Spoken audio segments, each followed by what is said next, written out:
Bum bum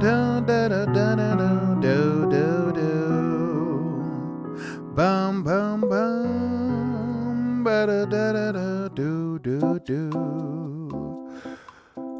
Yo, what up? What up, everybody? It's your boy G. No.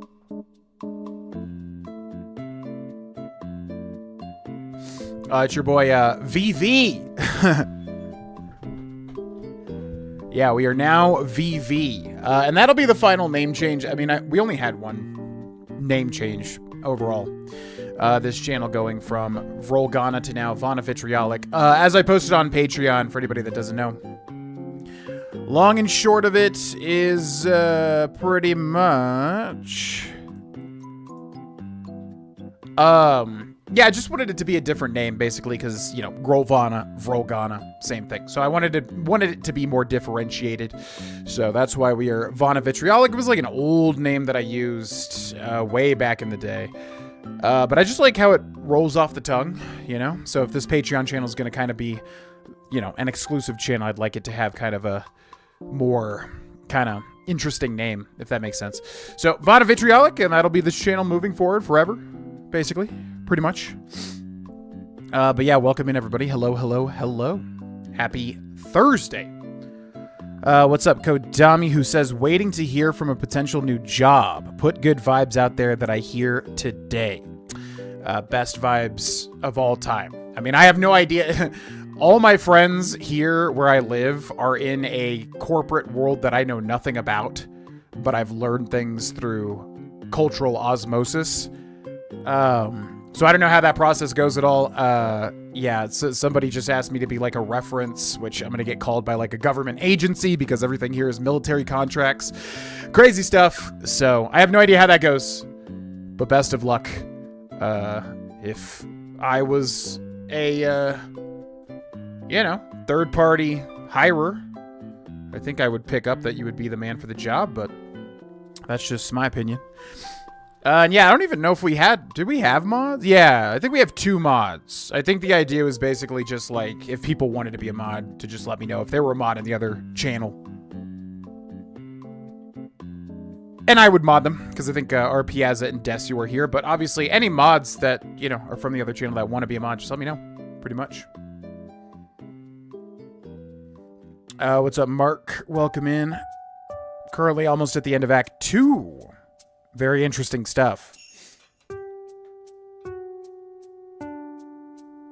Yeah, that's good to hear. I'm not surprised. I mean, honestly, this game is so perfect. Like, it's one of those things that it's almost like a gluttony of, like, too many good things. Because it's like, I just know to expect that this game's going to be amazing. So, yeah, it's going to be interesting. Because obviously, we are in the blind portion now. And we got through some of the blind portion last stream. Bum, bum, bum, bum. My daughter has gotten obsessed with Pokemon cards, a fun thing for us to share. We are going to pick her up a pack at the store after I get off work.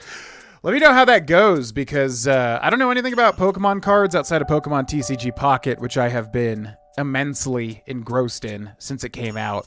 It's a very simplistic game, so you can't really do too much, but, you know, keeping up with the dailies and the events and all that.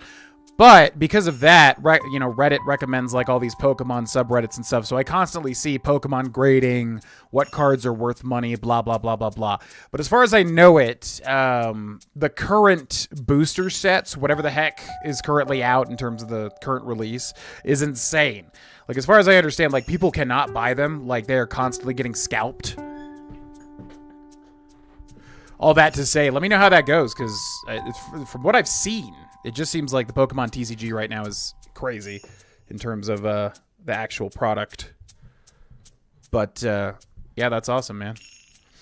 Just waiting to start my family so we can start making memories. We could do it now. It's just, I really want them to be set for life, as any father would want. It's just a scary economic time, ultimately, for everybody in the world, pretty much. Have no idea either. She just likes to collect cute ones. Couldn't care less about money or rarity. Oh, yeah, for sure.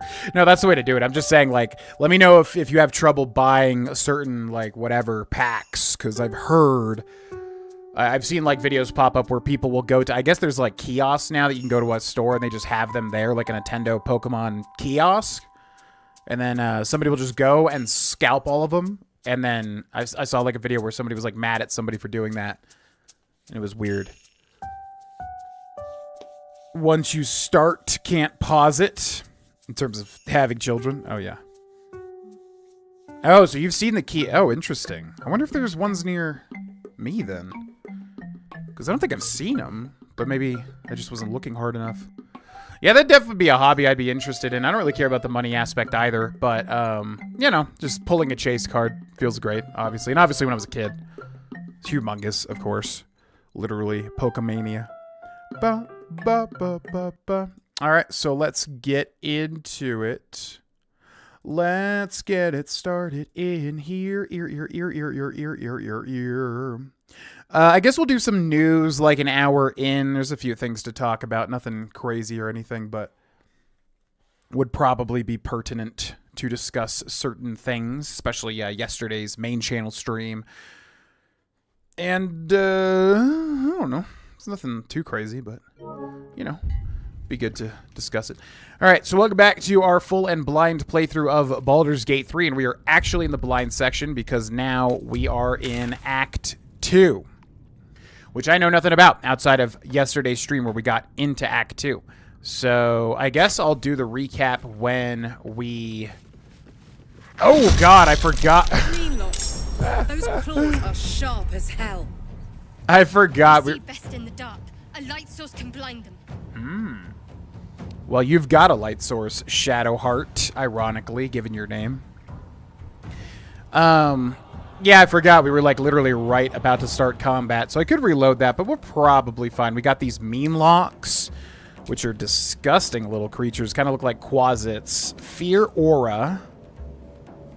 Possibly frighten nearby beasts and humanoids with its fey presence. I thought fey was like just like nice elven things. I guess they could be terrible. I guess just nature creatures, whatever. So it's got light sensitivity, which means, well, in bright light, this creature has disadvantage on attack rolls and perception checks that rely on sight. Interesting. Well, Karlach's not going to have no sort of light-giving effect. What is Fear Aura? Can possibly frighten nearby creatures. Interesting. Okay, can you jump over here? I don't think you're going to have enough movement, but then again, it's not... It was saying I could for a second. I feel like this game's kind of... See, it's saying right there that I can. Wait a second. But then it goes away. Can I literally jump here? Go on. Wait, why did she not... It didn't, like, use any of her movement. That's weird. I guess she just has too much movement. Are we feared? We have Mean Lock feared.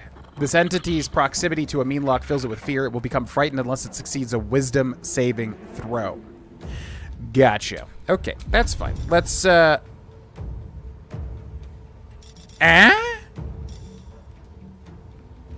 Wait, what? Your rage turns into a frenzy. Oh, because we oh, it uses a bonus action. I never even realized that. We also have Bull Rush. Let's just go for Reckless Attack. That should be fine. Okay, we hit, and I guess, did we succeed? When do we... I guess we do the Wisdom saving throw on its turn, huh? Okay. Good bunch of damage. End turn. The Mean Lock, who uses the dash action. Do. Mean Lock Fear. So what did he just use? Shadow Teleport. Interesting. Let's get it started in my ear. Yeah, why not? It's a great place to get it started, if you ask me. Alright, so we are Lae'zel. We have full superiority die, and we're in a very safe space anyways. So we probably should just... What does Soulbreaker do? Run the enemy's body and soul and possibly stun them. Damage 13 to 26. Comes back on a short rest. Oh, damn. Okay, I like that. 16 plus 3 plus 3 plus 2. Huge damage there. We'll go for an extra main hand attack. 65% chance to hit. We could use a superiority die, right? Yeah, we could for a fainting attack. Let's do it. Damn. Lae'zel, as usual, amazing damage. Could also action surge and shoot that guy, but probably not worth one the turn. Meanlock uses dash. Shadow teleport, which I guess is some sort of misty step, I would imagine. Okay. And they're just dashing. This one's probably going to attack Karlach, who gets the save. So I guess you make the save when you get damaged? I don't really understand. Because that one just damaged, but we did not have to do a wisdom save to get feared. So I don't really get it, but alright. Meanlock uses dash again, which I guess Shadow Teleport is like a bonus action. Because they're able to use that too. Shadow Teleport! And we get the save against the Meanlock Fear. Okay. And we are Mr. Fear, who has 2 level 4 spell slots. Do we have any crazy AoE we haven't really used yet? Shatter, Eldritch Blast, the classic, Legacy of Cania. Ah, Everard's Black Tentacles, that's right. Tentacles sprout from the ground, turning the area into DT. Attacking and smothering creatures within, but it won't explain to me what smothering is. And then how much damage does this do? 4 to 24. This does 3 to 18. So if we're just trying to kill, well, I kind of, yeah, let's just do Hunger of Hadar, I suppose, and we'll get these guys like this because we might want to attack them. Is it possible to hit these 4? Probably not. So let's go for that. The Hunger of Hadar. Who did we? Is there 4 people there? Why were there 4 things of text? Interesting. Bonus action: talk to the sentient amulet. What does this do? As a bonus. And we could also main hand attack. Oh yeah, we should main hand attack. Duh. Offhand melee attack. Invalid target. What are you talking about? Stab! Ooh, critical hit. Wait, dead? Wait, what? Wait. Huh? What's happening right now? What is this thing? Wait. I'm like super confused. What just happened? Fear received Arcane Synergy. Meanlock received Frightened. Meanlock failed a saving throw. Oh, it's Mortal Reminder. Which I forget what Mortal Reminder does. What does Mortal Reminder do? I always forget. Proficiency should be, what, skills? No, it's not skills. Reactions, characteristics. What is Mortal Reminder? When you land a critical hit, oh, that creature and any nearby enemies must succeed a wisdom saving throw, become frightened. Oh, okay, that's like never even happened. So that's why I don't know what that is. All right, enter. Concentrate. Shadow Halt, who does have the Light of Lathander, which probably blinds enemies. Meaning, if we can get over there, we could blind these guys, but we don't have Misty Step or anything. What is this? Oh, this is from the Light of Lathander, isn't it? Beam of brilliant light that sears and blinds all creatures. Oh my god! Wait, how far does this go? Whoa! Whoa! That is so cool. What the hell? That's like a huge beam. Oh my god. Oh my god. Oh, we can hit everybody, including Lae'zel, but if we get in the right position. Oh my god, that is so good. Sunbeam. Whoa. Sunbeam, it's just an action. I'm assuming this is from the mace, I think. So we can just about... Oh, can we hit that one back there too? Oh my god. So I think that's hitting everybody. It's hitting Lae'zel, but now it's hitting 3, I think. This is like... This is gonna destroy their world. Oh, shoot. I hit Thea. I wasn't even... Okay, so that broke our Hadar concentration. Gosh dang it. Okay. So how... Okay, so we should heal Fear then. Mass healing word. Heal a creature you can see. 4 to 7 healing. 4 to 7 healing. Let's go for this. Use that on Mr. Fear. Sorry! And he gets Blade Ward as well. End turn. We are Karlach, who is now frightened. So what does Frightened do? I forget. Cannot move. Frightened entities also have disadvantage on ability checks and attack rolls. But if we use Reckless Attack, it should even it out. Immune? Oh, you can't be feared if you're... Raging? Oh my god. Okay, we'll get destroyed. Yeah! 1 HP. What is with the constant 1 HP? Oh my god. Main hand attack. Yeah. Okay, that one's dead. Enter. Lae'zel now. Lae'zel can do the sweeping attack. How low are these things? Okay, so we have advantage because they're blinded, so we'll just attack him. Yeah! Down goes him, and then if we fainting attack, we can probably kill this one too. Yes, indeedy. We can action surge as well, which, yeah, why not? We'll probably do a long rest here. So action surge. Then we will main hand attack. 65% chance to hit. Misses. Extra attack. Deals 15 plus 2 plus 4. End turn. The mean lock.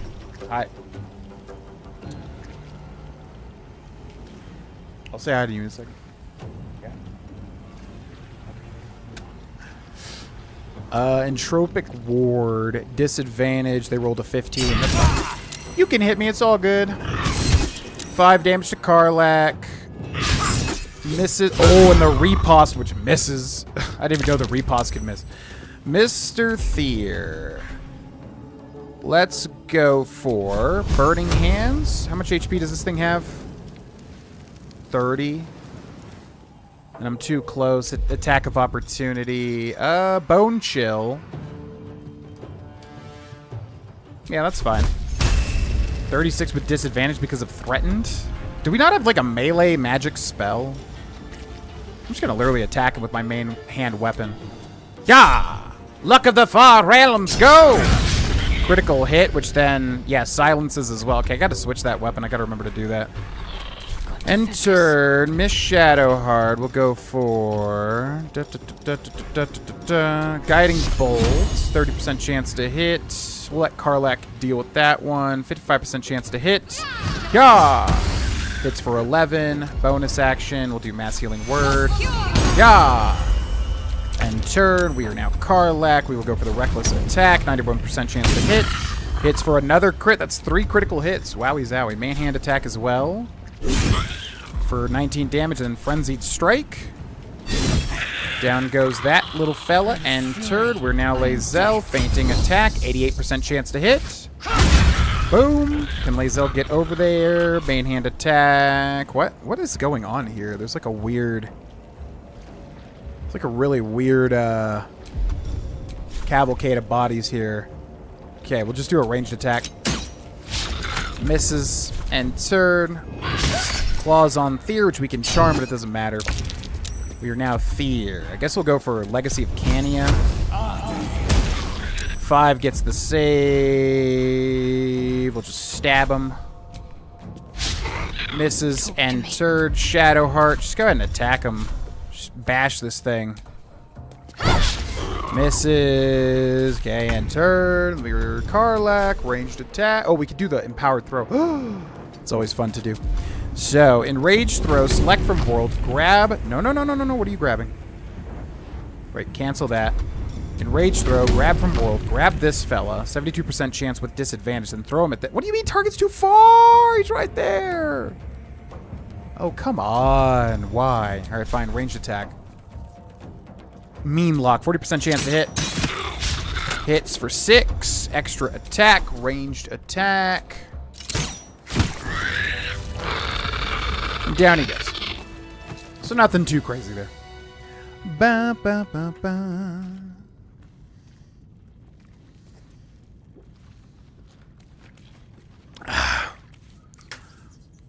Warlocks are so fun. Which subclass are you again?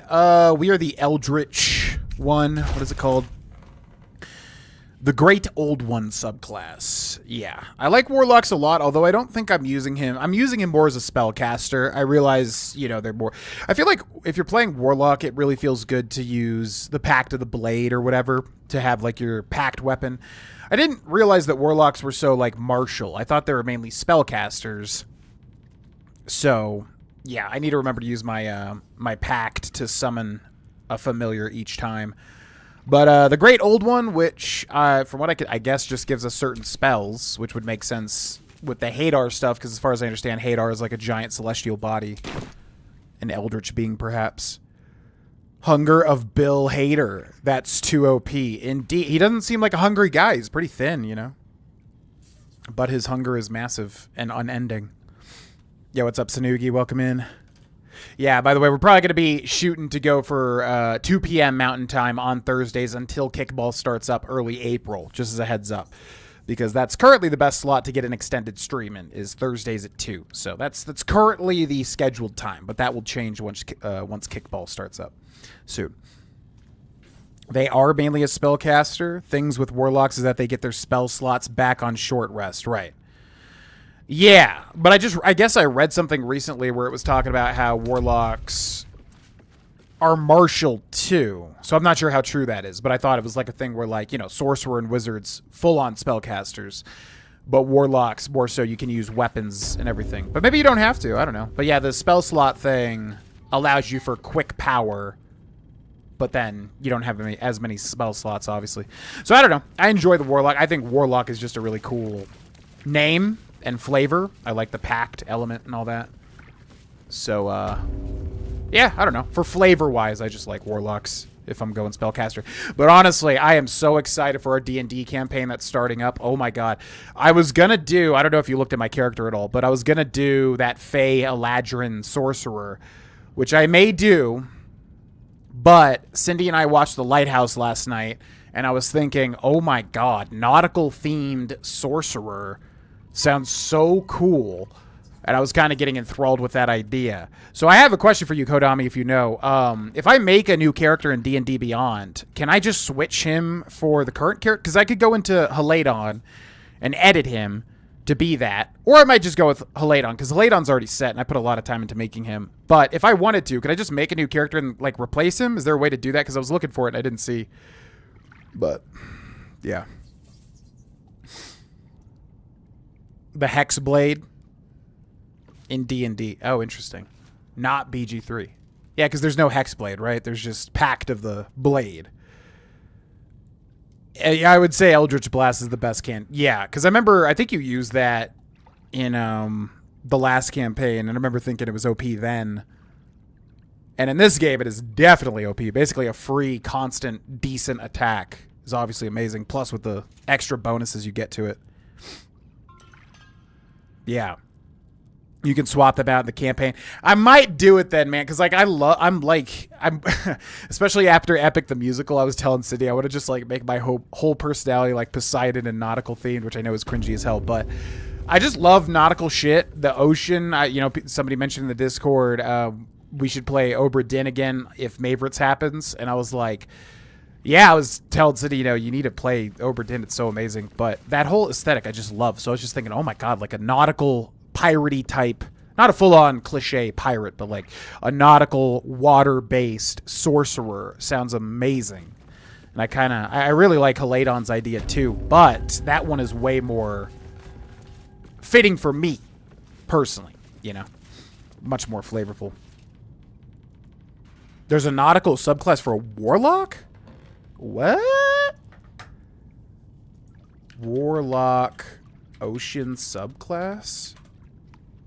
The Fathomless? Uh-oh. I should not have known this. Oh no, this is literally like... Oh my god, this is literally like what I was gonna do. Oh, damn it. This is like literally what I was thinking of doing, but as a sorcerer. The Fathomless. Oh, son of a bitch. Okay, I'm gonna have to look into that. I don't want to play a warlock because I'm playing a warlock here. I want to play a different class, but... Yeah, that's literally exactly what I was thinking of. Some sort of eldritch powered warlock or sorcerer. What's up, Sarah? I think they're adding Hexblade in patch 8. Oh, welcome in, Sarah. Yeah, I know they're doing like a class for each, a subclass for each class, but I don't know what they are because I'm still new to D&D. But Hexblade would make sense. I don't know anything about Hexblade. I know Kodami played a Hexblade, right? You did a... I always get confused with what Sace was because I was still new at the time. But you were a Hexblade Warlock. But were you multi-class? I always feel like you were multi-class. But I think you weren't. I just think that you were. Hexblade. Just pure Hexblade, not multi-classed. See you later, Sanugi. The VOD will be here on the live tab if you're interested. All right, I'm going to go say hi to Cindy. I will be right back, folks. Thanks for watching.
Do do do do do do do do do do do.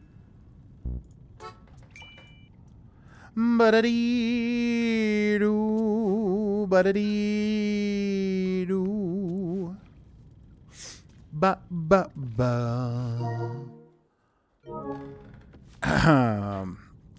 No multi-class. Hexblade is just very martial. Yeah, I think at the time I was new, you know, so new to D&D that I was like thinking you were literally multi-classing because you were doing spell shit and also warrior shit or, you know, martial shit. I was like, oh, you must be multi-classing. But little did I know how accommodating warlocks can be. But yeah, I like, with this character, I definitely, you know, envisioned him as spellcaster. But that being said, I mean, Pact of the Chain to get the familiar does not feel as powerful as something like a Pact weapon. Although, I don't know, I'm a spellcaster, so I can cast spells. And that's not that big of a deal. Actually, Pact of the Chain is probably much better than I'm realizing, ultimately. And I need to just remember to literally summon my freaking familiar. So let's do that now. Imp, Quasit, Cat, Crab. I don't even remember the crab being a thing. Slows enemies with its crippling pinch. Look at this little guy. The conjured crab. He has 2 HP. I mean, he should be... Wow, okay. He must have, like, some really powerful thing, because he seems weak as all hell. Maybe his ability is really good. I don't know. A blade-singing wizard pirate? So what's blade-singing? A blade-singing wizard pirate. So wizard, is blade sing like a wizard subclass? Dun, dun, dun. Okay, so we'll check out this area in a second. Tempest Cleric. I gotta say, Cleric's probably one of the classes I'm least interested in. Maybe if I like looked at their lore a bit more and everything, I'd come to some sort of appreciation, but Cleric does not do it for me, at least from what I understand about it. Because, like, I don't know. If I'm playing, like, a holy character, I would definitely want to do Paladin. And healing, buffing, not my style at all.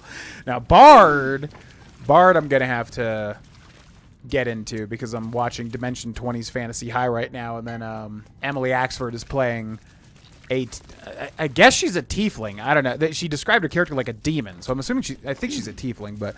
Yeah, she's a bard, but she has a bass as her, like, weapon. I was like, oh my god, that'd be so fun to have some sort of musically flavorful bard character. No! Don't take that. I thought it was a thing. Okay, sort by weight. Drop that, please.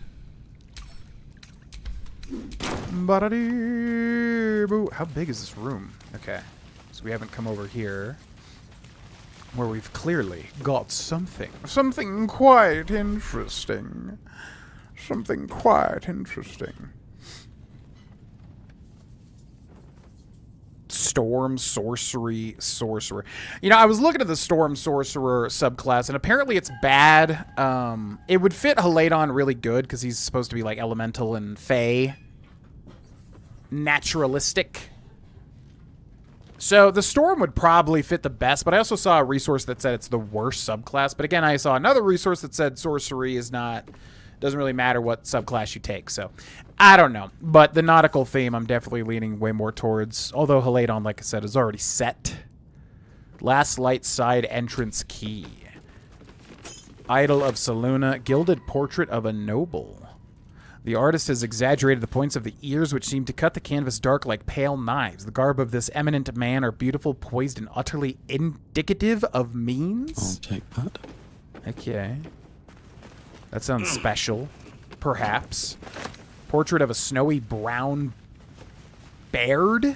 Oh, brown beard. Okay. So, all this is treasure. I guess we'll just pick it all up and, like, mark it for wares, I suppose. Saluna idol, really? Are you in need of a paperweight? That's funny as hell.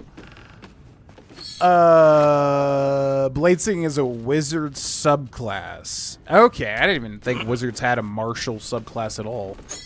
Wizard, I'm also not interested in the slightest. Just because if I'm playing a full-on spell caster, it's like the idea of having magic inherent. I want to be special, okay? And a sorcerer is special. They didn't have to work for it. So, yeah. Selunite Prayer Book. Threads of Silver. Dearest Seluna, our fair maiden, weave our hearts with threads of silver. Guide us with light of the moon, and quench us with the purest of tears. Shadow taunt us, hear our prayer. Shadow stalk us, hear our prayer. Shadowed wound us, hear our prayer. Seluna, thou with radiant loom, mend our hearts with threads of silver. Heal us with drops of morning dew, and soothe our souls with softest star glow. I like how there's a second page, but nothing on it. Bizarre. Alright, let's go ahead and mark all that crap for wares before I forget. Let's go to latest. Send that to camp. Mark for wares. Add to wares. Add to wares. Add to wares. Add to wares. Add to wares. Add to wares. 151 out of 240. So we're good. What's up, wannabe Spidey? Yeah, wannabe Spidey, by the way, so I don't know if you heard any of that, but so I'm considering switching my character to a nautical, oceanic themed sorcerer. I'm probably gonna, I mean, hey, Haladon works, so if this wouldn't work, let me know. But, yeah, I don't know, we just watched The Lighthouse last night, and I was like, oh my god, an ocean-themed, you know, deep-sea-themed sorcerer sounds amazing, because given the world that you've created, I'm like, okay, it sounds like, you know, there'd be ports and ships, right? So there'd be a guy on a ship, somehow becomes a sorcerer, or whatever. So let me know if that's a thing. Let me also know if it's too late, because I know we're doing session 0 on Sunday. I'm not exactly sure what you're supposed to have by session 0, because Haladon's done. I still need to write up his page, but he's done. He's set. So if it's too late, that's cool too, because I'll just go with Haladon. But I was just thinking like a deep sea themed sorcerer sounds awesome, Selunite shrine, personally. hidden away. Perhaps they had no choice but to hide. Yeah, oh, because this is the land of the Shar, I suppose, ultimately. Do the Fathomless Warlock. That one looks cool, though. RPG bot says it's not great either, unless it's an aquatic-based campaign. Oh, that sucks. Yeah, I don't know. I want to play a different class because I'm playing a Warlock here in BG3. I feel like I'm getting my Warlock fix, and I kind of want to keep trying new D&D stuff. So, it definitely sounds like it would fit way better, but I just don't want to do 2 Warlocks, even though BG3 is obviously not the same thing. Denied? Like actually? Like actually denied? Hidden amidst columns detailing the income and expenditure of a tavern is an aside, written in tiny, urgent handwriting. I have concealed the sacred relics of our revered goddess in the darkest corner of this place. Morfred, my loyal brother, seeks to forge a network of allies to stand against the oppressive reign of Ketheric Thor. Sadly, fear has gripped the hearts of many, turning them away from our cause. I cannot truly blame them, for trepidation fills my soul as well. But I must put aside my own fears and reunite with Morfred in the bowels of the Masons' Guild. Together we shall preserve what we can of the Moon Maiden's light, and hope that the banners of the faithful soon rise against that treacherous dog, Thor. Investigate the Selunite resistance. Inspiration, I think, was what that was. It'll work? Okay, cool. Well, I may do... So what... Okay, so one more question. What should you have done by session 0? Just an idea of your character? Because like I said, Haladon... Whoa. Haladon is done. Like, I can just roll with him. I've been through his, like, character sheet and everything, like, a million times. So this new character, like... Yeah, am I still good to create? I'm assuming as long as you have it before the session 1, obviously, but... Why did it enter turn base? Oh, Shadow Cur... What? Wait, what? Why?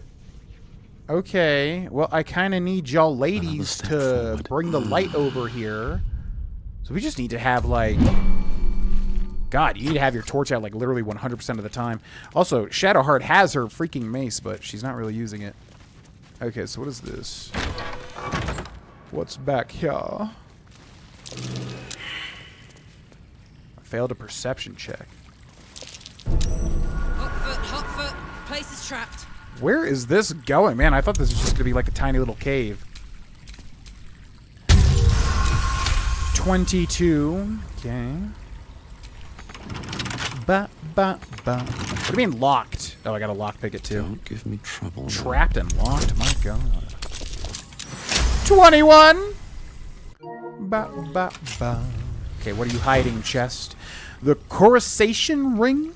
I don't even know what that word means.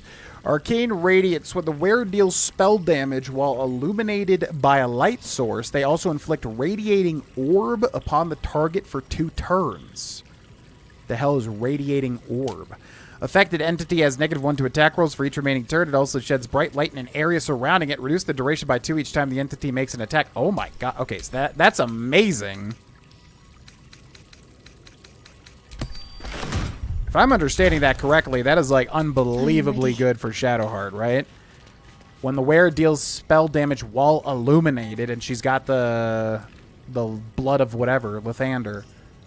Okay, that's huge. That's like actually bad. And she has an open ring slot. Oh my God. Yeah, if I'm understanding that correctly, that should be like massive. Actually. Okay, was there any other... Because this place is far bigger than I would have thought. I think... So, we're done with this main room, right? But we just have to keep going through here, which looks like it goes out to the sea, perhaps. There's like a little pouch up here or something. What is that? Rotting bag? Okay, well, I have to see what that is. Here, get up there. Ba, ba, ba. Move over here. Wonder if the gods are Do watching me. Storm Herald Barbarian? Is that just like lightning and storm themed? I want a Brennan level character fleshed out. Like a character that Brennan is DMing because you mean like a Brennan. Yeah, oh man, I'm like on episode 9 of Fantasy High. Dude, that guy I know I said this to you yesterday. That guy is like born to it's insane how good he is. Like, I'm astounded. Like, he's got, as people have pointed out, he's like, his level of detail for just side characters is more in-depth than people's actual characters. But not only that, like, everything he does just makes so much sense. Like, he is, man, oh man, like, that dude is on another level. Yeah, okay. Real talk, I'd say even just an idea is good. We can always workshop in session 0, especially with Colin, Tony, and Duffy to bounce ideas off. Okay, well, yeah, I'll either go with Haladon, because I don't know if I have enough time to really make a whole new character right now. I mean, I could do it, but yeah. I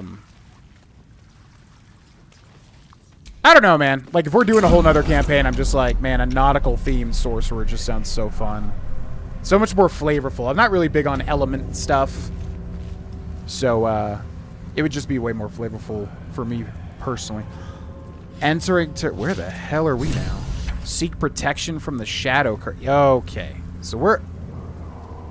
Okay. So we do not want to be wherever the hell we are right now. We're right outside of the last light. So this goes over to whatever this place... Wait. Where the hell is this?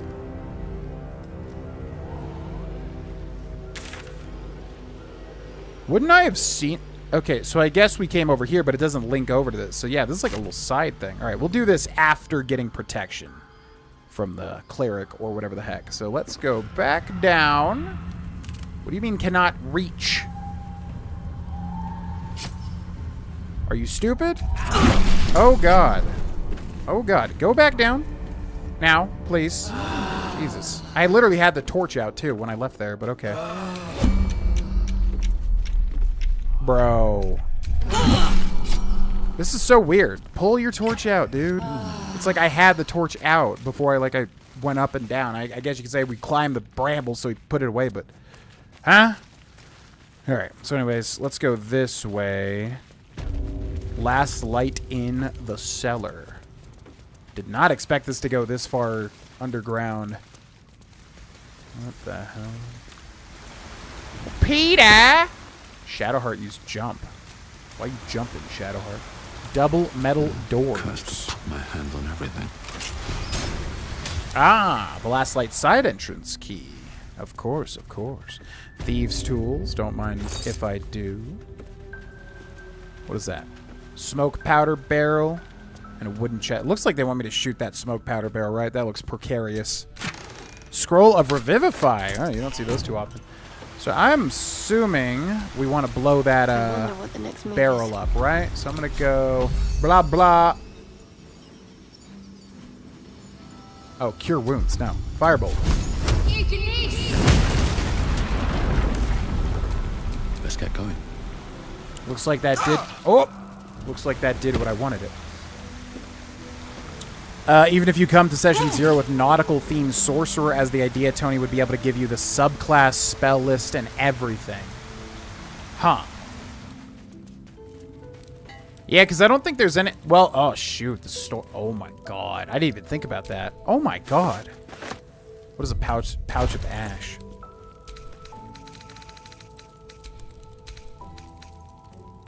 What is this? Use? Cannot use this right now.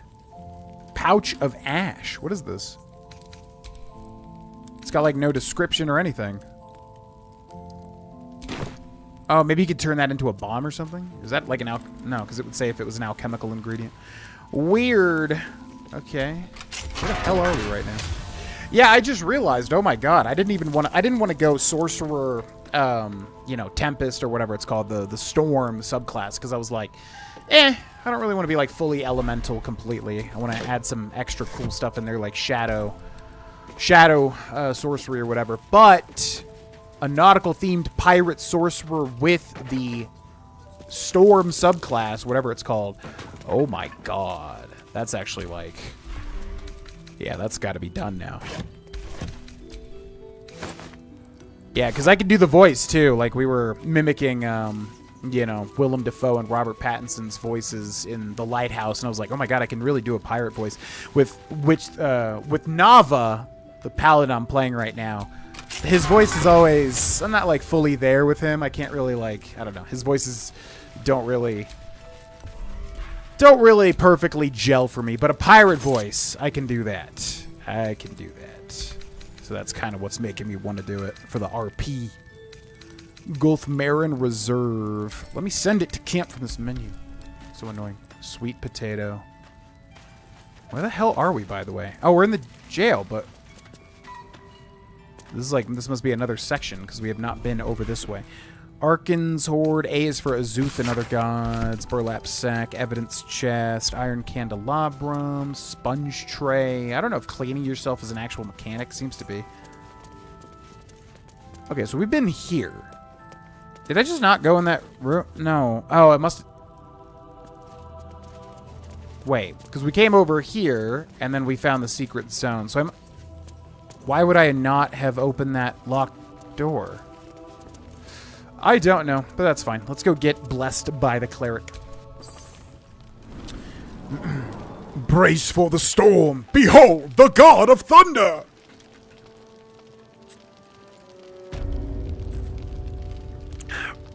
Willem Dafoe Green Goblin voice for the new character.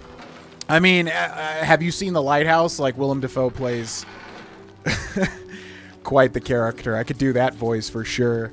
That he does, and he farts throughout the entire movie, which pisses Robert Pattinson off. Yeah, Green Goblin. What's his famous... What does he say in the Raimi Spider-Man? I'm trying to remember. He says, Oh, yeah. Now I remember. He's like, are you in or are you out, Spider-Man? That's right. Okay, so we've got to go to the inn and get blessed by the cleric so that we don't take as much crap from the shadow curse now. And we also need to heal as well. Are you in or are you out? He played, you know, I was telling Cindy, I don't think Willem Dafoe is like an amazing actor like all the time. But in The Lighthouse, he was born to play that role. And then also, as Norman Osborn, he's amazing too. I think those are two, like, those are probably his literal two best roles, I would say. At least from what I've seen personally. Because he is a great Norman Osborn. Okay. Premium trinkets and doodads. So I don't think we've actually explored the inn, so let's do that a bit. I was doing an epic reference. Oh, yeah, I can't believe I didn't pick up on that. Brace for the storm!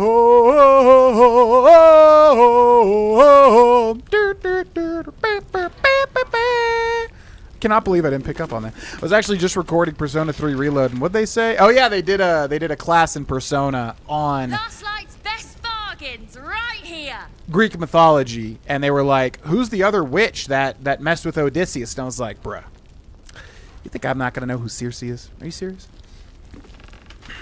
Tempestuous magic on the storm sorcery sounds badass. Good.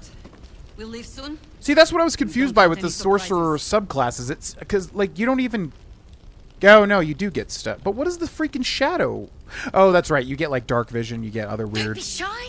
Dark, Have a or you get gander at the darkness and finest stuff. stock. So I actually haven't looked into what you get for if you go the storm subclass. I'm somewhat of a scientist myself. Wait, he was in American Psycho? Who does he play? I don't remember that. I have to watch that film again. You can use a bonus action to cause gusts of air to surround you immediately before or after you cast a spell of first level or higher, allowing you to fly 10 feet without provoking opportunity attacks. Ah, shit. Alright, it's gonna be done. I have to play this character now. It's not even a question in my mind. Because I literally was gonna have Levitate as Haladon and, like, levitate and then fire down, you know, rain down hell. So that's actually even more perfect. Oh my god. The detective? Wait, you're not thinking Boondock Saints, right? Was he literally a detective in... Wait. Was he literally a detective in Boondock Saints, American Psycho, and Beetlejuice? Because he was like a detective in all three of those films, I swear to God. That's really weird considering he plays a lot of different characters. That's crazy. What the hell? Yeah, good for him. I gotta watch that film again. Jorah and Claudette Amster, Jessa Dominguez, Grey Eyes the Wizened, Arthena Ducamp, Elo Uher, Boo and Friend, the Mysterious Mr. Plaque, DJ Mulligan, All Kai Elope. Don't be shy. Have a gander at the finest stock. Miles Lotz, Alyssa Gregor, Jame and Ann Byrne, Grace and Dylan Kof, Art Kulog. Okay, this is definitely Kickstarter stuff or something. I usually can tell when something's like a Kickstarter thing. We got Matisse, who was the little tiefling kid in the tiefling camp. So let's talk to him. Welcome to our humble...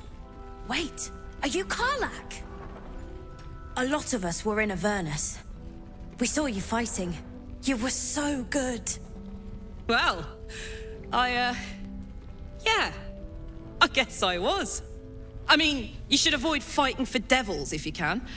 But if you can't, it helps to have a good right hook. Oh my god, I just I noticed saw you her lay armor. out a Moor demon in 2 hits. Bam! Bam! We were all like, whoa! How'd you learn to fight like that?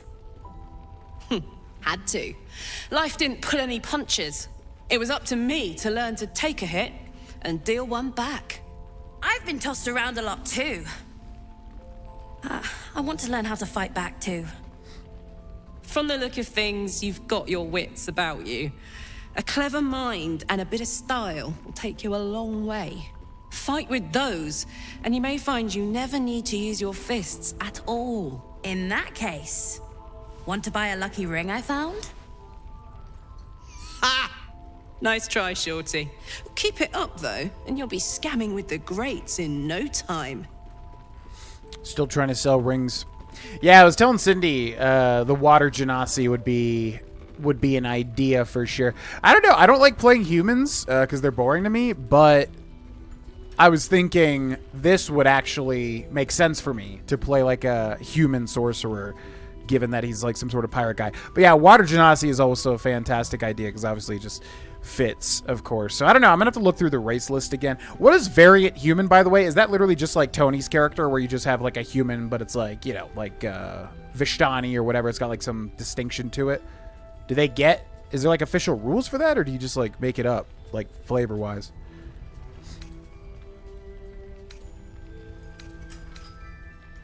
scamming with the greats. What kind of advice is that? You know what it's like. If given half a chance, the coast would eat a tiefling alive. Never mind one who's been to the hells and back. If the kid's got a skill, he should use it however he can. Oh, that's right. He's playing me on board. Check it out. We've gone legitimate, and Mole put me in charge. What do you need? Just allows you to take a feat? Oh. Yeah, that's right. He's on board. I forgot about that. Oh, you get an extra feat. Just because you don't get, like, racial powers? Is that how it's balanced? What's up, James? Welcome in. Yeah, so we'll do a little catch-up because I wanted to wait until we were out of the basement so I could see the map. But we'll do a little catch-up after we finish this conversation. You got any stock for an extra special customer like me? I'm not supposed to mention it to anyone. But I do have something pretty special in stock. A key. What does it look like? What does it open? What treasures await behind its lock? That's for one lucky buyer to find out. Mole gave it to me and said I shouldn't let it go to just any old jackaday. A key, eh? Well, that's funny because Mole said I could have it. We have massive deception here. So as long as we don't roll a critical failure, that's gonna be huge. 29. Oh my god. No, she didn't. I passed the check. You can't just not pass the check. As they get a feat to not have like a racial. Well, that'd be interesting. I could play a variant. So is that just like, is that a special ruling, or can you just literally choose? I choose variant human. Is that fine with DMs? Because then I could choose a variant human, be a human, and then just have like a, yeah, some sort of seafaring feat or something. That'd be interesting. Yes, she did. 6 DC. Really? But she said... All right. Here. I guess. What the hell was that? Did I just see a giant walk past? Tower-shaped key. Ooh. What can I get you? Hello. Yours is the first happy face I've seen in a good while.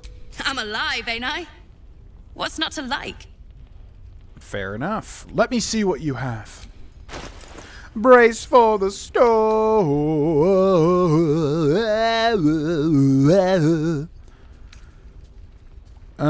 Okay. So we got a bunch of potions. Some of these look new, but I'm not sure if there are even new potions in this game or not.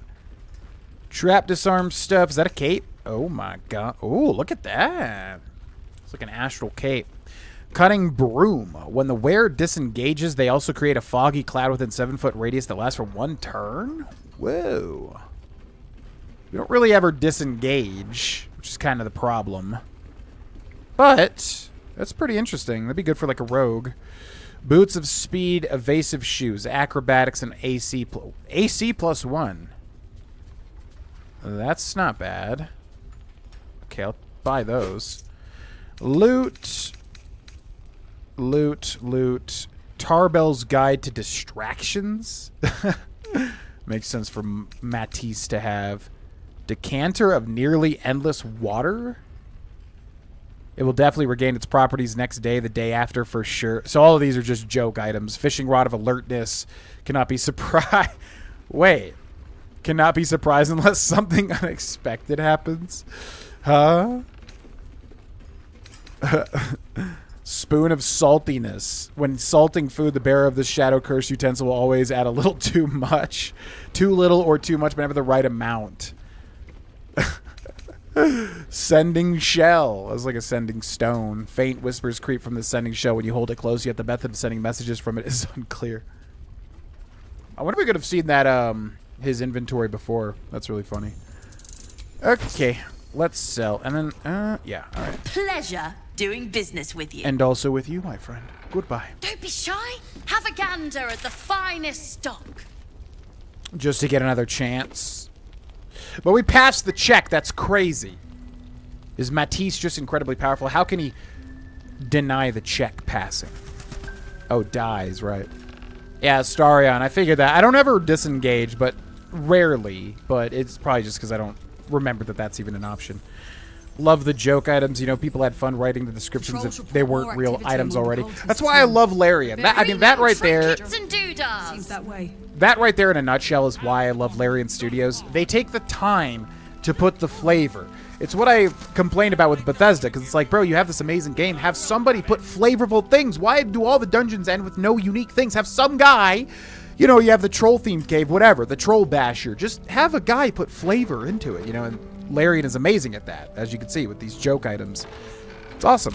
It really breathes life into the game. Last Light's best bargains right here. Okay. Oh, yeah, so let's do a recap. So, yeah, so basically we made it to Act 2. We started in the Shadow Curse lands. We met the Harpers, which is interesting because I know them from the D&D movie. And then they helped us to get to the Last Light Inn, where basically we met Jaheira, who definitely is presented as if she's a huge, important NPC, although I don't know her because I've never played Baldur's Gate 1 or 2. Or know much about D&D lore, but yeah, she's like a druid that's super powerful and wants to work with us to have a gander at the take down Cuthbert Thorm, who definitely seems to be the main antagonist of Act 2, or at least in the early stages. We also met Edgelord Supreme over here, who wants us to find a record of the misdeeds of a woman that he's killed so that he can torture her in death.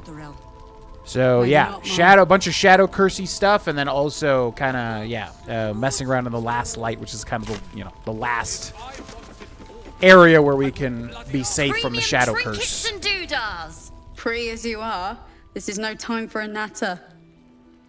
Head on into Last Light. And then yeah, as far as what we did, we just explored that full cave, and we got an amazing ring for Shadowheart, because Shadowheart now has this ring here, the Corsation ring, which whenever the wielder deals spell damage while illuminated by a light source, and she's got the mace, they also inflict radiating orb on the target for 2 turns. So that seems amazing. We found that in the best bargains right here. Under the inn, basically. That's pretty much all we did. Now we're just kind of exploring the inn itself. We've got Cirrus. Thought you'd be 10 yards tall the way Zevlor spoke of you. Ceres, Scout. Seems we missed one another at the Grove, but the others told me how you helped us. A pity. You pulled them from one death trap, only for me to land them in this one. Did we miss her? She must have been, like, high up. I don't see Zevlor. Don't tell me he's missing as well. Aye, and more than half the others with him. We were ambushed, out in the cursed lands. Cultists of this absolute. Zevlor froze, begged us to surrender. But they were toying with us, making examples. And we'd had enough of taking it. Those of us who cut free just kept running till we found this place. The others... maybe the cult got them. Maybe the curse. Zevlor begged to surrender?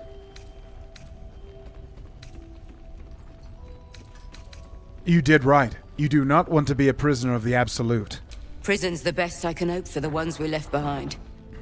Zevlor seemed to think the cult wanted us alive. I almost hope he never found out why.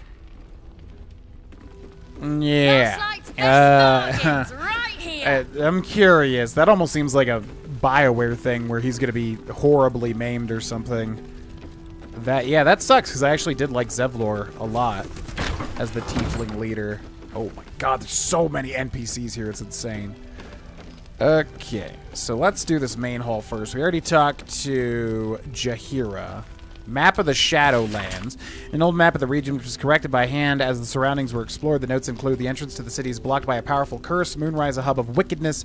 Toll House, embankment, point of attack. Distillery, supplies. Abandoned house, the shadows lengthen.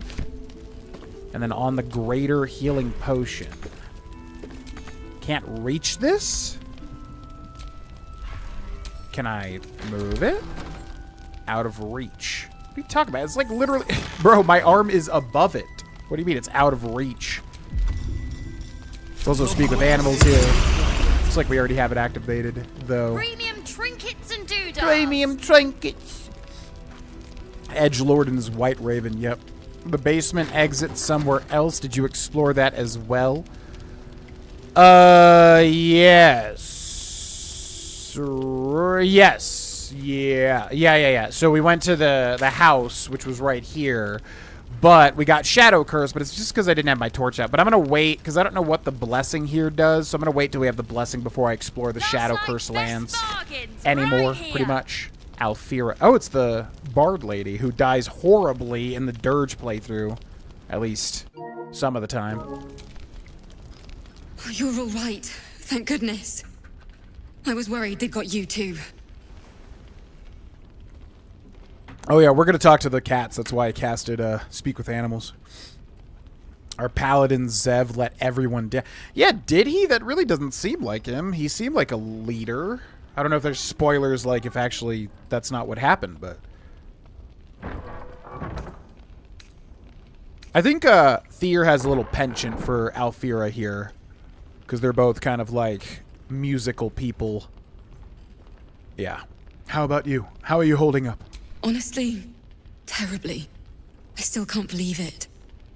The cultists, the screams. Roland, of all people, saved us. He said he stayed in the grove because of you. And I'm damn glad of it. Without him, well, none of us would be here. Thanks for the subscription. I still don't know if that's here or on the main channel, because OBS is so weird right now. Like, it's connected to my main channel, but also this channel with the multi-streaming stuff. It's so bizarre. Maybe time will tell. Yeah, I'm curious, because it doesn't seem like Zevlor to just submit, but... Roland, the apprentice wizard. Yes. He shielded me and the kids, while his brother and sister rushed the cultists. Cal and Leo were dragged away, along with the others.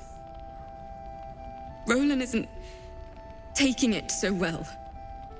None of us are, to be honest. How do you do it? How do you keep going? Power, basically. I mean, we're not really too scared. We're kind of badass at this point, at least. I don't complain constantly. It's very annoying. Danger is my life. I wouldn't change it for the world. You're made of sterner stuff than me, then. You've done so much for us already. But I have to ask.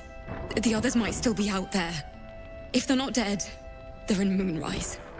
And gods have mercy on anyone in that hell's pit. Don't worry. I'll find them. Thank you. If anyone can manage it, you can. Just be careful up there, all right? I can't handle anyone else dying. I agree. If anybody can do it, it's us. Okay, there are roughly 5 billion NPCs in this place, and I really want to talk to all of them because it definitely seems like if you don't, you will be missing some stuff. A faded advertisement, its message still faintly legible. Fresh veg and fancy fruit. Buy 2, get 1 free. Buy 2, get 1 free. The way of the wanderer. We've got the innkeeper's lockbox, which seems to be not illegal to open, which is very bizarre. Okay, I gotta remember, this is Act 1. There's no way to, like, rename this save. So this is Act 2. So can I just open this? It's not red, so I feel like I can. Come on, open up. Don't be shy. Have a gander at the finest. Critical oh, that was a nat 20. Nice. Innkeeper's journal. Ooh. Can't use this right now.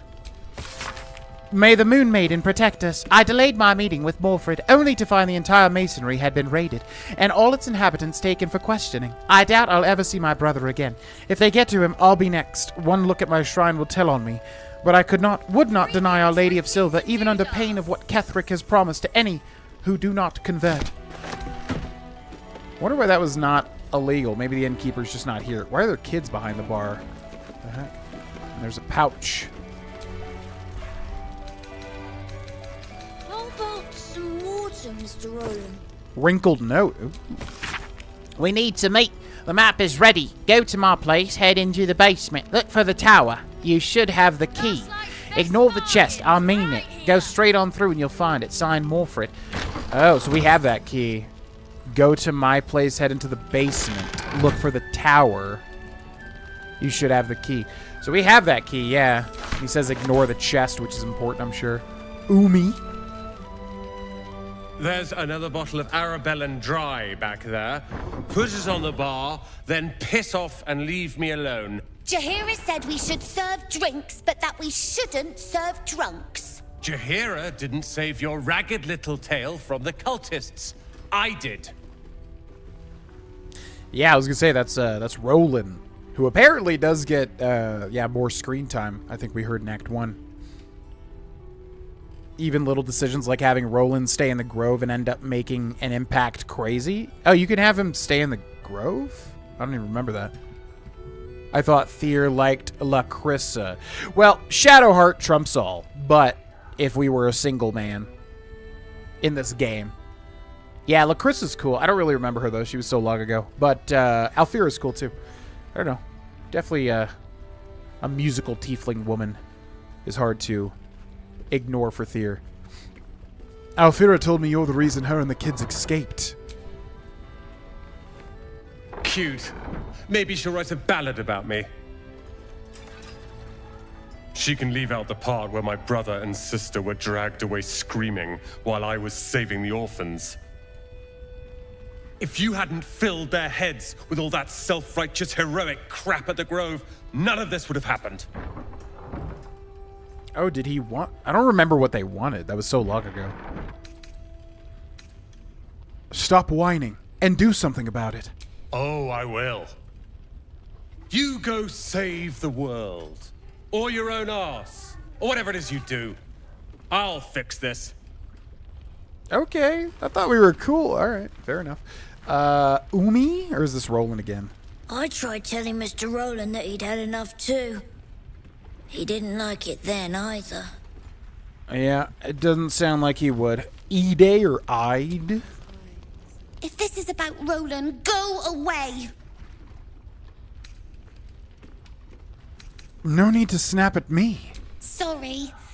Roland snapped too, and I didn't like it. Roland isn't very good with kids. He isn't very good with anyone. He yelled at me just because I told him not to drink anymore. It was for his own good. He can barely stand up straight. He's very troubled at the moment. Oh, he's a wizard. I didn't realize he's a wizard. I guess that makes sense. All that. I get it. You were trying to look after him. Yeah. He did save us after all. Anyway, it's his loss. I'm sure it is. See, what does that mean? What do you mean, his loss? I found this book. Old, dusty, full of strange lettering. Pretty sure it's magic. I was gonna give it to Roland so he could learn new spells, you know? Beats drinking till he forgets the ones he knows. Well, now my warlock ears prick up. Can I have it? It's for Roland. Yeah, but if you give it to me, I'll make sure he gets it.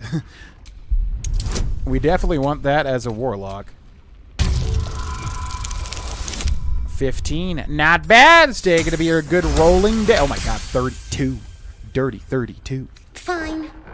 Here. Huh? Where is it? I must have dropped it.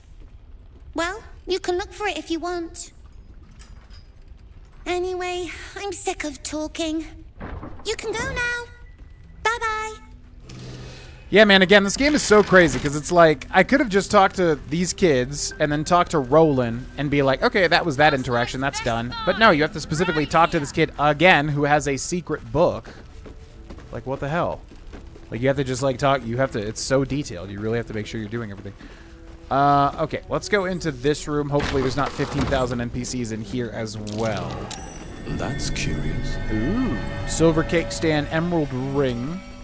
I guess nobody cares if we just take this stuff. I mean, sure. Thank you. And then a loose plank on the ground.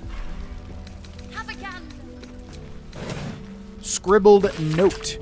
The journal script is antiquated, but its pages look like they've barely aged. How much longer must I languish here? I'd hoped to be in Baldur's Gate a 10-day ago, but that blasted toll housekeeper won't accept my papers.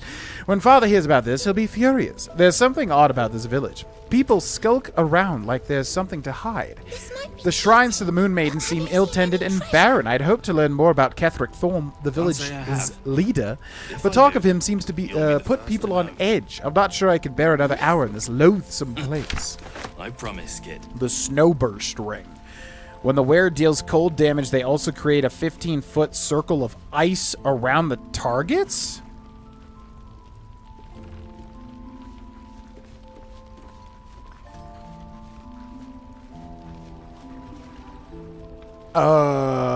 Does that work with Hadar? Like, could we literally do the thing of Hadar and then have them all get circled by... That seems incredibly powerful. I feel like that's not how that works. Awesome! There's no way that's how that works. You did have him stay in the grove? I thought he was saying we told him to leave, though. Roland was arguing with the brother and sister, and they were debating on leaving or staying to convince them to stay. Oh. Roland was wanting to leave because he mentioned a significant wizard in the city. Ah, yes. I do remember that, and I would definitely remember the name if you told me it. Snowburst Ring on Gale with the staff that you put together. Oh, yeah, the ice staff. Oh, damn, for real. I wonder if this worked, because, like, technically we would be creating the cold damage. We are not really dealing it. We're just, like, creating the area that does do it. Mage's Friend, Arcana, and Religion. I mean, we could definitely unequip that. That's not that big of a deal. Arcana and Religion. Yeah, I'm going to unequip that and equip that. I'm going to do the Snowburst Ring.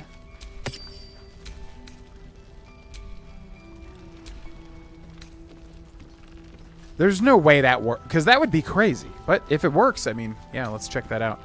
And also, does anybody have non-magical shoes? A long way to go still. I think everybody has magical items at this point. Wanna dance? But we can give Lae'zel one of these rings here. The Mage's Friend. You can have that. I have a lot on my mind. Okay. And the oak door, which goes out to the balcony here. I wonder where that kid's book is. There's also a wooden chest. There's also Mircon.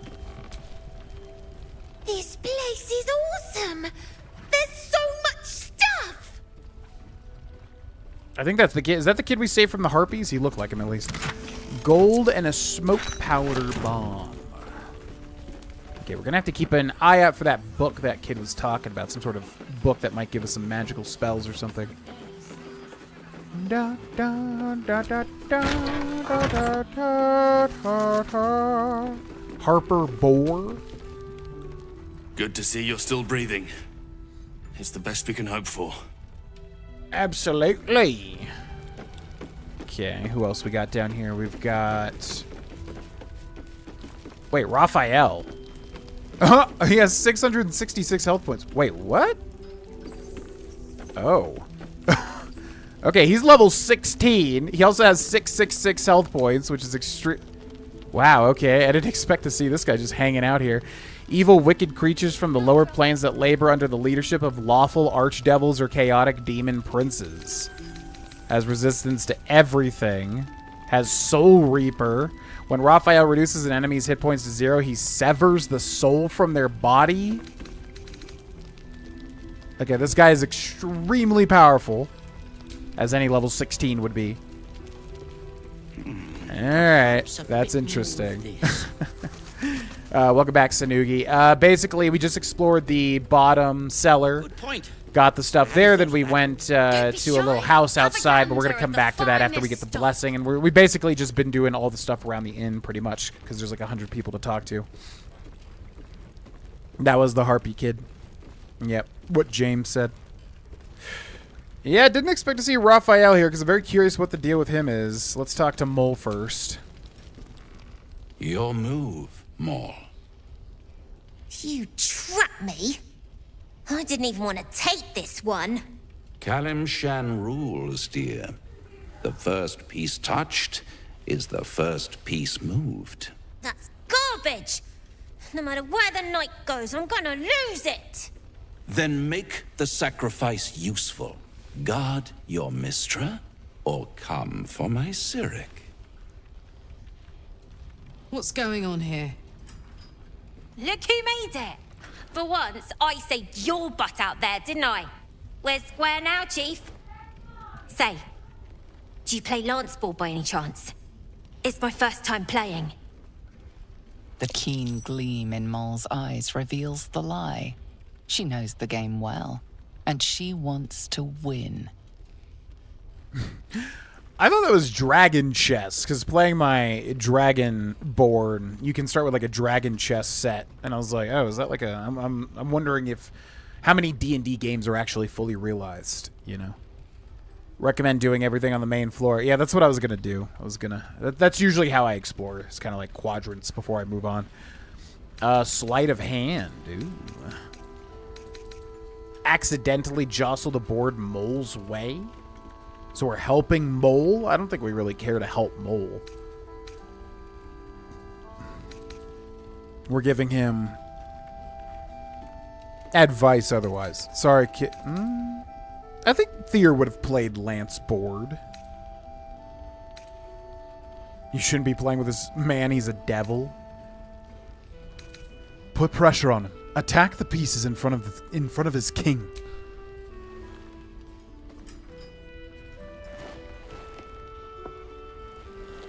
My, the Thescan double counter gambit. Vicious. Exactly what I would have done.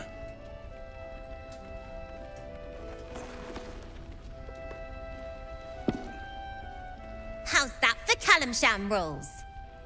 Brava. Lovely work. I see I was right to make you the offer I did. You will consider it, won't you?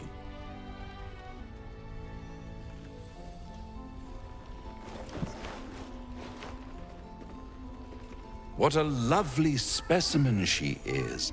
A blushing apple begging to be plucked. Please let me smack this creep. The Thescan move suggestion was inspired. I had no idea you played. Do I have a false memory, or is Raphael voiced by Tim Curry? No. Why did I think he was voiced by Tim Curry? Andrew Wincott. Yeah, this guy's voice is so good. What is he from, I wonder? I wonder if I know him from anything else. Why was I thinking this guy was voiced by Tim Curry? I don't know why.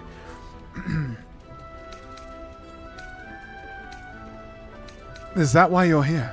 To play games? To play the game. The vast lance board of souls.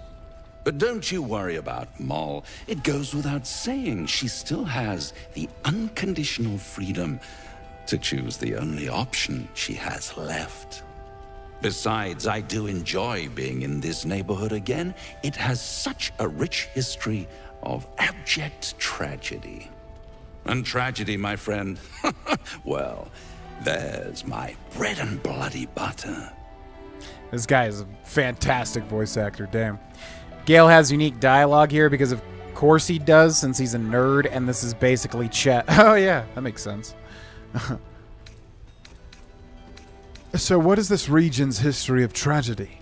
Why spoil it? It's all out there, waiting to be discovered. You never know what you might find if you just dig a little deeper. I don't think we care if he stays away from Mole or not.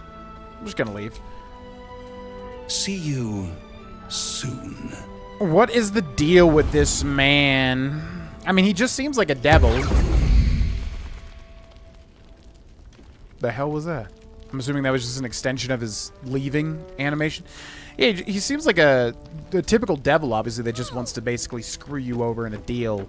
But what's weird is, like, he almost seems to be referencing that you're going to be screwed no matter what you do with the worms, and you'll have to use him for help in the end, which then will F you over somehow. But, I don't know. If we can outplay him, I would love to do that. His Majesty? Hiss! I say hiss! That thing looks so wrong. Yeah, hiss! Intimidation right back at him. Come on, we've been rolling well so far. Oh, I don't think it's gonna do it. Oh, it is gonna do it. Wow, nice. Okay. I see. Yes, perhaps you're right. Good. I'd like it if we could have a civil conversation. Discussion. Fine. Heard anything interesting around here? Plenty of pointless banging about. The only highlight was when the cleric here promised me a bit of milk that is yet to materialize. My conclusion? She's a liar. What's your name? I call myself His Majesty. Fair enough. I figured based on hovering over your character. I could use someone like you in my camp. Well, let's save that for last. How did you get to this place? It was quite straightforward. I slinked. As one does. I could use someone like you in my camp. Care to join? I'd rather die. Okay. That's an interesting little fella. We got our old friend Barkus Root, who pops up literally everywhere here. Ah, you found your way. Good. I told you I'd help rescue Wulbren and the others. This is my first stop. I haven't forgotten. And as it happens, I was making something to help you on your way. That is, if you're still going to help Wulbren and the others. Oh, you don't say. Of course I am. In that case, you'll be very pleased to learn what I have in store for you. A new type of smoke powder. All the bang and boom of the original, but with an extra surprise. I call it the Brilliant Retort. You'll need it if you're going to survive this cursed place. You'll need it if you're going to get into Moonrise Towers and help the Deep Gnomes taken prisoner there. You'll need it if you're going to save Wulbren. I'll take whatever I can use, ultimately.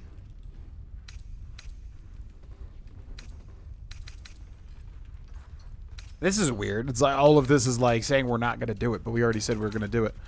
How did Deep Gnomes get trapped in the towers? They didn't get trapped. They were kidnapped.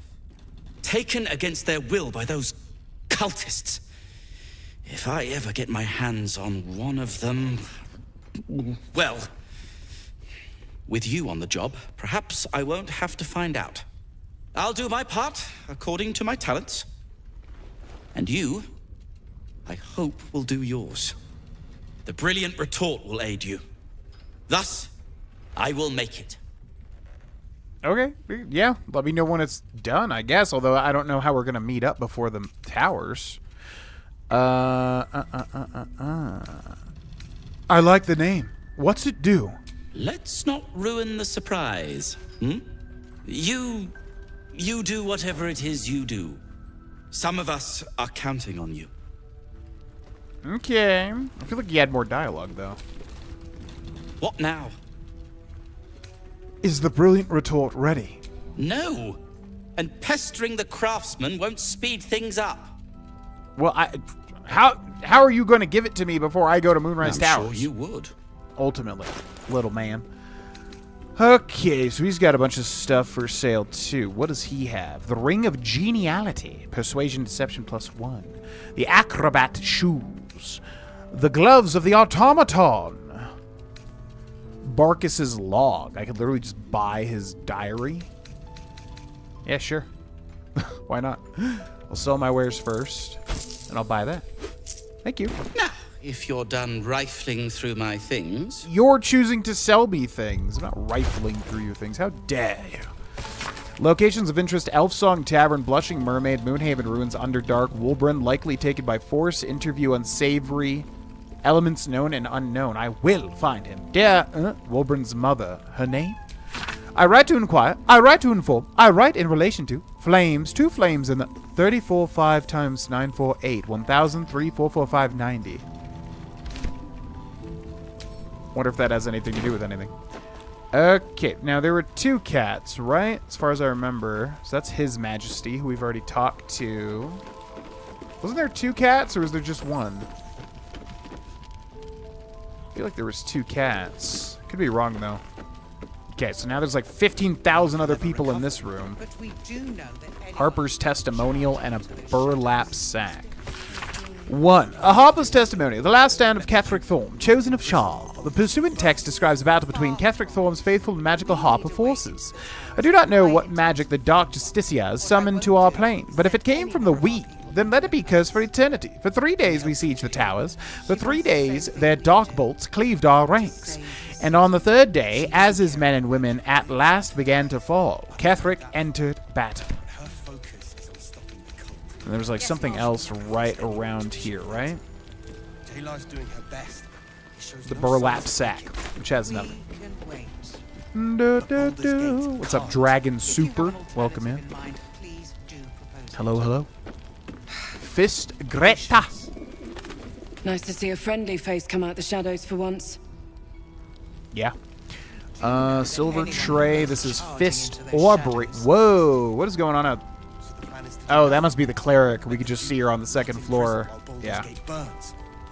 An extra blade could be the difference between rescuing Duke Ravengard or losing him forever. I hope you'll help us. Oh, right. These are all about the, rescuing Will's dad, the Duke. Because they're the Flaming Fist, and the Duke is like the leader of the Flaming Fist or whatever, right?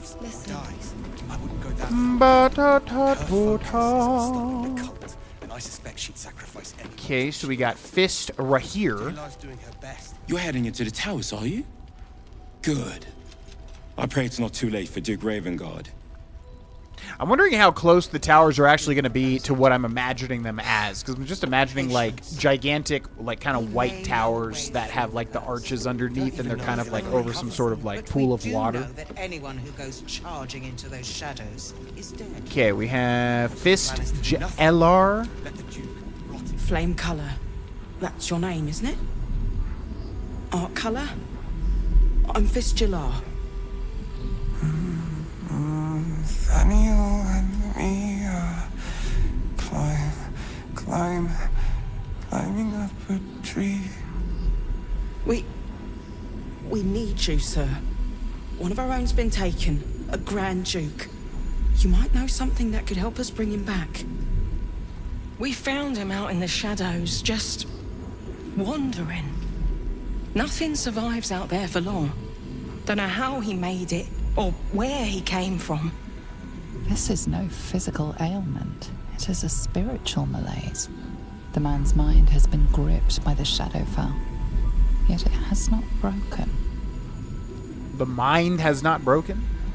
This guy was also in the logbook, I remember, Art Cullah. That song, have you heard it before? No, not till I met Art, anyway. It seems to be all he remembers. Did you already check for personal effects? This was in his pocket. He doesn't seem to have any reaction to it now, but he held on to it for 100 years anyway. 100 years? I'll see what I can discover. Thank you. Item received warned letter. Some parchment there. It's official. Wake up Art Cullah, new quest. We got some sort of item here that seems official. Warned letter. Assignee Art Cullah, rank Flame. Objective to obtain information about current activities in Moonrise Towers and its environs. Headed by Ketheric Thorm of the region's ancestral Thorm family.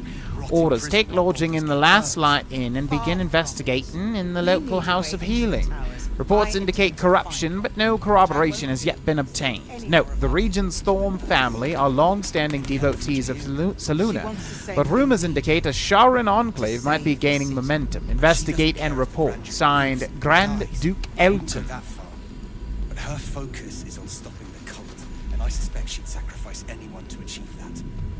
Taylor's doing her best, but he shows no signs of waking. Take lodging in the Last Light Inn, begin investigation in the local House of Healing? Can't. If you have an alternative in mind, please do propose it. So this is a really old letter. Open journal. The House of Healing. But we do know that anyone who goes He was in the house of... What's the house of healing? I don't know what that is. Okay, let's talk to her again. Please, if you have any idea how to get through to him. I don't know what the house of healing is. Okay, medicine, arcana, detect thoughts. Probe his mind. Observe his present condition. So what's our best bonuses here? We've got decent arcana. It may be some kind of magical affliction.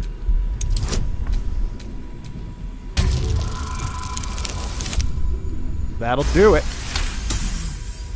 He spent a long time in the Shadowfell, a Sharan realm without color or light. It's had a terrible effect on him. His mind lingers in the Shadowfell, but perhaps it can be returned. We need to remind him who he is. Some personal effects, maybe. Ah. Flame color, do you know where you are? Look closer at him, there may be something you missed. Let's do that. We're rolling pretty strong today, I must say. His fingertips sport calluses and toughened skin, as if from manual labor, or playing a stringed instrument, perhaps. His fingertips sport calluses and toughened skin, as if from manual labor or playing a stringed instrument. Okay. Flame color, do you know where you are? If he does, he isn't sane. So that's all that we can do? We might be able to investigate him, though. Fist Fadwick. We're discussing fist business, and you're no fist. Okay. I'm just trying to help out. You don't gotta be rude about it. Jesus. Should we check his backpack? If this actually is his backpack. Gold. We could probably just take that, but I won't, just in case. Now I want to hover over this guy and see if he's got anything. He's catatonic. Art color is shut down and seems completely unresponsive to whatever is happening around him. What I won't do is send any more of our people into the curse. Why is there like a weird thing around him? I guess it's just the catatonic thing. Monsters snuffling. No, not till I met R anyway. Thank you. Okay. I think we're gonna have to find something maybe in the House of Healing. Stiffly shod boots. Fist Zero. If you're poking around this god's forsaken place, you must have someone in Moonrise too. Hope you find them. Quite a lot of people in Moonrise, yeah. There's like 50 billion Moonrise people. Manip Vidor? What the heck does Manip mean? He still won't speak. Just keeps going with the bloody song. Nothing of use on his person. His original writ of duty, signed by Eltan himself. Fella must be one of the very first Flaming Fist.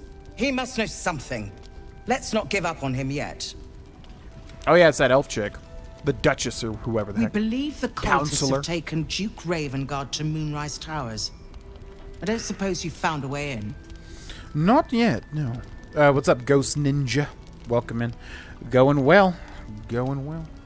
Good day so far.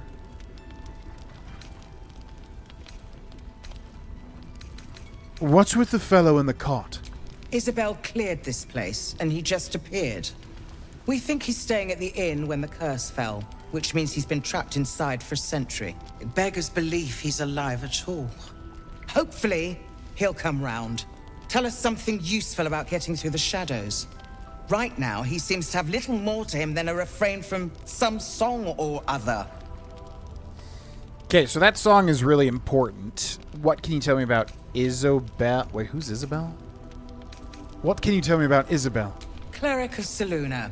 She's got a room upstairs if you want to meet her. That's who that is. Just don't interrupt her while she's doing whatever it is that keeps this place shadow-free. Welcome back, James.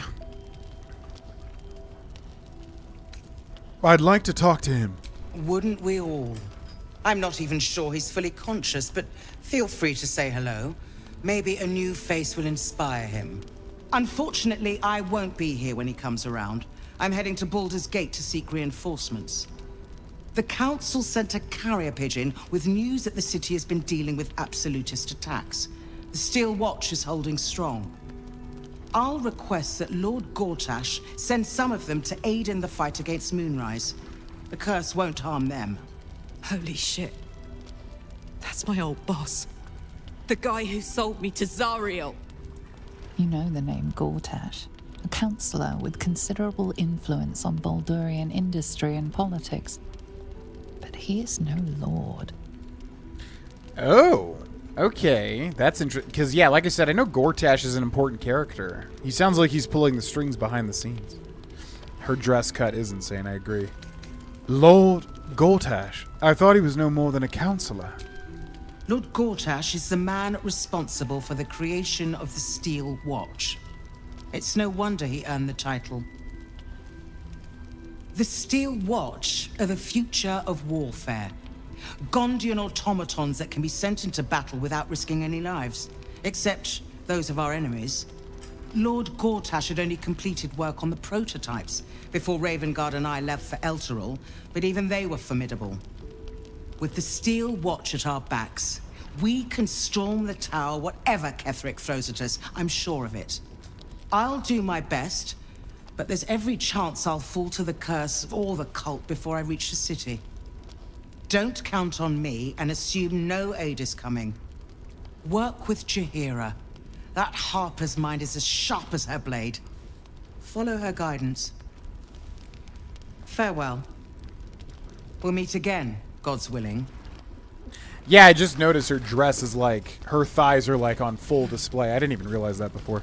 Yeah, and also, yeah, she's got golden skin, like a super dark gold, which I don't know much about elves. I thought elves just always were like more pale in D&D, but clearly still learning. Okay, so Karlach wants to talk about Gortash. Now, he's definitely gonna, like, turn that entire robot army against Baldur's Gate, right? Now, no spoilers, but it sounds like dude's got a whole robot army, and he's like, he's gonna keep Baldur's Gate safe. Yeah, okay. What's up, Karlach? So Gortash is a lord now. I'd like to clap eyes on this steel watch of his. You already know the story. I was Gortash's bodyguard, loyal as they come, when he made the deal with Zariel. She got a test subject for her infernal engine. I never found out what he got. This is the kind of man who gets a title. Authority. Makes me sick. Yeah, I have a feeling he's going to be a big shithead, but I don't know. Huh. I'm very curious, because I know that Baldur's Gate is like Act 3. I know that much, and like I said, I've heard of Gortash. But I have a feeling he's going to be like an antagonist of some sort in Act 3. But we'll see.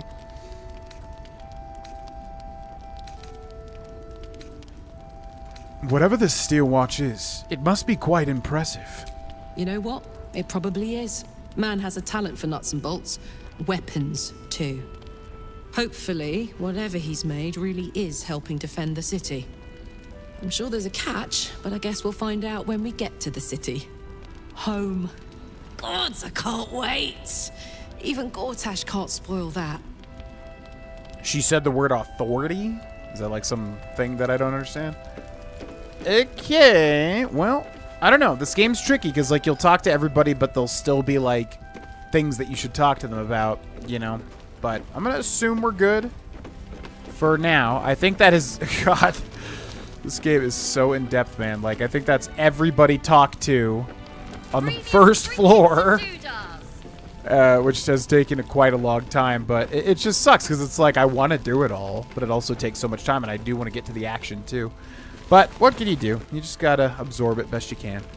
So, I think we can finally go upstairs. Now, what we're doing here, for those that don't know, is we're looking for the cleric Isobel, because she's going to be able to bless us against the Shadow Curse. Now, I don't think that's going to completely make us immune to the Shadow Curse, which basically gives us like 6 damage necrotic each turn. We are, you know, we're not in a light source, but hopefully it'll help at least, because it sounds like there's 2 versions of the Shadow Curse. It sounds like there's like the regular version, which is just a damage over time if you're not in light, but also some other negative effects, I think. And then it sounds like there's a deeper Shadow Curse, which we're going to need her blessing in order to survive. From what I can tell. I don't exactly know, but that's what it sounds like at the very least. So, looks like she's on that balcony over there. I'm imagining that's going to be a big moment. Authority is the word the narrator says when you take control over someone. Ah. And people love it when she says authority? Yes, you did miss the cat. It was a very funny exchange, though. I really like that character. Harper Mija. Take it easy while you can. We'll keep the watch. I like how there's just like crap falling onto her. Massive amounts of dust. Okay, looks like the big room is over there, so let's explore everything else first. We came up from over there, right? Yeah. Love the way she says authority. This is a thing? Like, just the way the narrator says authority? I'm trying to... I mean, there's definitely been points where the narrator says stuff that I'm like, oh, that's such a good, like, delivery. But I haven't caught on the authority part. I mean, I kind of know what y'all are talking about. Yeah, the cat was great. One of my favorite little quirky characters so far. That really delighted me. Yep, definitely a thing. Authority. Yeah, I know what you're talking about. But I feel like we haven't heard it as much this playthrough. Could be wrong, though. Isabel's room. And we can read her diary. Ooh. Wicker chest as well. Let's go ahead and sneak. Risk being an open view. I hate the whispered voices in this game, by the way. It sounds so weird. There's just something about it. It's just not natural. Gold and scroll of fog cloud. Don't mind if I do.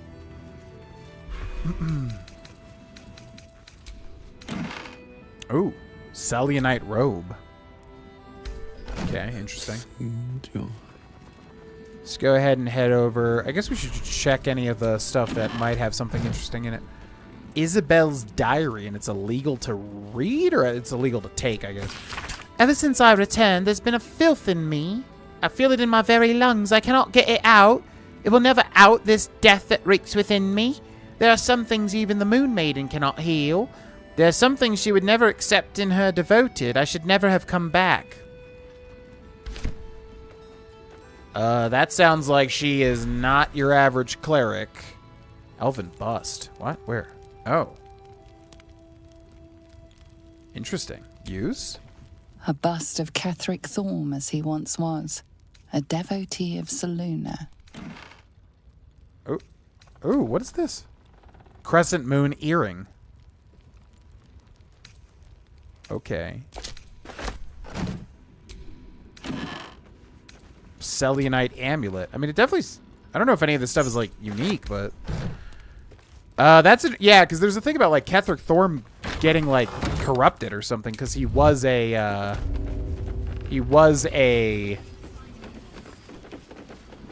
Selenite worshiper, but then he became, like, a Shar Dark Justiciar commander or whatever the heck. Alright, I feel like this is going to be significant. I'm going to make a save here. I don't know if it's going to end up in a fight, because she sounds corrupted, but, we should be okay. Just reading people's diaries? Of course. That's the least of our concerns. Hello?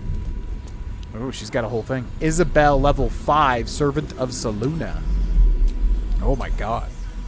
Humanoid, high half-elf. Dark vision, defy villainy. When the wearer becomes blinded, paralyzed, or poisoned, they automatically cast lesser restoration on themselves.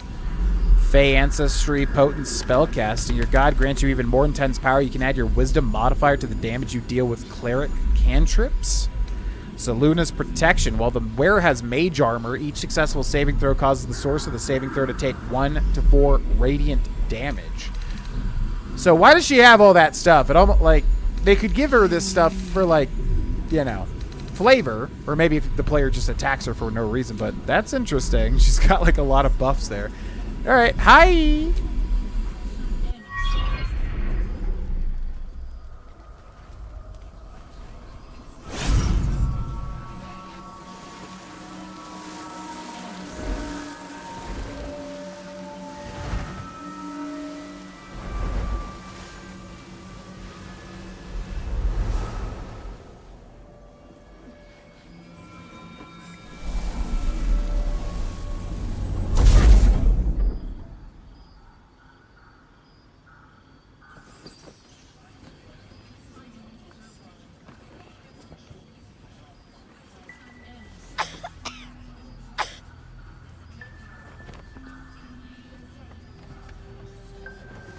They're all hot, man. Everybody in this game is I didn't hot. realize I had an audience.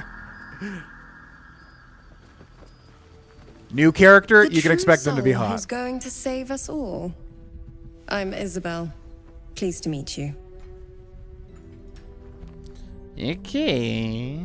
I'm feeling a little, like, apprehensive. Also, it's going to be interesting having Shadowheart here, I feel like.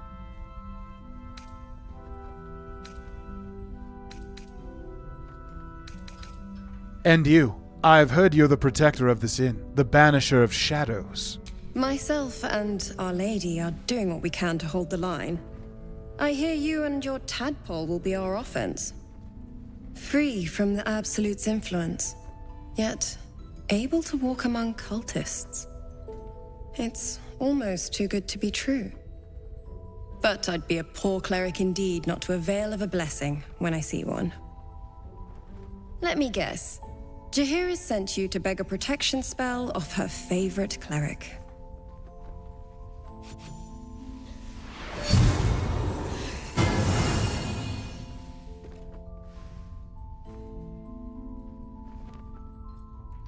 It hurts. Perfect. It'll make you immune to the lesser effects of the Shadow Curse, which will get you closer to the towers. But there are places it won't help. Places where the curse is darker, stronger. The cultists are able to traverse even the deepest shadows, though. I don't know how. The Harpers are trying to figure it out. Selûnite magic. Dark Lady, forgive me. Good nose. Like a nasty little terrier. Oh, I want to see these two, like, get really angry at each other. Okay, was this character established in Baldur's Gate 1 or 2 or in D&D lore? Because she seems like really designed like Jaheira was, and obviously is very important. Or is she new to this game, I wonder? Yeah, her design is very cool, because you don't typically see the dark eyeshadow. It's kind of like... Well, I guess not. Shadowheart's like all dark, but she's like all light, but then it's got the eyeshadow. It's interesting. Anything else I should know before heading off? Ketherick is a frightening man. But you have something he doesn't. Allies worth having. While you're busy in the towers, I'll be sure to... Wait. Do you hear that? Something's wrong. I didn't long rest. Don't do this to me.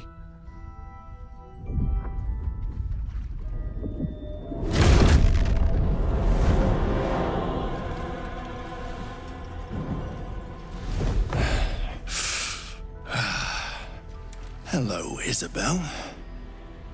Marcus, is that you? What's happened to you? I've been blessed. You can be too.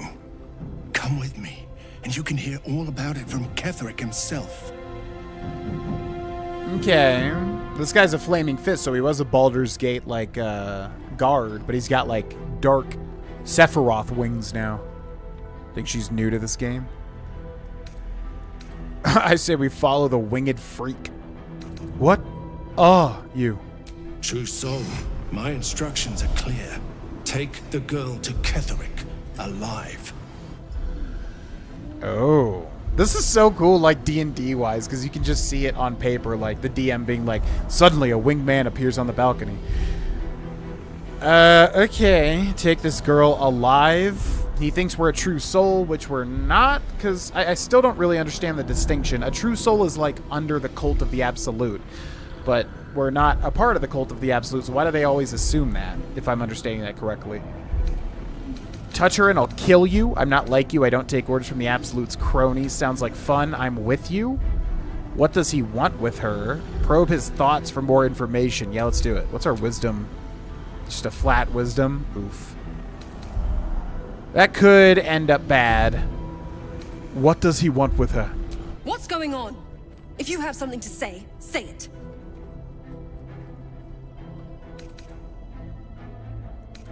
Why would we... This is just being evil? Like, just choosing to be evil? I mean, if we did this, we could just go directly to Ketherick and skip Moonrise Towers, but I don't think that's how it's going to work, obviously.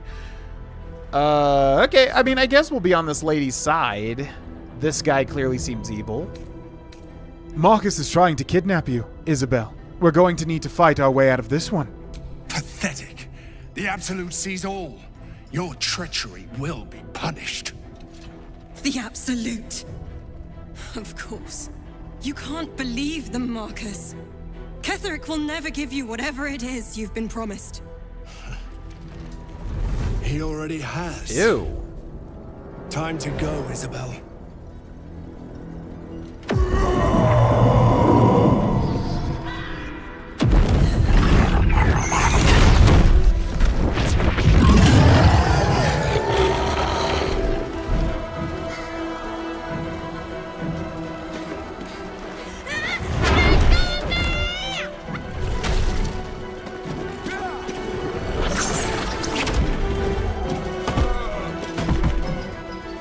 Moon Maiden, guide my hand.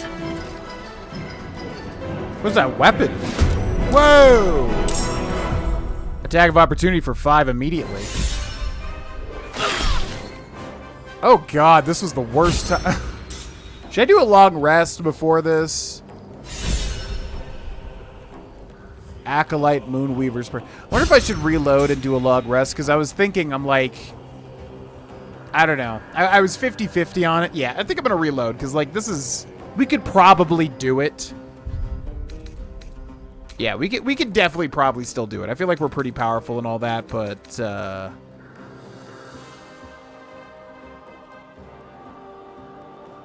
it feels not fair to not do a long rest there. Yeah.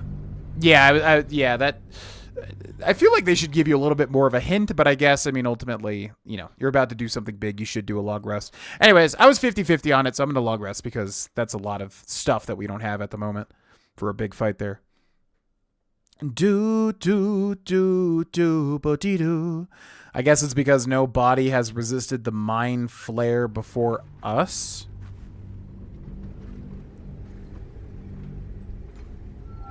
Nobody has resist. Oh, yeah. I guess so. So she's right out there, right? Okay, we're gonna long rest. Long rest to come. Your instincts, they assume that because the Absolute controls you through the parasites. Playtime's over, pet. Oh, God. Oh, I love this time of year. There's a lot of stuff going on. Dickheads start popping up wherever you look. You ain't wrong, Karlak. What do you want, You ain't Mizora? wrong. Drop the attitude and perk up your ears. You've got a new mission. Absolute's cult has gone and grabbed one of Zariel's assets. A devil, and a powerful one at that. They're locked up in the cult's fortress, Moonrise Towers. And you're getting him out. How many freaking big? We're gonna get to Moonrise Towers. Literally, the entire cast of Baldur's Gate 3 is gonna be there. They assume that because the Absolute controls you through the parasites, your ability to resist is unknown to them. Your instincts about a fight were impressive. Had to wait that whole cutscene to say this. Yeah, I mean, well, I think the thing that gave it away for me is like, there's a giant glowing woman. It's clearly going to be an important cutscene. And I literally was thinking before, I was like, what if that giant protective bubble was just pierced, right? Like, that would be a crazy scene. It doesn't look like the bubble was pierced, because I guess they would all get hit by the shadow curse. But, yeah, I was thinking it would be about a 50-50, something would happen that would initiate combat, but I wasn't really sure. I figured if it was just going to be a 1v1 fight, like us against her, we could probably do it, but if there's that many, yeah, entities, then log rest would be smart. 100% that's the evil playthrough dialogue. This is a turning point in the playthrough. Oh, yeah. Oh, that'd be cool. Ooh, and then you get to side with Ketherick. Ooh. Ah, now I really want to do a dirge. Or just an evil. I don't know. What is better? Like a dirge playthrough where you're trying to, I guess, resist... I don't know, it's confusing, because you could do a dirge playthrough where you resist the Dark Urge, you could do a dirge playthrough where you give in to the Dark Urge, or you could just do a not Dark Urge evil playthrough, and I wonder what would be the most satisfying, you know? Yeah, everyone's saying long rest. I love the music when it starts to pop. I know it did the leitmotif or whatever. Da da da da da da da. Yeah. Dark urge for evil. Okay. Okay, If this devil is so powerful, how did they manage to get captured? Will, your playmate's wasting precious time. Let's see about getting his priorities fixed. Clause Z, Section 13. Should promised soul refuse obeyance or neglect duty, the pact holder shall cast the promised into Avernus as a lemure. I'll make it simple. Will fails or refuses, and he turns to a thick blob of stink flesh and sinks to Avernus. Now, be a good boy and play fetch, pup, or you'll spend an eternity sizzling in the hells. Mizora's words may be flippant, but they are tinged with desperation. She cannot afford for Will to fail this mission.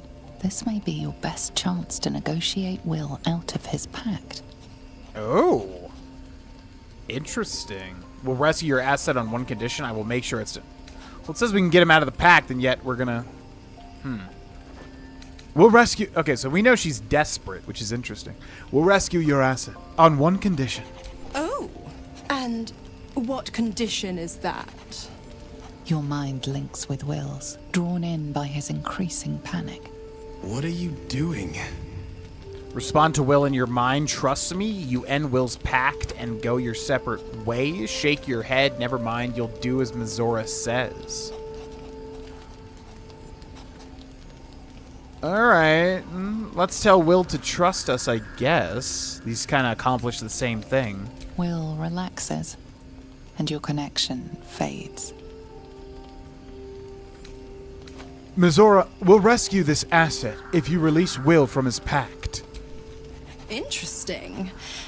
Now, why should I go letting my favorite pet off his leash? Hoo boy. Performance check? Say you know a pact-breaking charm and chant a series of pseudo-infernal phrases? We do actually have a ton of performance, funnily enough. History and intimidation. We could always let the cult infect the asset. So we have a +7 from intimidation. We have a +10 from performance. It's weird for Thea to do performance, but also sure. Say you know a pact-breaking charm and chant a series of pseudo-infernal phrases. This is going to be a high DC. Not as high as I thought, though. 14. That should do it. Yeah. 21! I've never seen such a fearless display of sheer idiocy. Bravo! Fine. I'll play your game. But I amend the pact once the mission's done, not before. Clause F, Section 9. Soulbinder shall bestow reward or favor only upon soul bearer's fulfillment of related obligation.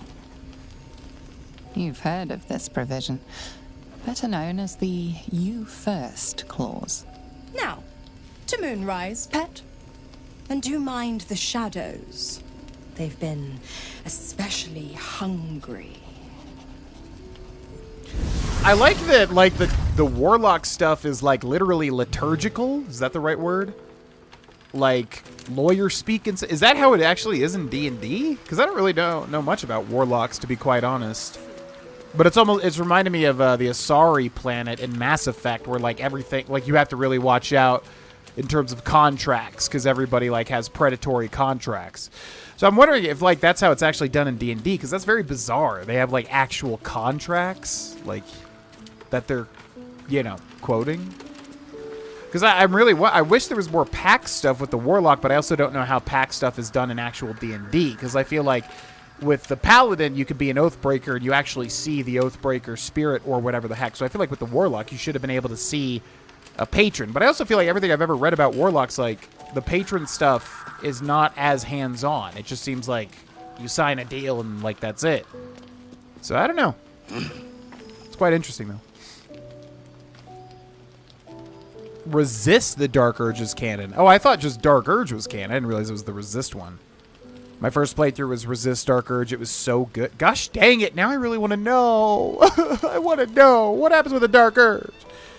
I always avoid this fight, to be honest, with Isabel. I just don't like it.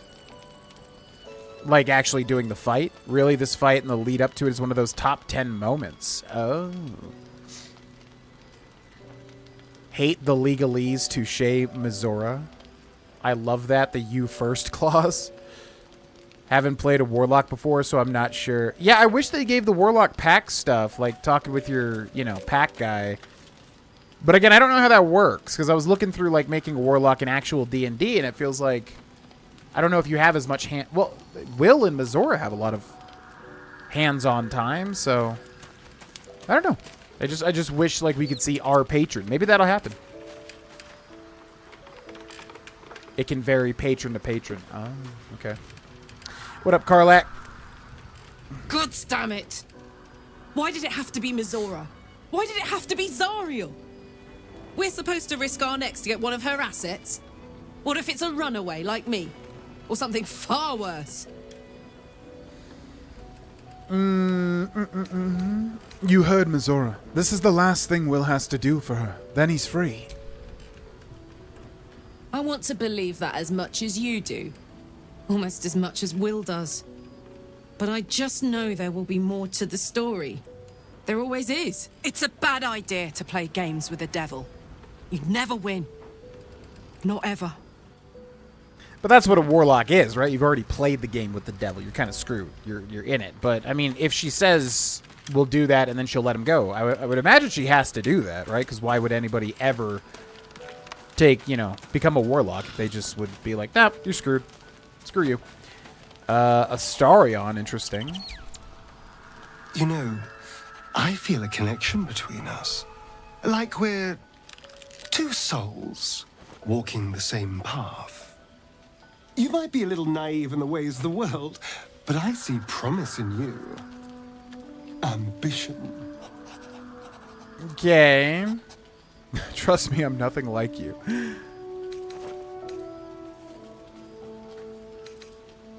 Trust me, I'm nothing like you. Well, no, I was being generous. But you're not beyond hope. I just worry that we're not considering all our options when it comes to our uninvited guests. How many people are infected with them, do you think? Hundreds? Thousands? And they're not just goblin trash. There are powerful people in the Worm's thrall. Whoever's waiting for us at Moonrise Towers controls it all. But if we can take that control from them, imagine the power we'd wield. Yeah, the one thing I really don't understand is why are there so many people infected with the Mind Flayer tadpoles? Again, if it's like a spoiler, you know, we'll figure that out. But, like, it doesn't seem logistical that they would literally be able to abduct that many people. How do we even get there, by the way, first of all? Second of all, how did they abduct that many people to put tadpoles in and then release them back into the... Like, what's going on with that? I'm hoping that's explained, because it seems like an incredibly large amount.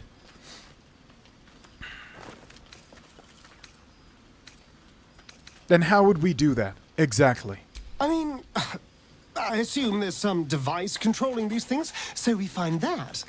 Murder some people and, Look, I'm not a details person, all right? But turning up and causing chaos has worked for us so far. I'm just saying, there's an opportunity here. If we can control the tadpoles, we can keep ourselves safe. And liberate the world from this evil. I mean, that's a lot riding on thinking there's a machine that controls them. To me, they were all psionic. It's like some sort of hive mind between the Illithids. But I don't know, because I don't know much about Mind Flayer lore. Or we could just enjoy having all that power. Or we could just enjoy having all that power. I knew I was right about you. It's so good to find a kindred spirit. Of course, this all assumes we live long enough to find this, moonrise.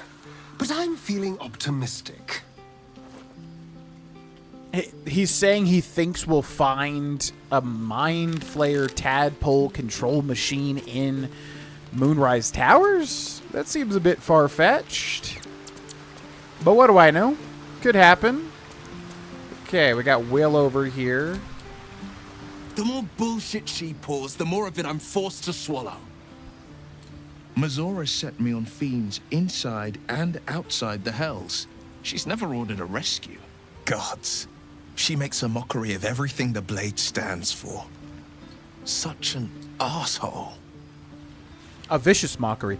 I don't really understand Will that much. Like, he hates Mazora, right? And everybody hates Mazora. But he literally chose to do that.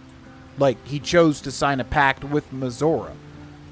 That would be like our character complaining about, like, oh, I hate my patron, blah, blah, blah, blah, blah, blah. But it's like, we did it. Like, unless I'm forgetting something. Did he say why he had to sign the contract or something? I don't know.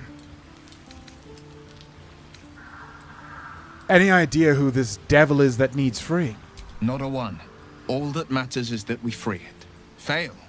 And I made a mindless blob clawing at demons on the front lines of the Blood War. A lemure, which I thought it was a lemur, but I guess it's like some nasty flesh thing. Oh god, you're everything you accused Karlach of being. That's pretty scathing. So you're bound to be a lemur, no matter what? Yes. Unless Mazora actually fulfills her promise and sets me free. I always knew what my future held, and I know I chose right. Thank you for sticking your neck out for me. I mean it. But I'm not going to celebrate till I'm actually free. I can feel Mazora scheming, plotting. She won't let me go without making a fuss. Trust me on that. But I don't get it because I thought, like, you would have to just follow the contract if you're the patron. Maybe not. Ah. Raphael's making a bid for Mole's loyalty. What do you make of it? A blushing apple begging to be plucked. He wants more than her loyalty. He wants her soul. Mole's an obstinate one. If she's of a mind to team up with Raphael, there's no changing it. We need to warn her from Raphael. If the bargain's a good one, she should take it. She'll make the right decision. You'll see. I think she will. If not, well, you've seen what happens when a bound soul reaches for freedom. I can't imagine what cruel penance Mole would pay if she were ever to resist that fell bastard. When did we see that? Oh, have we not talked to him about this? The cultists have taken your father to Moonrise Towers. Florix confirmed it. Then we know our mission. All roads converge at Moonrise. Can we trust Floric? I was 11 when the Councillor spotted and slayed an assassin who stalked father from the shadows. I was 13 when she brought word of a goblin warband advancing on Rivington. Her keen scouting saved 100 lives that day. The Councillor's loyalty to my father is beyond question. She's as steady as Tyr's heartbeat, as upstanding as the Sword Mountains. Father's at Moonrise Towers, and we need to save him. Not yet. He hasn't talked about his pact. Oh, okay. Maybe there's a reason. Maybe there's a better reason than I realized. I mean, to me, it just seems like he wants to, like, be a hero and, like, save the Sword Coast, and so he took the easy route and went with a patron for that, which is ironic coming from us, considering we're a warlock. The cult must have some reason for taking your father, but what? They want violence, they want control, they want Baldur's Gate. Who better than Grand Duke Ravengard to surrender it? Who better than the commander of the Flaming Fist to dismantle its defenses? They will infect him, and the city's guardian will become its ruin, unless we put a stop to it. I mean, yeah, Floric seems definitely trustable, but you never know in this type of world. To Moonrise, then. We can't let the Absolute take Grand Duke Ravengard. We can't and we won't. The shadows be damned. You're not coming, though, but yeah, it's cool. Bye. Okay, so then long rest, auto select, full rest, see if anything happens in the nighttime. That looks different. Oh my god, so much stuff happening. The voice of the Absolute is strong here, and getting stronger. I don't know how much longer I can resist it. But it's good to see you're making progress.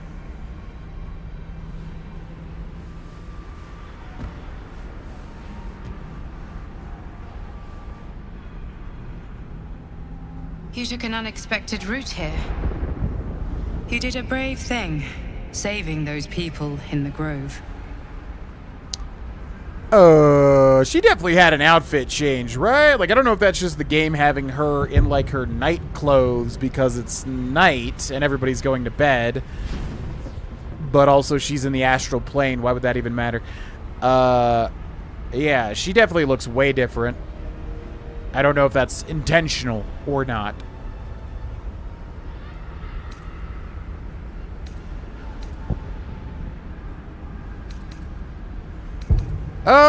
I think we do care about our tiefling contemporaries. It wasn't even a choice. They needed my help. Not everyone would have helped.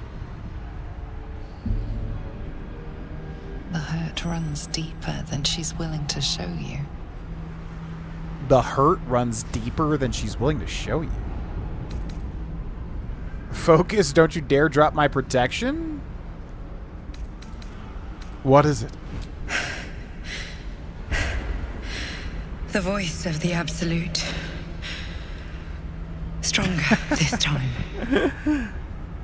Beneath the resilient veneer, a touch of fragility. She needs comfort. Yeah, this is so weird. Like, this person is not like a god. They're presented as some sort of god, but they clearly seem very fallible. Will is made interesting by all of those around him. His father's Grand Duke, Mizora, Floric. Yeah, I don't know. Will's just kind of the odd man out for me. Like, Karlach, get it. Astarion, get it. Shadowheart, get it. Lae'zel, get it. Will, like I said, I don't know. It sucks to, like, not have the people in your party because maybe you just know more about them and all that. But yeah, I mean, it seems like typical warlock type stuff. I don't know. I'm just curious if we've missed out on some interesting stuff with Will. Stay focused there. The dream visitor's eyes are... I'm genuinely curious if this is intentional or not, because it almost seems like... Because, like, when the game puts everybody in their nighttime clothes, they're very revealing. Everybody's clothes at night is very revealing. So I'm wondering if it's just because the game thinks it's at night, but I'm pretty sure we've had dreams of her before. So she definitely, like, had an outfit change, and it's very, like, revealing, but I don't know if that's important or not. Say nothing, wait, hold her tight. You look terrible. Do you need a hug? Pull yourself together. We got work to do. I mean, we're not going to romance our guardian, which is very interesting. I didn't think that would be like a... Did not think that would be an option. What would Thir say? Say nothing and wait? Hold her tight? I don't think we trust her as Thir, to be quite honest. I don't know what her deal is. Pull yourself together. We've got work to do. I'm sorry. You're right. It just doesn't stop.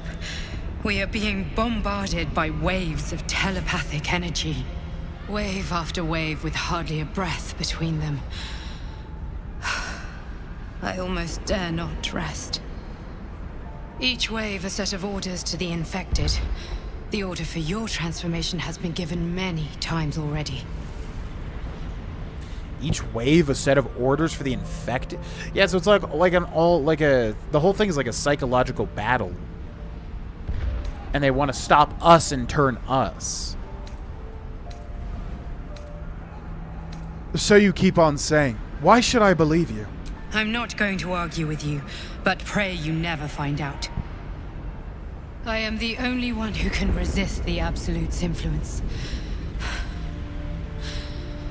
Hence its fear of me, its desperation. Unfortunately, that also means it is dedicating more and more resources to my retrieval. The task ahead is monumental, but we're all that stands between victory for the Absolute and freedom for all. This is not just about you and I anymore. It has become far bigger than us. You must infiltrate Moonrise Towers, discover the secrets of the Absolute, and put an end to it, so we can finally be free. Now I must rest, and you must carry on.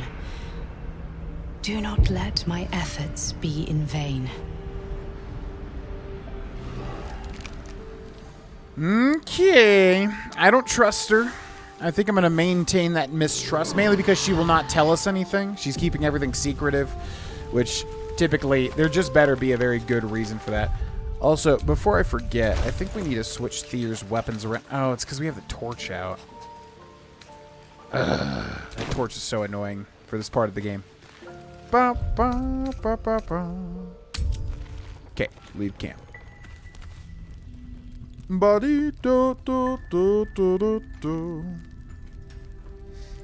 You're overthinking the game. Just enjoy what's give. Wink, wink. I'm overanalyzing. I just enjoy talking about my thought processes with this type of game.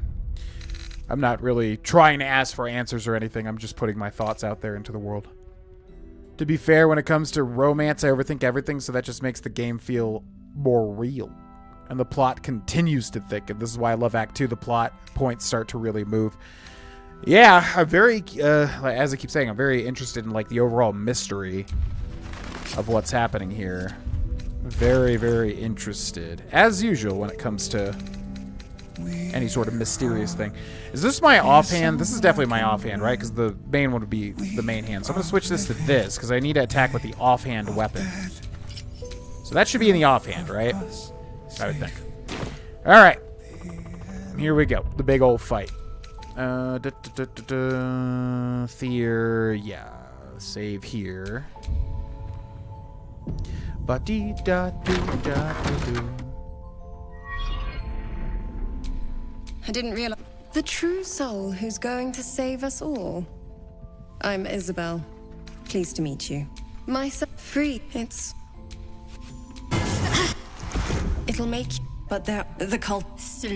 Good nose. Like a nasty little Kether. While you're busy in the.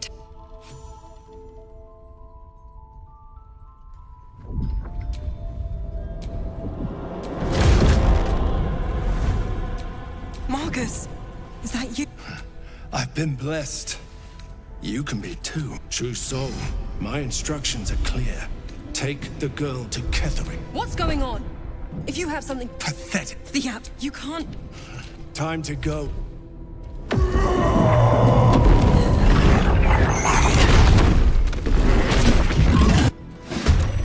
Okay. Come along, Isabel. What did he just... Did he just heal us? What did that look like healing? He just used... Okay, we got one inspiration from something. Acolyte Moonweaver's Prayer. Shadowheart is inspired. It's interesting, because that should have been bad. 2 inspirations. Commence battle, and he used... The enemy is surprised. Why would he be surprised? Vampiric Shout, available next turn. Vent a malevolent shout, wounding nearby foes and healing yourself, provided they're neither constructs or undead. We can use Hellish Rebuke, which is 5 to 50 damage. Now it says upcast, but I'm assuming that's just already upcasted, right? 5 to 50. That's pretty good. We could always Eldritch Blast, too. We probably want to kill this guy first. He might even have weakness to fire. Sure, Hellish Rebuke. 12 damage gets the save. Knock unconscious on Isabel. 18 damage. Okay, so how does this go? We got a winged whore outside. This is an undead flying ghoul. Resistance to poison, opportunity attack, standard stuff. Yeah, he definitely looks ghoulish. Looks a little Nosferatu-esque. Winged horror. Well, I'm just going to go for the main guy. I'm assuming... Yeah, Flaming Fist Marcus, level 6. He doesn't seem too bad. I mean, he's in a terrible spot. Like, if we all just mess him up, I feel like he's going to die for sure, right? This guy looks cool as hell, though, with those evil wings. He's an aberration. We have something with aberrations, don't we? We'll have to check what we can do. I'm pretty sure somebody has an aberration thing. Warped alien beings that have come to Faerun from far beyond... From beyond the multiverse? Is the multiverse like a thing that I did not? Does that just mean like the astral plane and whatever, or is that even more extended? Great Weapon Master bonus attack. When you land a critical hit or kill a target with a melee weapon attack, you make another melee weapon attack as a bonus action that turn. Damn. Dark Devotion, advantage on saving throws against being charmed or frightened.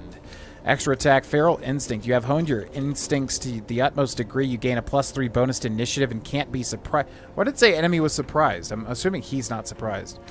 Opportunity attack, Tenacity. You deal 6 bludgeoning. So he's like, what, a paladin or something? What is this guy? Can you tell what he is? Agent of the Absolute. Okay.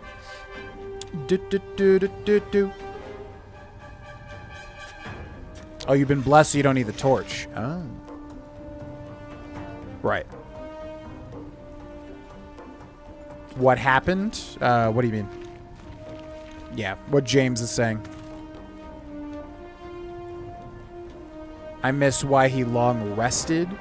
Well, basically, we did this scene, and then the fight started, and I was like, okay, before the scene started, I was like, it's a 50-50 whether or not I think I should long rest or not, without seeing the scene. And then we saw the scene, the fight started, and I was like, okay, let's reload that, let's long rest, but then we had a whole ton of conversations because we didn't long rest in the previous save. So now we're all ready to go. Okay.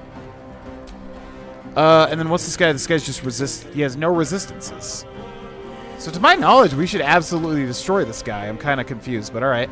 Let's go with, I go into a rage. Then, who has the aberration thing? Somebody has something to do with aberrations. I feel like it may be Lae'zel. I don't know. Let us reckless attack, 88% chance to hit with advantage. Well, she's taking the long way, I guess. Okay, 15 damage. Let's also move over here. Another main hand attack. Do we not have like a... Yeah, we do. Rush attack or lacerate. I mean, lacerate is the same thing as main hand attack, right? 10 to 22, but with the chance to bleed. Can also Razor Gale, but that's only really for like AoE. So I think we lacerate, 88% chance. 15 damage again, and the lacerate lands for the bleed. Excellent. And turn. I mean, we should just mess this guy up, right? Like, why? I feel like this is a really easy fight since they start him, like, right in the midst of your party. I mean, famous last words, of course. Okay, I think Lae'zel has some sort of aberration thing, doesn't she? I swear to God that was a thing. It's right. Yes, right here. Ancient Grudges. Touch your amulet to subsume a sliver of the knowledge of the Gith. You gain advantage on attack rolls against aberrations. That's huge. Costs a bonus action. Hell yes, brother. Ancient Grudges. Then we can do... Ooh, a disarming attack. Yeah, because he's got a weapon. Ooh. Disarming attack, which uses a superiority die and an action. We get like 2 chances too with the freaking advantage. Oh my God, 84% chance to hit. Whoa, weapon dropped immediately. Oh my God, this guy's so screwed. Famous last words, but anyways, okay, so we dropped his weapon. Can we see the weapon? Where is it? It's on the ground right there. The great, oh, it's just a great club +1. Oh, and I can steal it. Wait, can I just like... Can I take this now?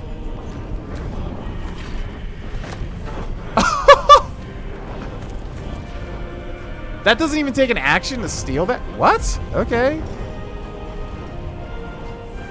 Wow, and then we get an extra attack. We can't even disarm him anymore. Cleave, swing your weapon to attack 3 enemies at once. Piercing shot. Gaping wounds, which causes extra damage on attacks.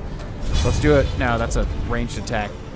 Sweeping attack, disarming attack, distracting strike. Give your allies advantage on their next attack roll. Oh my God.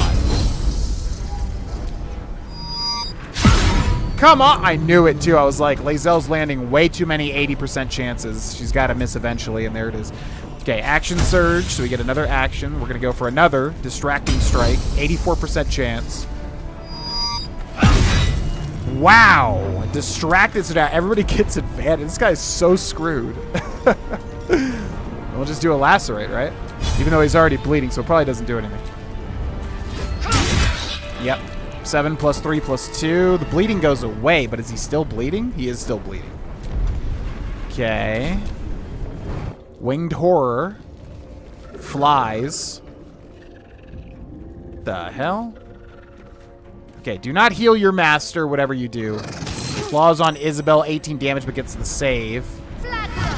Guiding Bolt and misses. Healing Word on herself. Fist. Cirrus. Jaheira. All these people are surprised that they're missing their turns. Fertilizer. Oh, Jaheira, yeah. Whoa! Ice Storm. Offhand attack for 2. Our turn as Fear. So we're going to provoke an opportunity attack. However, we could just Misty Step. Do we have a better one-on-one attack? Shatter?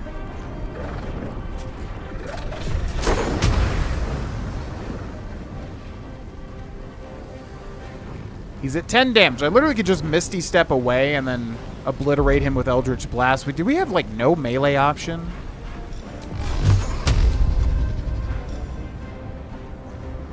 Or we could just click heals. And yeah, that wouldn't even use a... attack of opportunity. Click the heals. Your movement speed doubles. Enemies have disadvantage on opportunity attacks. That's so funny. We'll take the Garrett. Nah, whatever. Okay, click heals. Do it. On yourself. Okay, and then if we move over here, click heals is activated, right? Yes. So then if we move over here, they have disadvantage on opportunity attacks. Breathe deep and move. Misses. Good. Still lands the hit, but only for 6. That's fine. Okay, then Eldritch Blast should have... Why do we not have advantage? I guess it's only a weapon attack? 70% chance to hit. It would be awesome if he flung and then also took opportunity attacks, but since he doesn't, I'm going to turn off Repelling Blast and go boopity boopity.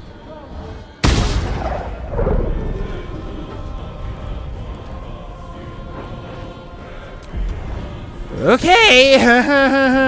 God, that gets so old. Wait, what is this? Wait, what? Jump.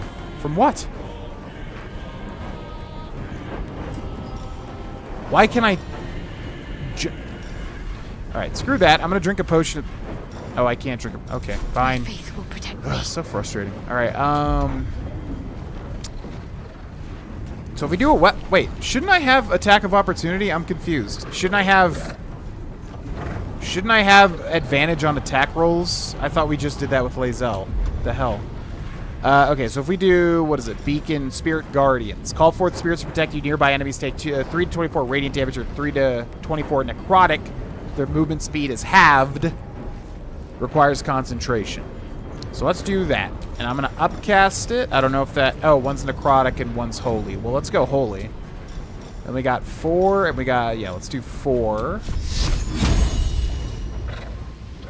Yep, do it. He just got obliterated. Then we want to move into this guy. 11 damage intakes. He gets the save, whatever that save was for, I forget. We can also summon a spiritual weapon. Might as well. Let's go for the trident. And it doesn't matter if we do 2 or 3, right? So we'll do the trident right behind him. Okay, now we're the trident, but we only have our bonus action. No, we don't. We could do trident thrust or piercing strike. 70% chance to hit. Misses. Oh my god, dude. I wish I could literally just, in this game, remove 70 to 84%. Just cut it out. Just, like, remove it from the game completely. Because those numbers are cursed for me. Like, literally forever cursed and changed. So frustrating. Entered. Shadowheart has nothing entered. Winged Horror. Use dash. They take 21 and 13. Oh my god, they're taking so much from the Spirit Guardians. What just happened? Oh, Lae'zel got a riposte, I think. They took so much damage from Spirit Guardians. Oh my god. Yeah, Spirit Guardians is ludicrous, man. That is so, like, BS in terms of mechanics. Whoo, boy. Just take their weapon. Lae'zel's such a monster. When she hits, only takes an action to equip the item. Ah. Bazel Wreckage. Yeah, she destroyed him.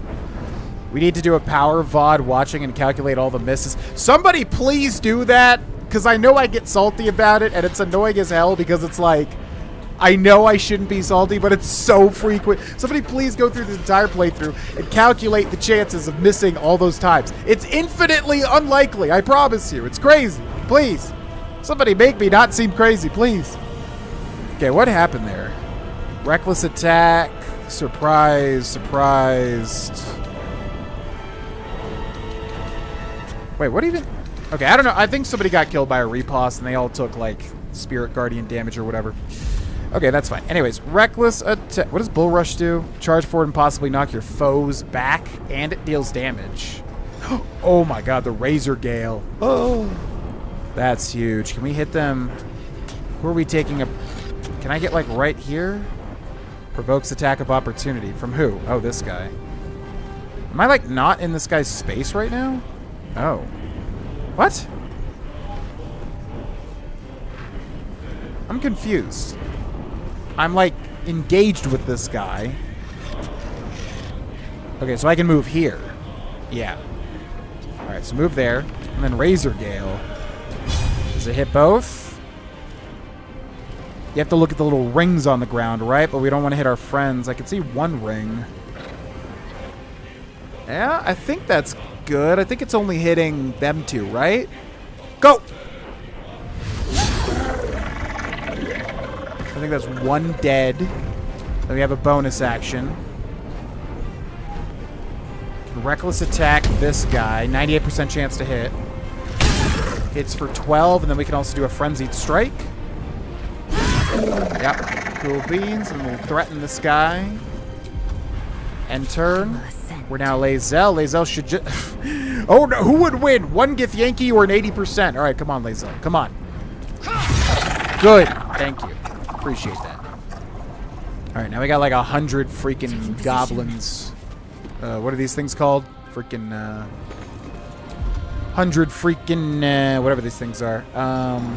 Ghouls. Can I hit this guy from here?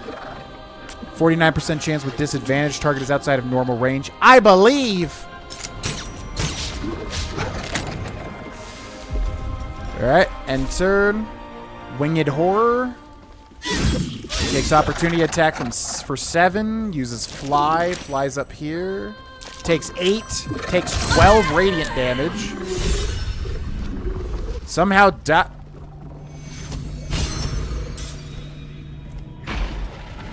Huh?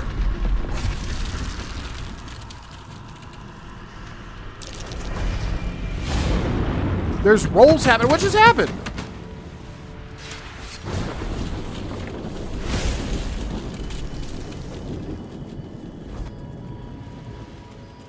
Did we fail that? Did she actually die? What? Isabel! No! What in the nine hells happened?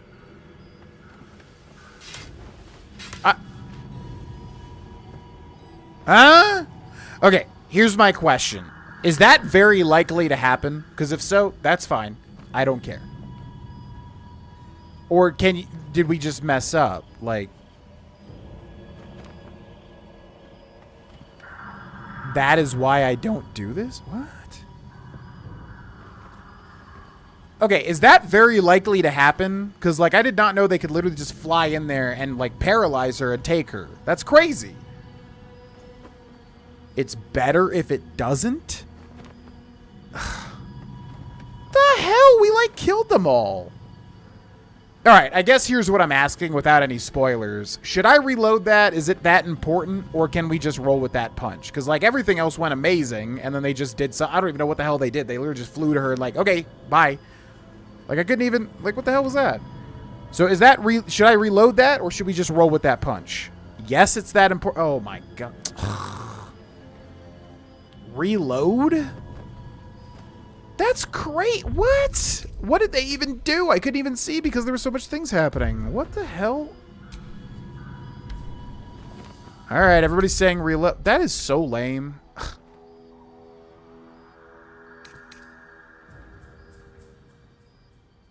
Why does it say 3 hours?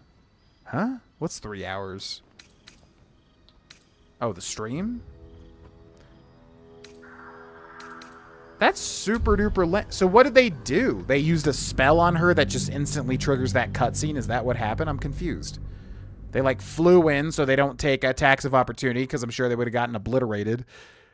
Maybe. And then they like paralyzed her and then they just took her. That is super duper lame. I hate that. Like we were doing so we destroyed them. And then they just did some like, they did some freaking Battle at Helm's Deep BS where they like had a guy just run through and explode the sewer or whatever. Okay.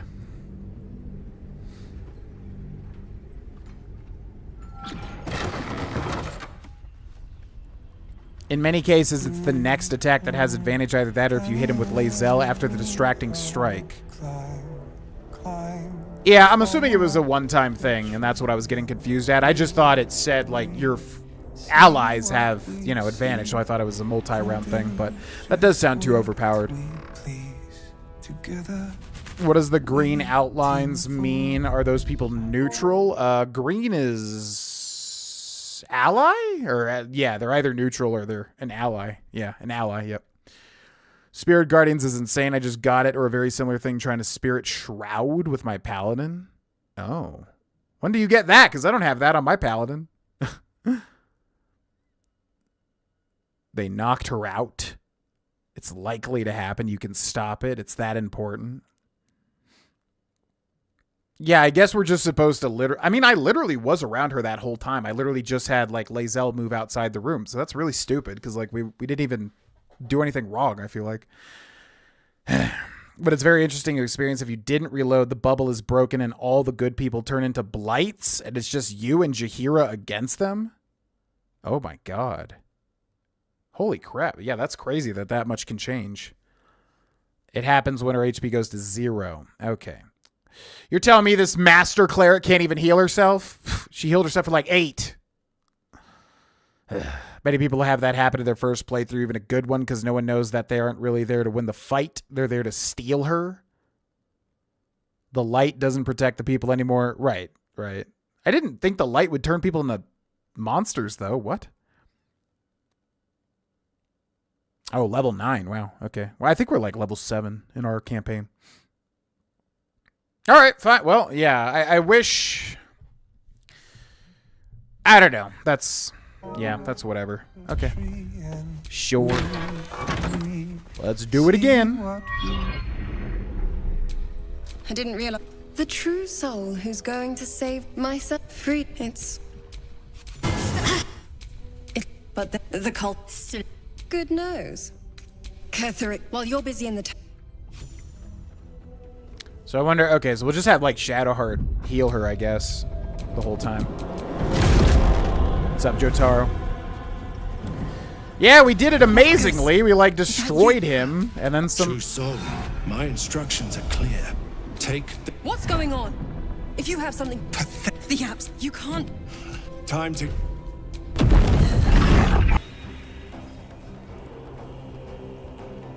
Okay, can you all hear me? Because we dropped connection there for a second. My giant YouTube video is about to finish rendering, but how would that affect? How would that affect streaming? That's surprising. I'm assuming that's what it is, because my giant video just, like, finished rendering. Huh. Anyways, are we good? Because it looked like it dropped connection there for a second. That adds another layer of stakes, knowing that there's basically a timer. Yeah, I guess it's just like the whole, you know, the whole, escort mission thing that always gets annoying. But that's fine. That's fine. Hellish Rebuke! Oh my god, that dealt like 3 times as much. Okay, look at this. He just kills her like immediately. Okay, she has a lot of HP. How did she die? What? Okay, Hellish Rebuke just dealt a crazy amount to him. All right, well, we're going to protect her with our life then. I think they need to, like... that's fine. It's pretty clear they want to take her, so I guess you should be aware to, like, protect her at all costs. I just thought we did really, really good, you know? But that's fine. All right, Frenzy. Yo! And then what did we do? We did a Reckless Attack, but we can also do Lacerate, which is to stay better. No, it's not a better because we don't have advantage, so we'll go for the reckless attack. 88% chance to hit. Critical hit! Oh my god, okay. 30 damage, Jesus Christ. Main hand attack as well. There I should have lacerated because we already had the reckless attack, but I forgot. End turn, Winged Horror. Whee! Alright, we gotta get Spirit Guardians in ASAP. Also, this fight is really like wonky too because the camera's all crazy. Claws on Isabel, which miss. Okay, we are Mr. Feared. We will not provoke an opportunity attack, so maybe just Hadar, like right in the center here. That would be pretty good, I think. The hunger of Hadar! I just don't want to hit any allies, but it looks like we may not. Oh, we can hit all 4. Oh my god, maybe all 4? Yeah, we can protect the doorway too. Yeah. The hunger of Hadar! Yeah! Okay, not bad, not bad. Now we have concentration. We can summon the... Oh? Oh, did I hit some but... How would it... Who's getting a save? What? I'm like hitting that dude... This guy's just gonna die to this. He's like in the...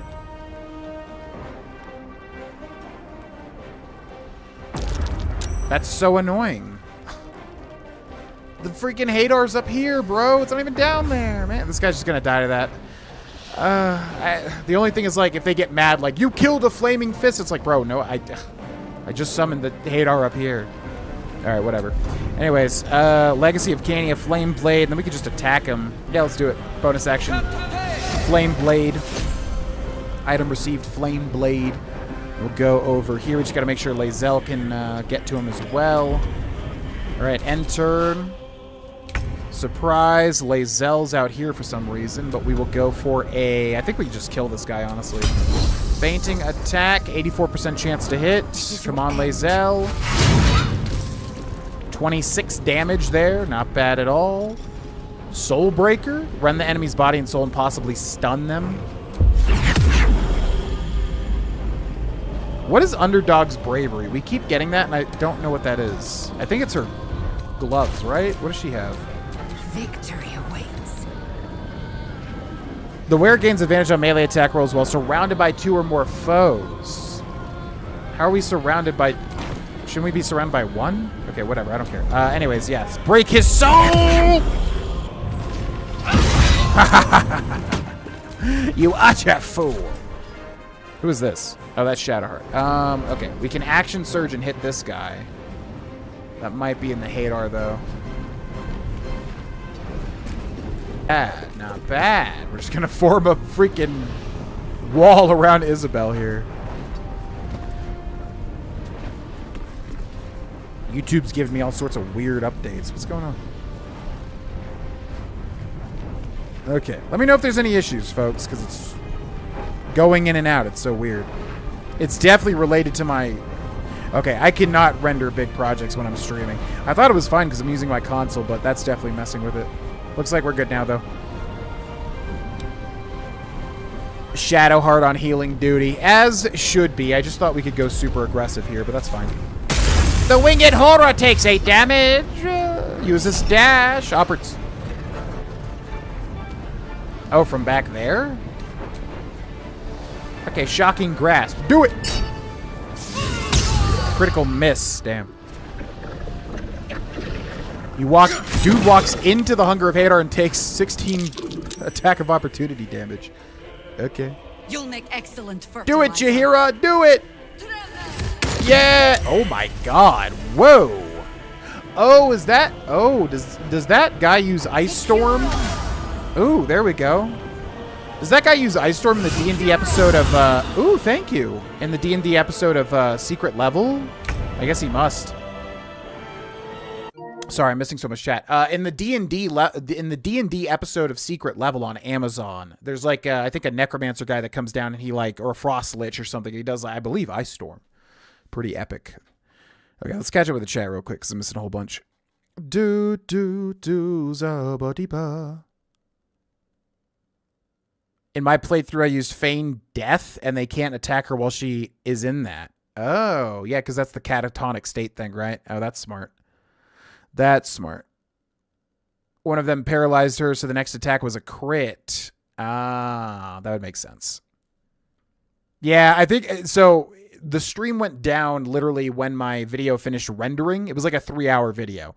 It finished rendering and then it like actually finished rendering. And both times the stream went down, which is really weird because how would that affect bitrate and upload? I don't even know how that would...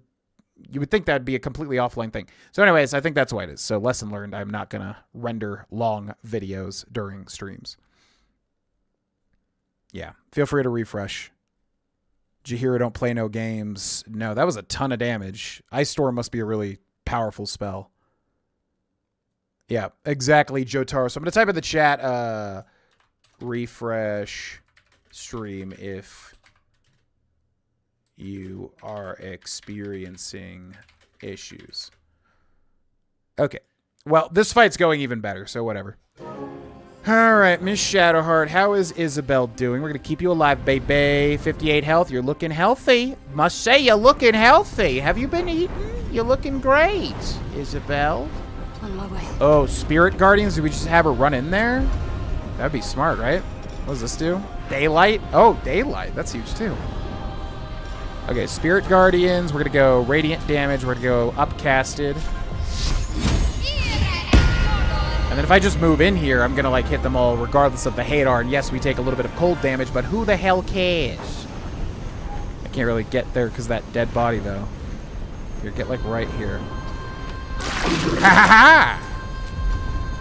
And then we can, yeah, Spiritual Weapon. Let's go for the Trident. Let's go Spell Slots. 2. You can go, what do you mean not enough movement? She can summon it. What you talking about? Doubled move. Yeah, I don't care about doubled movement. She can summon the thing behind him. I know that for a fact. What are you talking about? Not enough movement. What? What are you talking? You're crazy right now. What are you talking about? Okay, go there.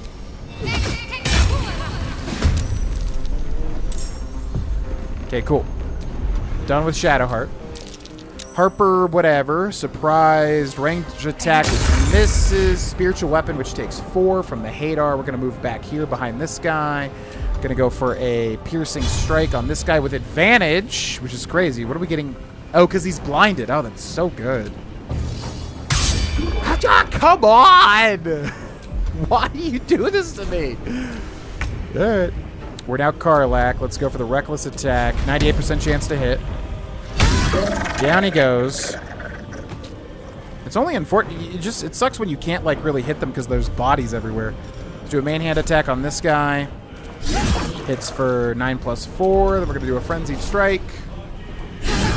He is removed and turn. Winged horror. Uses fly. Gets hungered. Going for Isabel immediately, so we gotta watch out. Takes 13, but gets the save. We are Thier now. Should we just, what does Thier have that could obliterate this guy? Do we have any big giant spell? We do have no spell slots. Could just Eldritch Blast him, of course. Ooh! You must be concentrating on another spell to cast as if the target was concentrating. You heal as much as the damage that was dealt to it. 6 to 36 damage costs an action. And we are concentrating, but it also removes what we're concentrating on, right? But that's fine. I kind of want to just use that and see what it does. Don't waste a step. Yeah, let's do it. Concentrated black! That's a 100% chance to hit? What? Good. Again. Oh, and she really wants us to use the tadpoles. This chick is not on our side. There's no way. There is no way. Okay. Why is my weapon on fire? Wait, we have the flame scimitar. Wait, what do we have? What is that? Blessing of Saluna. Oh, that's what we... What is that from? Did we? I guess we summoned the Flame Blade. I'm forgetting. I don't remember. Anyways, enter. Harper Boar. Use the dash action. Dashes into here. Goes up the stairs. Okay, epic turn, bro. We are now Lae'zel. Ooh, big ol' cleave here. Big ol' cleave, right? Let's go for the cleave. Wait, so what's the superiority die, Cleave? Sweeping attack. 1 to 8. That is so bad compared to Cleave. What the hell? Yeah, this is way better. Do that. Big ol' Cleave. This guy's at 9 damage. We can go for a main hand attack. There's a parasite in that corpse, brimming with potent magic.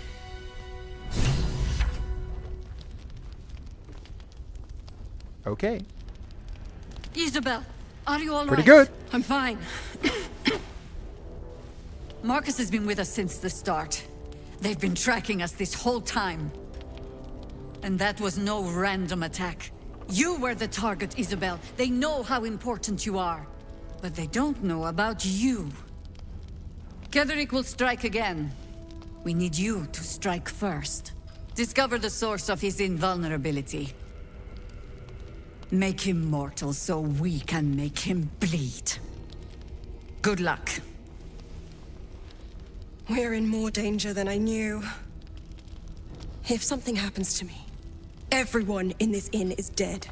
Like that. Yeah, you need some better protection, yo. You need some temp HP or something. Like, 50 HP ain't gonna cut it. They're gonna murderate you. Okay, that's crazy that, like, if she just gets killed, the whole thing changes. That's nuts. Also, why does the Shadow Curse just transform people? We didn't get transformed. And also, they said her blessing is not going to protect us from the deepest shadows. But is that what the Moon Lantern is for? Because what the hell is the Moon Lantern? They all said, oh, we need the Moon Lantern to get through. Meanwhile, no one's needed it. So I'm assuming maybe the Moon Lantern gets you through the darkest shadows. I don't know, but okay. GG. I was in a work meeting, but I heard everything. A lot of people fail this fight because Isabel can get kidnapped in many ways, and you don't know this till after. Yeah, it's tricky because the game doesn't explicitly state you need to protect her, although it is heavily hinted. So I guess if you look at it in a D&D light, yes, you could figure out you do need to keep her alive. But we were just doing so well that first round that I figured everything was fine, but then that one thing just swooped in and I guess got a crit or something. Yeah, paralyzed her and hit her, whatever the hell. Ice Storm is amazing AoE, not just the damage, but the difficult terrain. Oh, I didn't know it made DT. Love the new name of the channel. Yeah, I like it a lot. I mean, I liked Vrogana, to be honest, but I just wanted to keep it exclusive from Grovana. It's just, you know, Vrogana. So, I just wanted to change it, make it its own thing, and then kind of have it be a little bit trickier to find for non-patrons and Twitch subscribers. So, Vana Vitriolic, I just love the word vitriolic. I love it a lot. It's probably my favorite word of all time, actually. Vitriolic. And then, you know, alliteration, blah, blah, blah. Just felt like a good fit. I like to barricade the doors with furniture. Oh, interesting. So you do that before, right? Like you barricade with just move action, or, you know, moving out of combat, because that would be like an action each time, I would assume. Yeah, this squad feels extremely powerful. Like, Shadowheart felt very weak in the early game, but now she feels, you know, with the healing and with everything else she has, like Spirit Guardians, oh my god. I don't know if this team is, like, considered powerful or meta or whatever the hell, but it definitely feels very, very, very strong. Like, I don't even see how that's supposed to be a hard fight outside of protecting Isabel, because again, they put that dude in the middle of your whole party. Like, that's a death sentence. I don't care if that guy's like level 10. Like, he's going to get obliterated, as he did get obliterated, because you just have everybody around. Especially if you have fighters, like, they're just going to get so many perks for, like, you know, surrounding enemies and whatever. So, I don't know. I did use my flame sword. I thought I used that the first round, but that works. Sweeping attack and knock them prone? Oh, yeah, that must be because... Wait, no, sweeping attack is like that weapon thing, right? Like the quarterstaff. Because Lae'zel has the superiority, or maybe it is that, I don't know. But Lae'zel has the superiority sweep, but that just hits multiple enemies, I thought. And that is laughably bad because the damage is so low. Cleave is way better, and it doesn't even use the superiority die. Ghouls. I was going to say, probably not Google. Dark Urge would be... Oh, man, I would love to be evil right here and go for Ketherick, but not that playthrough, unfortunately. Major consequences for this fight. I love the new name. I'm glad. I like it too. I thought it was a cool name. Appreciate it. Appreciate it. You can move items during combat. Oh. Okay. Interesting. Yeah, that's not how D&D works. If you want to do any of that sort of thing, you have to definitely use an action typically. Okay. Yeah, they're kidnapping so many people, but they're not killing them, which is very interesting. It seems like they want to turn everybody either into like a mindless cult through mind control or more lithids. Marcus told me Ketherick wanted you captured, not killed. Why? Why does a man like him do anything? Power, spite, some kind of twisted personal morality. I can understand why he'd want me dead. Without me keeping the curse at bay, everyone in this inn, everyone intent on killing him, is dead too. As for why he'd want to take me alive, I don't know. And I don't want to find out. Now that we have you, I hope I won't have to. I mean, they're clearly taking everybody alive. It's their modus operandi, but I don't know why. I'm getting tired of hearing that. I never get tired of hearing that. Once I take Ketherick's head, you'll be safe again. No mercy. For Ketherick will have none on you. End this. It's always weird with this type of game because I almost feel like they need to introduce the villains. It's that sort of thing where, like, I don't know how that works narratively, you know, because it's a thing of, like, I'm sure sometimes it works to just build up this villain, and then once they're introduced, it's like, oh my god, there they are. But I feel like with this game, at least with Ketherick, it's like, I want to see him to know how to hate him. But that's not necessarily, like, that doesn't necessarily need to happen, though, if they do it well. I'm just like, I keep hearing about Ketherick, and it's like, I want to, I don't know, it's like, I want to, you know, they're telling me to hate him, but it's like, okay, outside of him seemingly obviously in charge of this cult and doing bad things, I don't have as much of a reason to hate him yet. I'd have to kind of talk to him first, but I don't know if that makes sense. Anyways, let's take a look at that blessing we just got. Blessing of Saluna.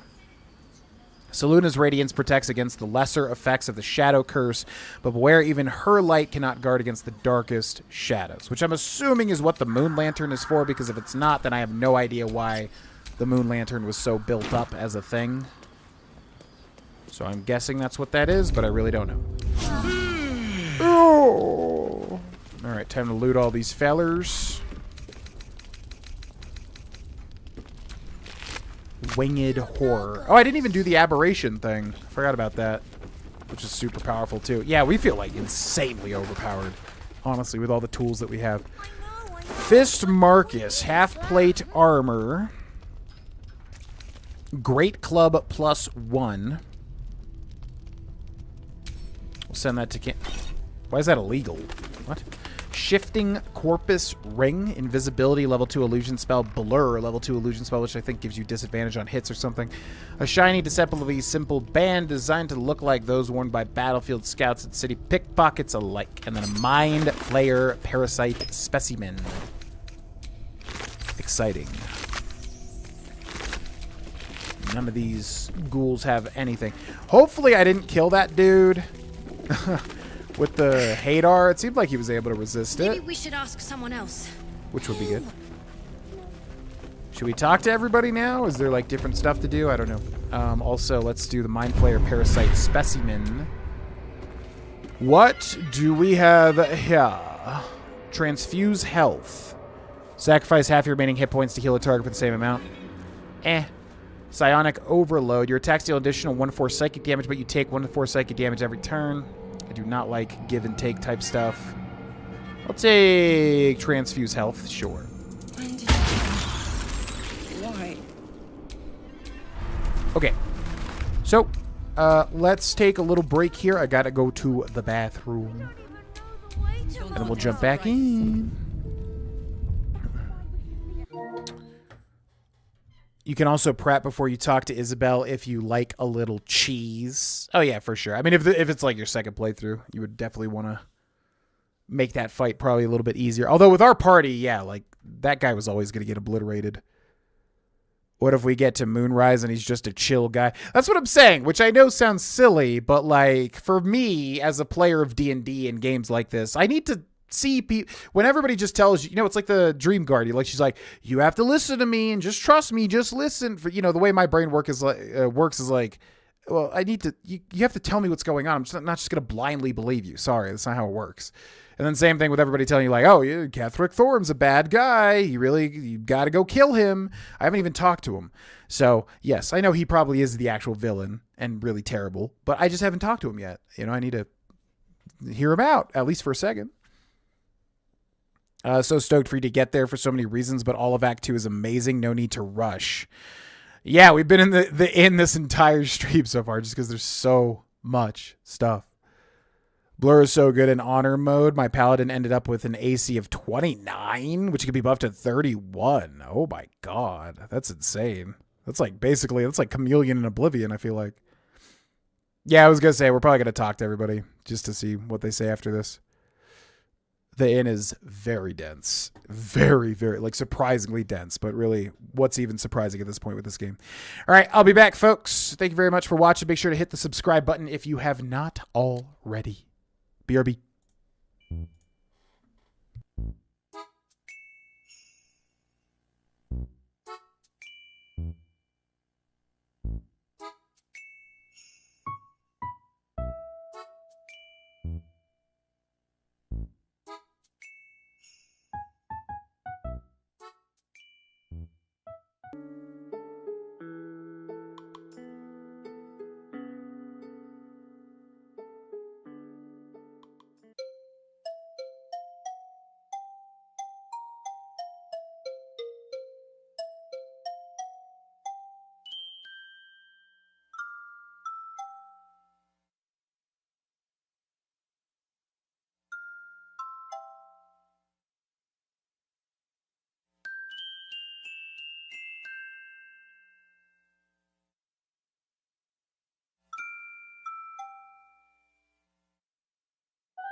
Boop-a-dee-boo.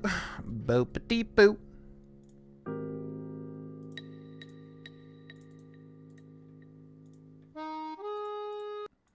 All right. What up, folks? Welcome back. Welcome back. Oh, what's up, Mark? Welcome in. Yeah, I'd say it's been a good one.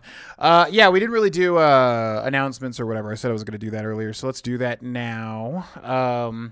Not too much to talk about. As far as this channel, yeah, we did have a name change for everybody that doesn't know. Vana Vitriolic, obviously. Yeah, just wanted to kind of differentiate it a bit, like I said on the Patreon, from, you know, the Girl Vana channel.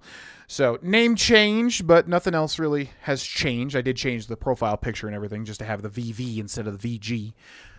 And yeah, as far as content here, we're going to be rolling with LA Noire, which I've really been enjoying. I probably have gotten a little salty about missing certain things. I don't know. I think it's been fine, but it's such a weird game because it's like you really try to pay attention to stuff and like you'll still get things wrong constantly. And it's like, bro, I'm trying to follow the game's rules by sussing these things out. It's a tricky game, but it's a heck of a lot of fun too. Like the episodes just blur together when I start recording because they're, you know, it's just a very fun game, especially for me who I love puzzle games. So anyways, if you haven't checked it out, LA Noire is going strong and will go until it's finished basically. Also, if you didn't know, there's like 3 other completed playthroughs, of course. We've got Pokemon Yellow version, Crow Country, and Banjo-Kazooie, which I would say all 4 series are very good in my opinion. So yeah, if you're interested, check it out. Also, streams here will most likely be, moving forward, Thursdays starting at 2 p.m. Mountain Time until the first week of April or the second week of April. I forget when Kickball starts, but when it starts, I basically... Well, I guess I could still... I just realized I could still go live, but it might cut the amount of time short. I could actually go live if still on Thursdays if I went live earlier. I'll have to see when the games are, though, because I don't remember when they start. Anyways, it'll be Thursdays, probably starting at 2 p.m. Mountain Time, moving forward, until Kickball starts. And then I'll have to, like, see, you know, it might just be switched to Wednesdays instead, basically. So, yeah, this stream has been great, and we'll just, you know, keep plugging away at Baldur's Gate, because it's a full-time thing, because this game is so dense. What else? So yeah, we did a stream yesterday on the main channel about Maverick's 6, Maverick's 2025.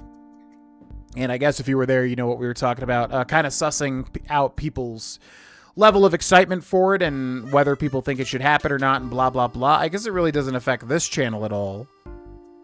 But yeah, we're probably going to have a goal to see if we hit the goal, we'll do Mavericks and I'll plan it to the 9s and go all out for it. I just kind of want to see like people are really wanting it to happen, you know, because it's a heck of a lot of time and energy and everything. So I just want to make sure like if we do it, like, you know, people are going to be into it. So I guess, I don't know, keep an eye out for that on the main streams on the main channel when we talk about Mavericks and stuff. Anything else? I feel like there was other stuff to talk about. Oh yeah, bonus videos. Yeah, I'm going to do bonus videos. Basically, I'm really trying to push to finish Persona 3 and 4 on the Guides channel. And I'm very close to ending Persona 3. And once those finish, I'll have more time. And so I want to take any extra time I have to put bonus videos on this channel. So keep an eye out for bonus videos too. It's probably just going to be pure variety, whatever I feel like doing. Because in fact, there's already been 2 bonus videos, but I'm going to do another one that has nothing to do with anything people would probably be able to guess. So just keep an eye out for that. But yeah, I just want to keep this channel, you know, I want to make it very like me. You know what I mean? Like the other channel kind of became my full-time job and became serious at points and all that sort of thing. I want to keep this channel like me, right? Like it's about me and who I am and stuff and celebrate, you know, games and everything with people. I really want it to have like that, you know, that human factor to it. So just keep an eye out for that stuff if you're interested, basically. I think that's about everything. So yeah, we'll catch up with the chat and we'll get back into it. What's up, Zaboo? Zaboo loves Codex. I was watching some BG3 vids and this the algorithm gods pointed me your way. So hello to you and the cat. Have a great stream. Thank you very much. What up? You found the hidden knowledge because this is a Patreon exclusive channel. So if anybody finds this channel naturally through the algorithmic means, you have stumbled upon a bit of a secret. But hello, welcome in. Gotta catch up on LA. Yeah, it's weird, man. Like, I feel like they're really good series, but Let's Plays, like I said, Let's Plays are just so hard to make work in this day and age. Even if you do everything perfectly, YouTube just does not like Let's Plays as a format, which I totally understand. So that's why I've asked people, like, do you guys like that content? Because I could definitely switch it up, but I enjoy making it. Like, I enjoy doing it a lot. And obviously this channel is like, you know, it's a Patreon channel, so I don't really care what happens. I just want to have fun, and I want people to, you know, enjoy the stuff. So I enjoy those playthroughs a lot. They're also like really hard to, you know, I guess appeal to people sometimes because Let's Plays are very outdated. So all that to say, yeah, watch if you want, don't watch if you don't want. It's cool, whatever. Like, I just want to make stuff that, you know, I enjoy doing, and then obviously the patrons enjoy watching too. So if y'all want to switch it up, just let me know, do a suggestion, whatever, you know, send me a message, whatever the heck. That probably would be done through the Patreon page, though, like through a post or something. But I enjoy it a lot. And honestly, how the videos do on this channel is pretty damn good for a Let's Play channel in 2025 in terms of how many people are subscribed versus watching. So we'll keep doing it. It's just kind of weird to do Let's Plays in 2025. I know everybody has abandoned them, but I enjoy it. I don't know. It's weird. The LA Noire playthrough is so good so far. Glad GV forgot most of it. So basically blind because there's going to be some good reactions. I don't remember a damn thing about that game. Literally like nothing. There's a couple of dudes that I'm like, oh yeah, I remember he was in this game. A lot of Mad Men actors were in it. But yeah, no, I don't remember nothing about that game. I have an overall vague memory about where the story may go. But yeah, no, I'm glad that my memory is so terrible because it usually lets me play stuff that a lot of people can't replay, like Obra Dinn or LA Noire, but it's been... Okay, we should be back. Yeah, y'all should hear me, but if you don't, refresh the stream. Yeah, I don't know why, because now I'm not rendering anything and it still went down. So I don't know what's going on today. It's really annoying when this happens because there's like nothing. I did get a new modem and I did switch the cables around. There was like an issue before. I'm hoping it's not that. I guess I'll just have to see. But I also streamed yesterday and it was fine. I don't know. I hate when YouTube just like or whatever. I hate when things just randomly like go out because like I don't even know what's causing it. It's so weird.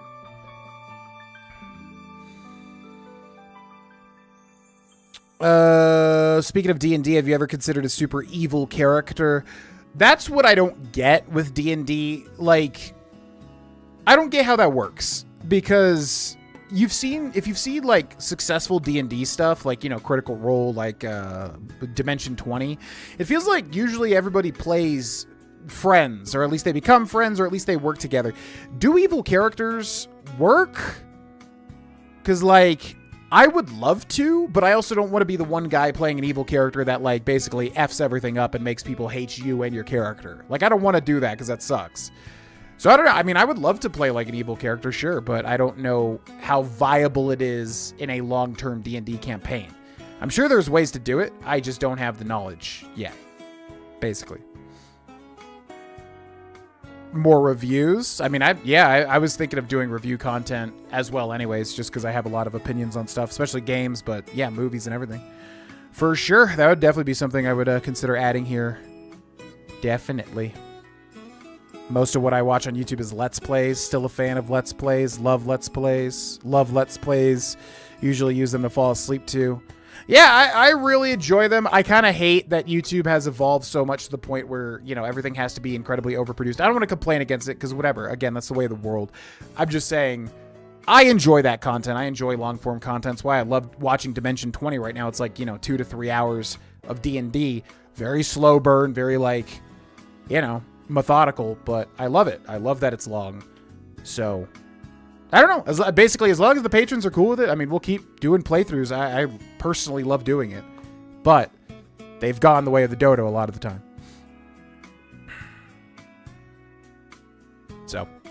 All right, well, yeah, hit subscribe if you haven't already, and let's get back into it. As usual, if anyone's got any questions or whatever the heck, I try to keep everything completely open, so feel free to get in touch with me. You can usually DM me on Twitter or on the Discord if there's anything.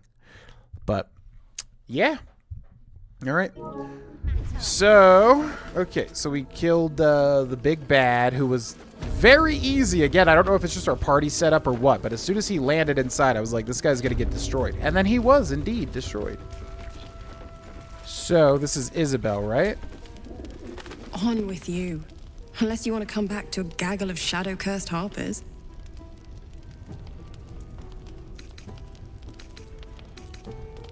Could be entertaining. Don't jest. We're all closer to oblivion than you might think. Gee, I hope. When we're gone, the remake. There'll be no one left to stop Ketherick. I still have a few questions. Go on, then. This curse sounds incredibly powerful. What more can you tell me about it? It belongs to the goddess Shar. According to the Harpers, it fell here when they defeated Ketherick. The one who tried to have me kidnapped. I suppose they didn't defeat him quite hard enough. So they defeated Ketherick, and then the curse happened, which means Shar, yeah, is incredibly powerful. How did you come to this place? Right place, right time. When a cleric of Selûne stumbles into a Sharan shadow, she's bound to set it to rights. At any cost. I don't know much about you. Care to fill in the blanks? I could say the same. But perhaps we should save the trivia till we're on the other side of this thing. Promise not to die, and we'll celebrate with our life stories. See, I really like that this game knows to keep things moving. They do it with the books, and they do it with the dialogue. They know it's so in-depth, and it's still really a lot to take in, but, you know, they know when to keep the plot moving as opposed to just bogging you down with, like, talking to people 100 times over and everything, which I like a lot about Baldur's Gate 3, especially with the books. Like, things are typically not more than 1 or 2 pages, which I like a lot, because, you know, you play the Elder Scrolls, and, like, everything is so freaking long, it's like I don't really want to just keep pausing, at least my Let's Play or whatever, to like read such long books, even though I do want to read them, but the pacing just gets horrendous. I'm not overly familiar with Selûne and Shah. Could you enlighten me? Moon and shadow. Light and dark. Divine sisters ever at war. And this place has become one more battlefield. Sometimes life forces us to choose sides. Luckily, sometimes the choice is obvious. Okay, seems a little black and white, literally. So I'm wondering if they're going to expand on that, but all right. Yeah, Shar and Selûne are way more important to this game than I ever would have thought. And I also wonder how much of that is in the original, how much of that is in D&D lore, because I don't think I've ever even heard of Shar or Selûne before this game. No surprise to find a traitor among the Flaming Fist. Honor isn't their strong suit. Ooh, a little bit of back and forth between the Harpers and the Flaming Fist. Okay. So, yeah, let's go through this quickly, because we literally already talked to all these people. We'll keep an eye on Isabel. If they send anyone else to snatch her, we'll be there to stop them. Mm-hmm. Yeah, you guys really helped quite a bit in the last fight. Quite a lot. Mm-hmm. Found playing an evil character hard, and I had to change my rogue to chaotic neutral. I didn't want to derail our campaign. One of our players was a secret bad guy that we didn't know about. Oh. In our one-shot that we played, and that worked. Yeah, one-shots you can do way more, because we also had a guy in a one-shot kind of turn evil at the end. It was awesome. But that's because it's a one-shot. You're not going to continue that campaign, right? So, yeah, exactly what you said is what I'd be worried about. Like, I would love to have... You know, when you make your character, you look at the alignment chart, and it seems so tempting to, like, go for the weirder stuff, but I don't want to derail the campaign. Like, I want everybody to have fun together. That's my ultimate goal, right? So it's like, I would never play a character that would ruin that, and that is the challenge. But in a one-shot, yeah, I would imagine it's way easier to do that. You're gonna hiss at me again? What the hell? I thought we were cool. How dare you? Yeah, actually, how dare you? What up? What now? He doesn't even say anything. Is the brilliant retort ready? No. Okay, well, I thought you might have been able to do it while the whole thing was going to hell. Jeez. Sorry. God. Even if she did, it doesn't matter. All right, let's talk to... we'll save Jaheira for last, I think. Yo, what's up? Jordy's car catch-up. Enjoy the VOD. They're all up there. If anyone's missed any part of the story, every single VOD is up on the live channel. Or on the live tab of this YouTube channel. So feel free to check it out. Has the thing happened at the inn? Like the big fight? Yeah. That fight destroyed me first time. See, I wonder, because, like, for me, as soon as that dude landed in the middle of our party, as I said, I was like, this guy's going to get destroyed, because we're all just going to get advantage and, you know, whittle him down. He really didn't have a lot of HP, as much as he would need to, like, survive that. So, did I just have, like, the right party for that setup? Because it definitely seems like they want that to be a very hard fight, but, like I said, I just knew he would be obliterated in a second, because he was just surrounded by my entire team. Mole would do the same for any of us. You know it. But how do we get into Moonrise? We can't fight those shadow things. We could. I beat up those harpies, and they're way scarier than shadows. You know what Mole would hate more than anything? Bad things happening to us. You've seen what's out there. We wouldn't stand a chance. I'm sorry, you beat the harpies? What? You beat the harpies, huh?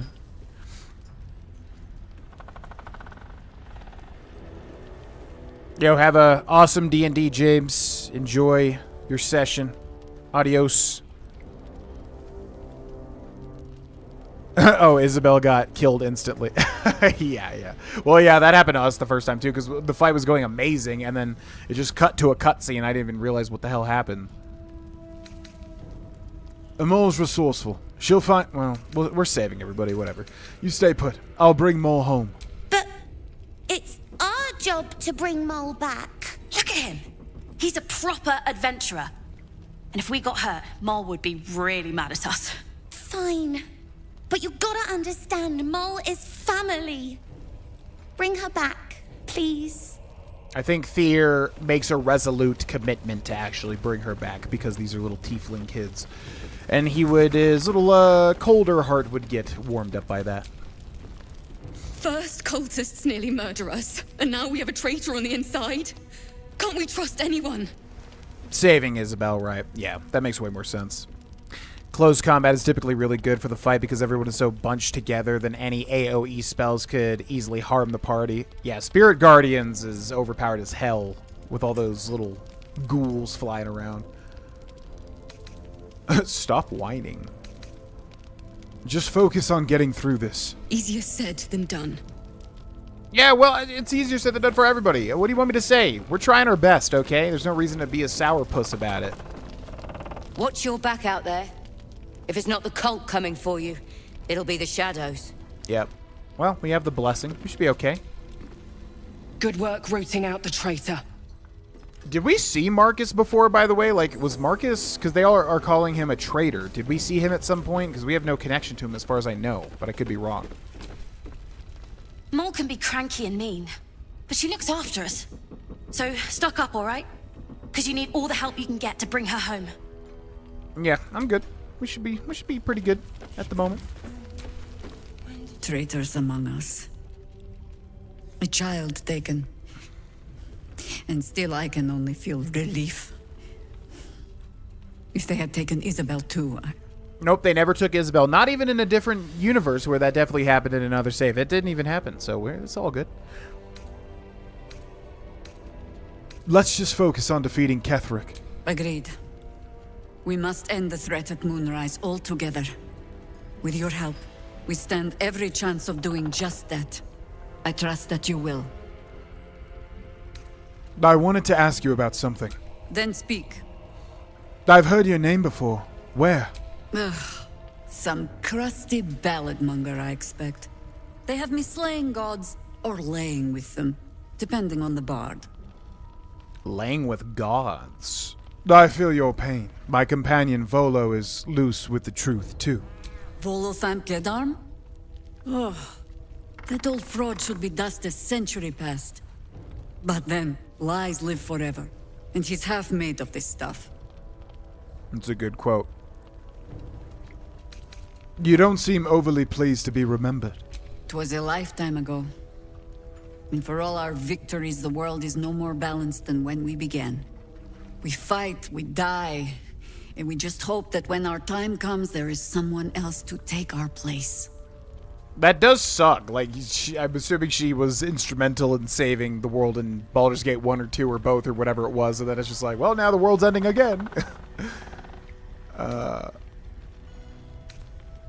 Let me guess. I'm someone else. That remains to be seen. Criterion number 1, make Catterick bleed. Criterion 2, survive that thing in your skull. That would be quite ideal. Alright, let's talk to the Flaming Fist, because they had a traitor amongst their ranks, and I am sure they are salty about... Whoa! Oh, he's dead! Oh, he did die. Whoopsie. You guys are cool with that, right? That definitely wasn't me doing the cold spell above at all. Marcus was scum. But the rest of us are loyal to Duke Ravengard. Loyal to Baldur's Gate, I swear it. Right. Okay, hopefully that doesn't do anything. I'm assuming they can die in the midst of that fight, so...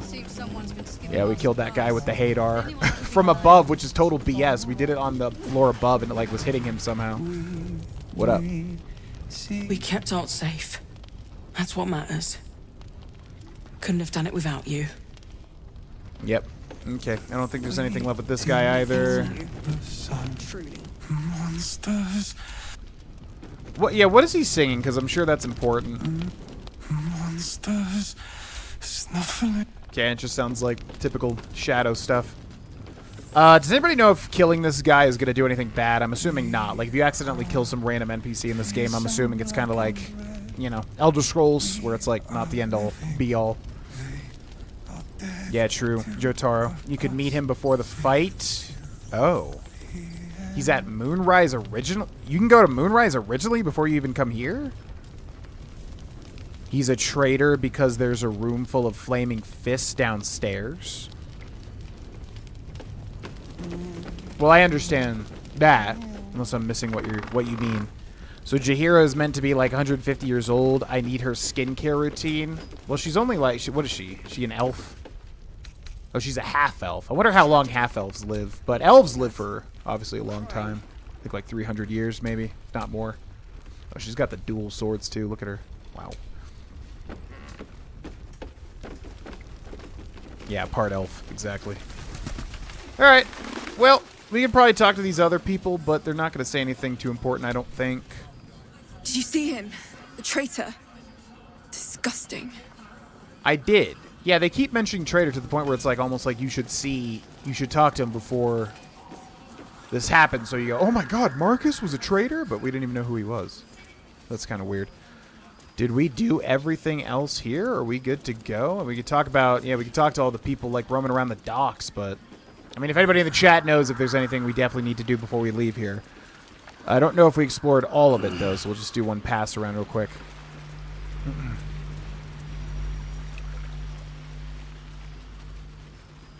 They have access to the best creams. Slight spoilers, but he dies no matter what, and you don't even see it?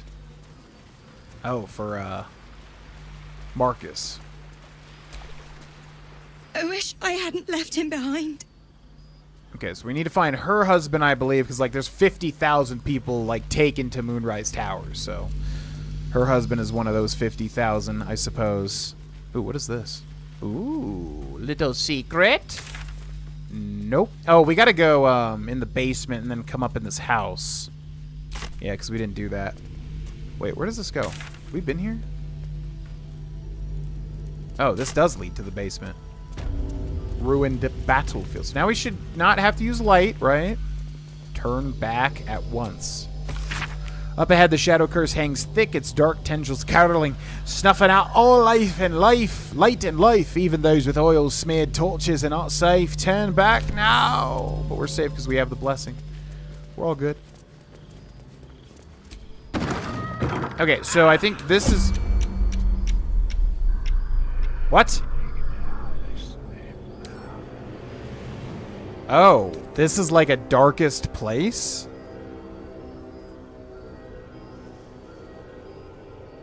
Wait, what? I don't understand. Is this considered like a place where even, you know, her blessing doesn't help? All right, so I'm going to move out, I guess. It says without a light source, though, but we... Okay, so end turn-based mode. Bring out a torch, I guess. Am I still taking damage? The dark's strong. This torch is useless. Okay, yeah, so this is like the strong dark. Need to find a way forward. Okay, I see. So I'm hoping there's a way to obviously get rid of that, because otherwise it seems silly to try and... It seems silly to try and explore this. So I'm assuming I don't want to explore this right now, because obviously the Shadow Curse is just going to be terrible. Okay, fair enough. So let's switch this back to you.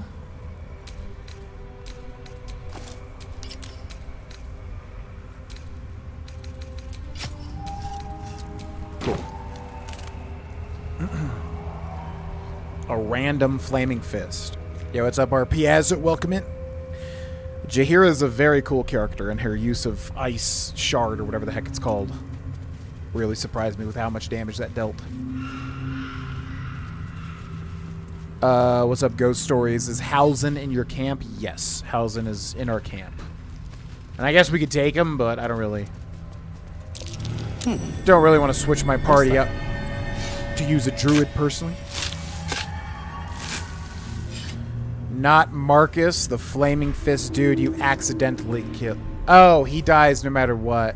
Oh, okay. Alright, so yeah. Cool. Then I don't care. That was really weird, though, because he was getting hit with cold damage on a floor below the Hadar sphere. So, not my fault. I didn't mean to do that. I mean, technically, yes, my fault, but that was not my intent. I don't take any responsibility. Sorry. Random flaming fist man. What's up, Uchiha? Welcome in. Excited to hit that goal. Yeah, we'll see. We'll see if it happens. It's just a weird thing because, like, I don't, you know, I hate... It always feels weird having some sort of goal. But whatever. You know, like I said, I think it's the correct thing to do currently. I basically just want to make sure if we go hard in May, you know, people are excited for it. But we'll see how it goes. I mean, we have some time. Tomorrow's going to be the first instance to see what happens. Ooh, and it's the green aura. It's super dark. The green aura around us? Because I noticed that. Or is there like a green aura that I just didn't see in that dark place? You won't be locked out if you move on for a bit? Okay. Cool. I guess we pretty much did everything anyways, though. I mean, there's other people to talk to. If anybody knows of anybody we should talk to before we leave, let me know. I guess we'll just talk to anybody that looks important real quick. The flaming fist may be a bit rough, but I've respected... Alright. Oh, this was the jerk. Always knew Marcus was a snake. You did well to knock the light out of him. Yeah, I feel like Marcus should have just been kind of built up a little bit more. Just like, the game's like, oh no, it's Marcus! Like, who's Marcus? I don't know who that is. Harper Donner? I knew there was... Yeah, we talked to him. Alright, well, I guess that's it for the last light. Where does this go? God's blood, this is heavy. Wait a second. What is this? There's like a whole bridge back there. Did I miss that? It's for a good cause. Let's go see real quick. Aye. Maybe Hausen would appreciate people saying to talk to Hausen. Will do. Will do. Oh, about Jaheira, because Jaheira's a druid, right? So they would be... Probably. He would be very excited to hear about her, I would imagine. I guess we'll get advantage, right? What is this? Just long rest. Level 2 spell slot. Until long rest. Yeah, that's fine. Go! God, those animal noises are so weird. Wait, so is this the green? Oh, that's the green ore right there. So it's going to enter turn-based mode here, right? Or no? Is this... Are you bad, Shadow Zone? I can't tell. There's like a whole green swath, but it ain't doing nothing. Okay.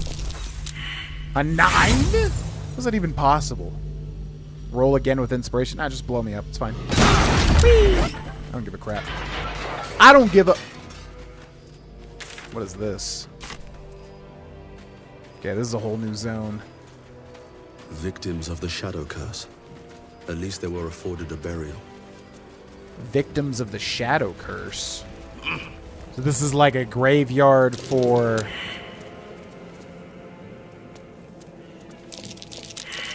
That might be worth a look. It's like a graveyard for the people at the end, right? Rubble. It won't budge. It won't budge. But it must budge. What do you mean it won't budge? Can Karlach budge it? Is Making me it based sweat. on strength? Someone caved this flaming fist's face in. Grim. No one back home will ever What? believe this. Someone caved this flaming... Okay, so this is a weird thing because I can't really move around it. Come on, somebody get a perception. God, the amount of perception fails is crazy. Dead flaming fist? Ooh. Look at this. Please give us another Oblivion early upload tonight. I'm dying to see more of that playthrough. It's so good. Unfortunately, everything is up currently. But I will be recording more. I'm shooting for 3 episodes a week, so that means I will be recording more somewhat soon. But yeah, all the Oblivion is up because we're up through next Friday. But once the next week starts, then I'll have to record for the next week, etc., etc. Oblivion is great too. I never knew about Glarthir's trash bin with 800 gold. Oh yeah. Yeah, I didn't know about that for a very long time. I think somebody mentioned it in an Oblivion stream within the past probably like 3 or 4 years. Yeah, it's just a nice little chunk of gold, especially if you don't know about it. Shield of Scorching Reprisal Rare Shield. Shield badge. When a foe hits you with a melee attack, you can use your reaction to knock it prone unless they succeed a dex saving throw. Grants resistance to fire, and you get Blazing Retaliation. 1 to 6 damage, fire conditional. Huddle behind your shield to increase your AC by 1 and reap Scorching Retaliation upon attackers who miss you. When an attacker misses you with a melee attack, they take 1 to 6 fire damage. As a bonus action. That's not bad. I don't think it's better than Shadowheart Shield. But let's send it to her and compare. Can I cast Speak with Dead? Or is he undead? He's just a dead flaming fist, and he has 8 health points for some reason. And we kept failing perception checks here, which is really weird. I wonder what that was about. Let's go to Shadowheart, compare that shield real quick. Glowing shield. Once per short rest, if you are below 50% hit points and take damage, you gain 8 temp hit points.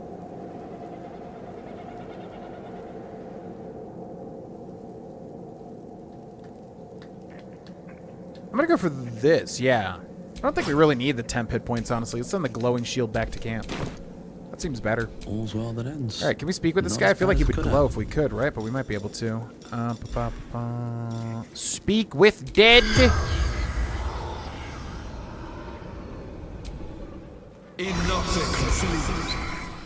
Oh, I thought he was like a skeleton. Respond.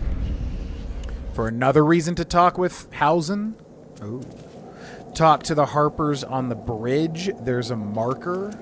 Oh yeah, I was gonna talk to them before I left because it definitely seems to be leading you up to them. I'm probably over-exploring right now, but... Open the grave. Yeah. For curiosity's sake. A liar. Okay, close it back up. It's all good. It's all good. Don't worry about it. I mean, yeah, it looks like we can explore this place for now. Oh. Grave. Scimitar. I'm surprised you can't, like, interact with the little signposts. They're usually very detailed. Okay.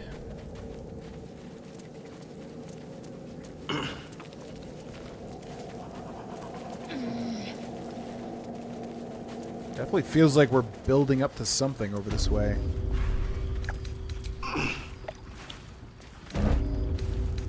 Headless fish. I'm assuming these are camp supplies, right? Yep. Off to camp you go. Looks like no one's using these fish anyways. Fish head, disgusting. Looks like a red snapper there. Looks like some sort of mackerel. Gross. Nothing there. Got a backpack over here. There's got to be something here, right? Usually this game's so detailed. They usually put something for you to find at the end. Oh, that's got to be something, right? Look at this.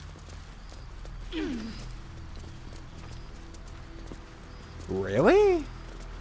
I'm very surprised there's not like a illusion here or some sort of perception check or survival check. Maybe something happens there later, though. Okay, well, we got to talk to the bridge people. So we'll do that, and then I guess we'll go back and talk to Hausen, because apparently Hausen is a very important conversation right now. And I am down to see what that's about. Remember, all your companions always have something to say after something. Yeah, we'll talk to them too. This has been a very talk-heavy stream. Good man. So I'm just trying to pace it a little bit better, but yeah, we'll talk to them as well. I figured they might have something to say after all that. Hello. You mean to reach Moonrise, and I've orders to help you. The path to the towers is drenched in blackness so deep even a torch cannot quell it. Yet, the cultists have found a way to move freely. Whatever this method, you must claim it. A cultist convoy crosses the land as we speak. I've readied an ambush. Say the word, and we fly. Oh. I mean, it's got to be the Moon Lanterns, right? Because how Act 1 presented it was that the Moon Lanterns were integral in traversing the Shadowlands. But then you find out you just need light. But then there's the darker Shadowlands or whatever. I mean, that's got to be the Moon Lanterns, which we already know we need, like, pixie dust or whatever the heck it was to, like, power it. Because we have a broken one that we got from Nier, who was the true soul, so he would know to use that, right? So I think that's what it is. But wait here. I need time to prepare. My feet are planted deep till you return. But don't tarry. The greater the opportunity, the shorter its visit. Gotcha. Okay. He says don't tarry. I'm assuming that still means we can long rest, right? Because, like, why else would they let you go do other stuff? So hopefully we can long rest here, not have him do a thing. Although we could just go talk to Hausen, too. We don't need to log rest. Alright, so what's the deal with Hausen? I don't think I saw him last time we were in camp, so hopefully he's still here. And, yeah, we'll just pop into everybody, too. If death is soon to take Karlach, she should make every moment as rich as the last. Fight viciously, roar loudly, step boldly. She must make herself known. Yeah, that happened some time ago. So, we've moved on past that. I mean, we haven't moved that. Like, we still need to figure that out. It's been some time since that was pertinent information. Alright, let's speak with the owlbear cub. You smell very delicious, but I will... Ooh, more. Okay, looks like that's the same. We got Mr. Will. How beautiful it must be to know you can hold a hand, caress a cheek after going so long without. We'll get Karlach fixed up, right? There's always a way. There has to be. Oh, yeah, I was gonna say, that's he's talking about the Karlach thing, too. Okay, we talked to him about that, and then the potential. Okay, bye, Will. We've got Karlach. Copper for your thoughts? Oh. You've got your second upgrade. How does it feel? Like I got something back. Something I've wanted for a really long time. When I touched you, I felt like a real person. My heart was racing, but I didn't hurt you. I don't have to be afraid of myself anymore. I don't have to hold back. Not sure the world's ready for unleashed Karlach, but it's getting it anyway. Thanks to Dammon. Thanks to you. Thanks to fate. I'm not afraid anymore. What will you do with your newfound freedom? Touch! Touch everything! Touch everyone that'll let me. Shake hands, dance a waltz, maybe even kiss a face or two if I find a good candidate. The world's my funhouse. Does she? But she doesn't really damage. I wonder, does Karlach damage people if you like grapple them before she gets that upgrade? What about what Damon said about how your engine wouldn't survive in the material plane? Ugh, I don't want to think about that now. Misery always overstays its welcome, and joy leaves too soon. I'll cry later, but not now. I figured. Just thought we should talk about it. I'm very glad you got what you wanted. Me too, soldier. Gods, me too. For every knock we take, I feel like I get a little treat just to keep me going. Okay, bye. Shadowheart, you ready to romance yet? It's been like to like Act 2 already. Might have to talk to them a few times to get recent information. But is it just flavor, or does it actually start like a conversation? Because it seems like they have like, you know, initial talking, but then actual like dialogue tree talking. Poor Karlach. She can finally seek out the touch of another, only to be told she might not have much time left. Ooh, okay, here we go.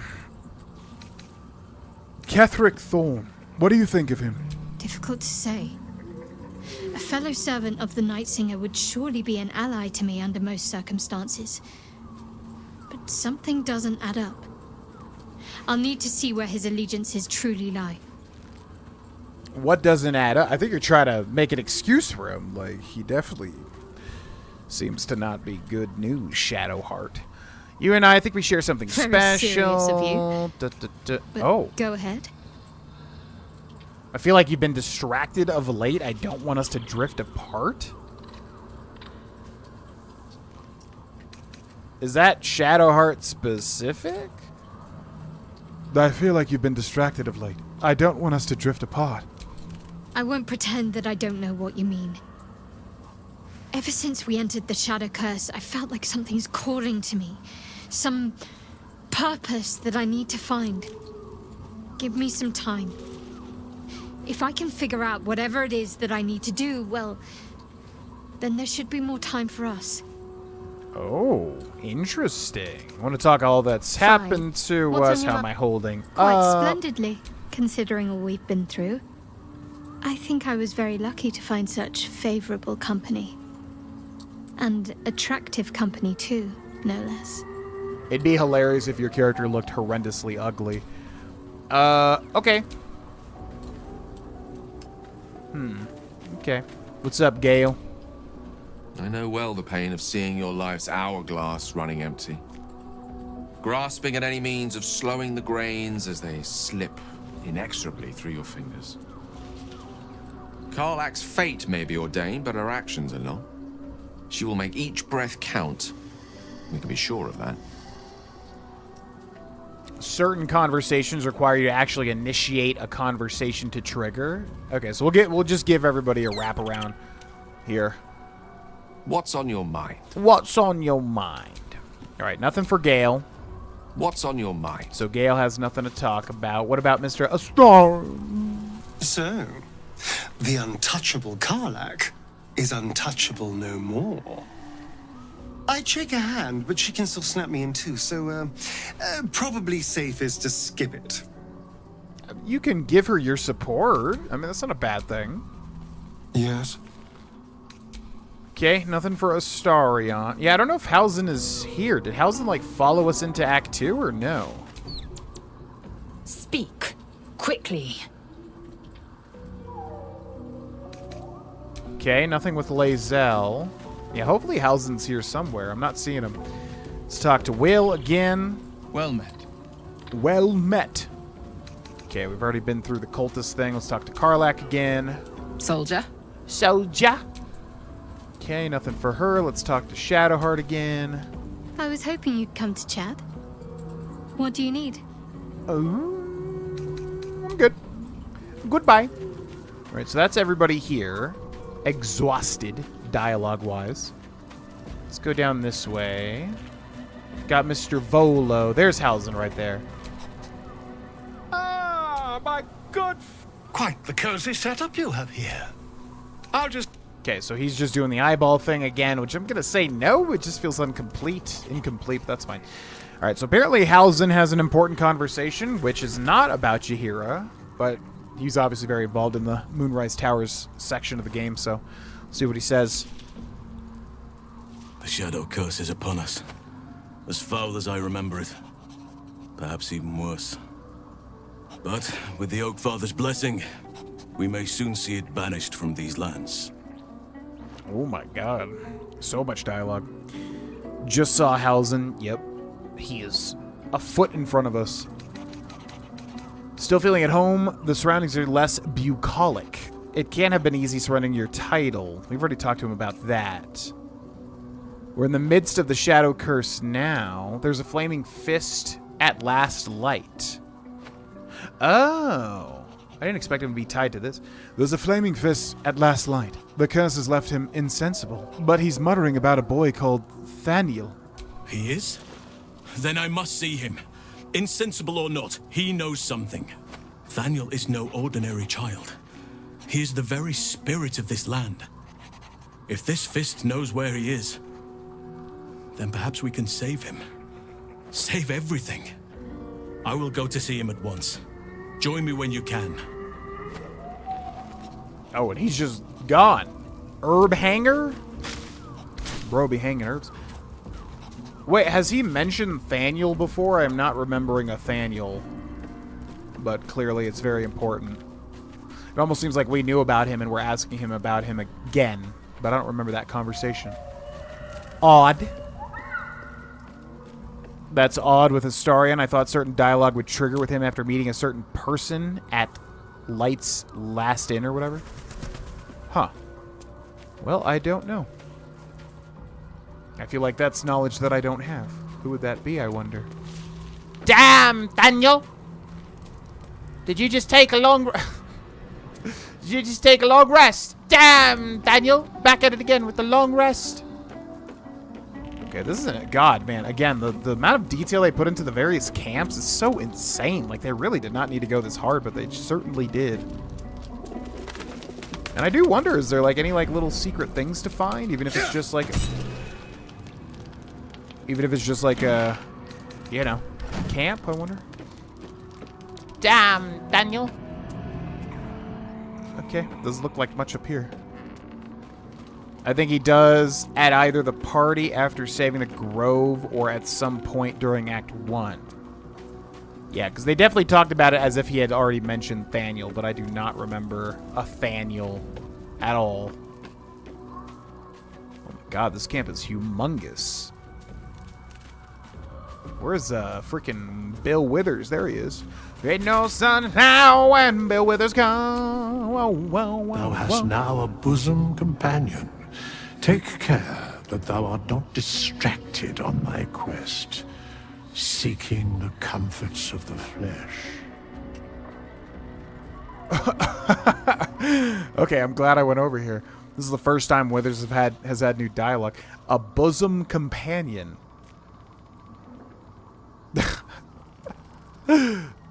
Okay, so we consider Shadowheart our girlfriend, but this sounds really lame to say. My love life is none of your business, skeleton. Recall that in time, all becomes dust and bone. What a bummer! Come on, Withers, what the hell? Fate, dost thou require a new ally? Come on, Withers. I get it. You're like an otherworldly being with knowledge one should never have, but everybody's got to love at some point, okay? On some level. Some variety of love. Okay. Well, so that's it, right? I mean, we could talk to Astarion, but we already talked to him like 2 times, so I think we're good to leave. Do we need to long rest? Not really. I don't think we expended too much. Yeah, I'd rather not long rest. Simply because I don't know if... The guy on the bridge almost sounded as if it was time-based, and I don't want to long rest because we've already confirmed that there are things where long rest will progress something past the point of you not wanting to progress it. So we'll return here, and then Halsin is going to talk to the Flaming Fist. I'm very curious about this, because this is turning out to be more important than I would have thought. Whoa. What the hell? Wait, what? Oh. Did I just not think to talk to Marcus? Yes, I'm well aware. With speak to dead? Because now he's glowing, but he definitely wasn't glowing before. Interesting.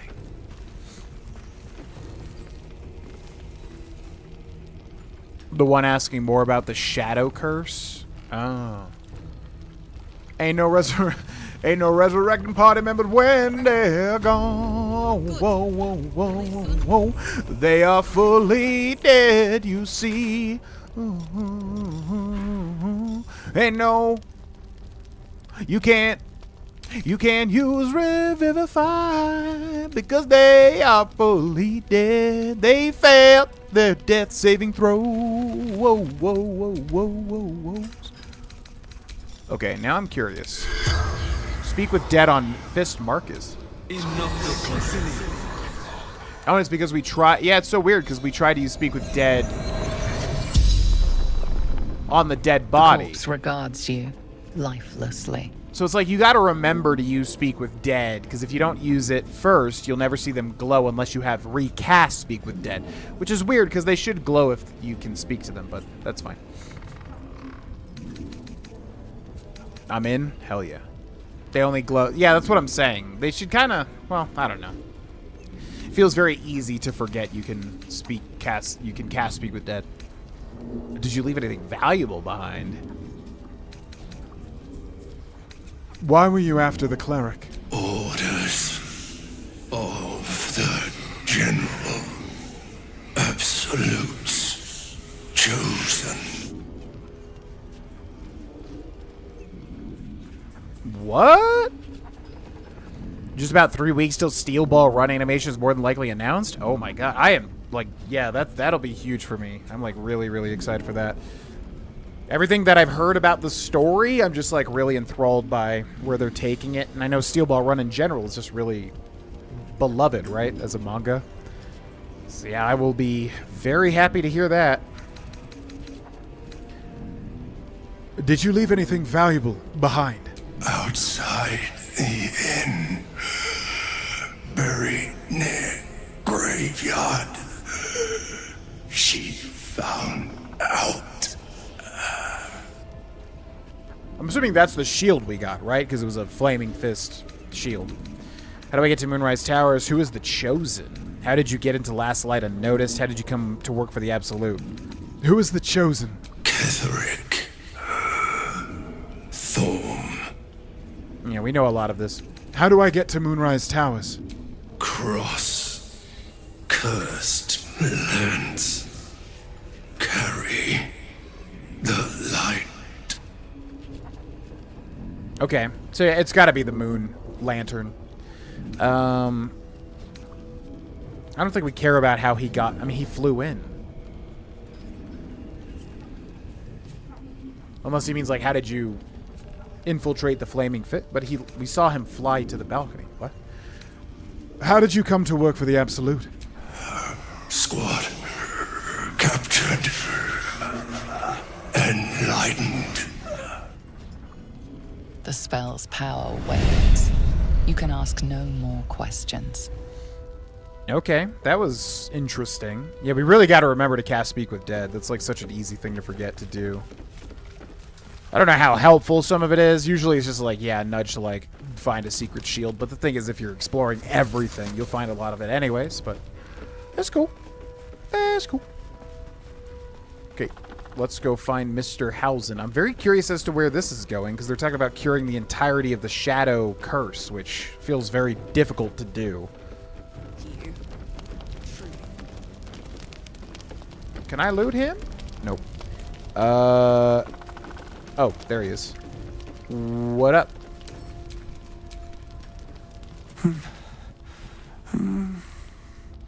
Daniel and me are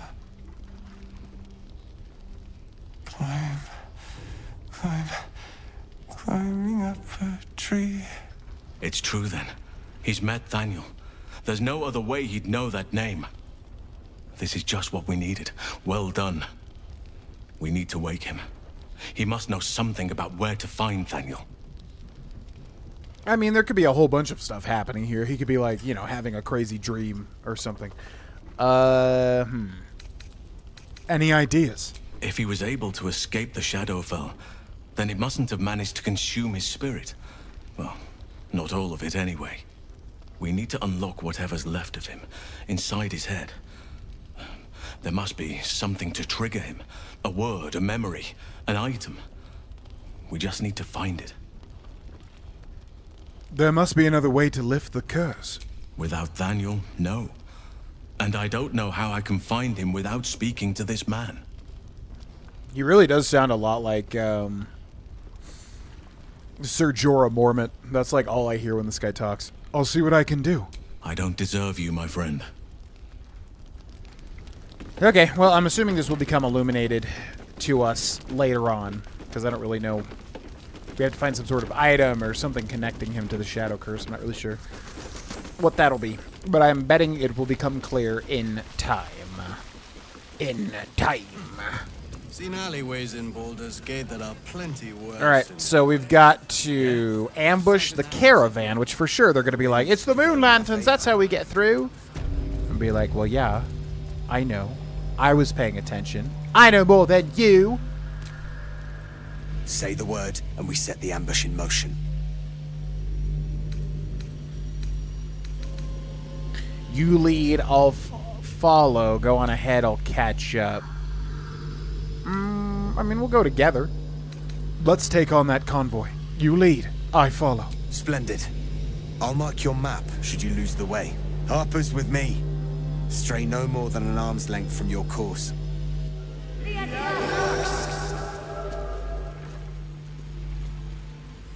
Oh, they all casted light on themselves. I mean, well, yeah. I guess light would just be helpful. In addition to the blessing of Selena.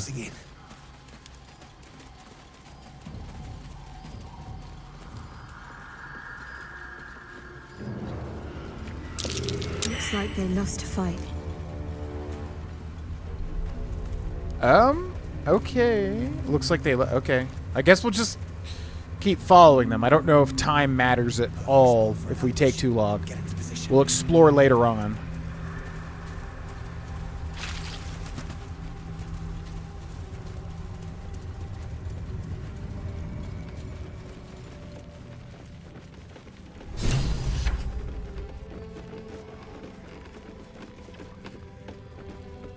Okay, what we doing, fellas?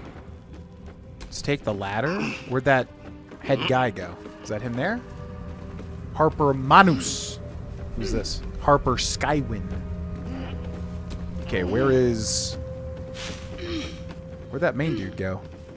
Harper Lysandra. There he is. Harper Brantos. More to your church every day, my queen. Your followers are legion. Go. We'll wait for your signal.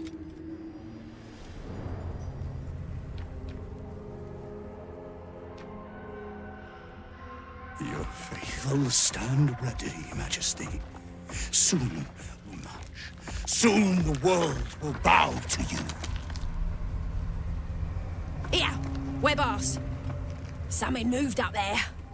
Want me to drag it out?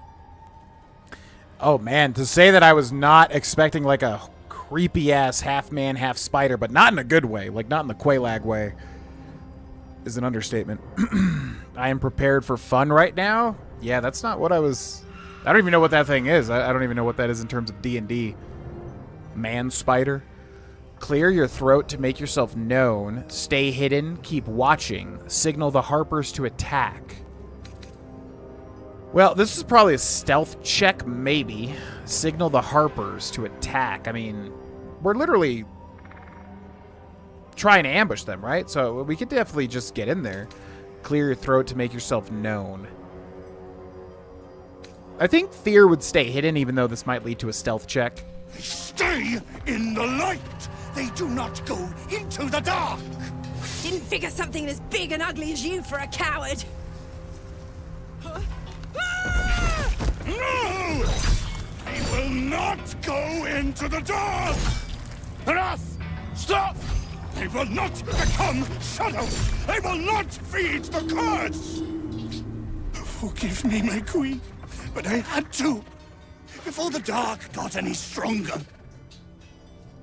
That thing is disgusting. And I like spiders, but not that spider. Yep, called it. Try to fade into the background until they pass. Signal the Harpers emerge from the shadows and attack. Oh, and we have Cat's... I mean... And we have Cat's Graze. That's interesting. I mean, we're trying to kill them. Is this letting them pass and then attacking them after? Because we're supposed to be attacking them. He's got the Moon Lantern. I'm just going to do this because we have advantage. Try to fade into the background until they pass. But we have double advantage? What does that mean? Situational. Okay. Go. Nice.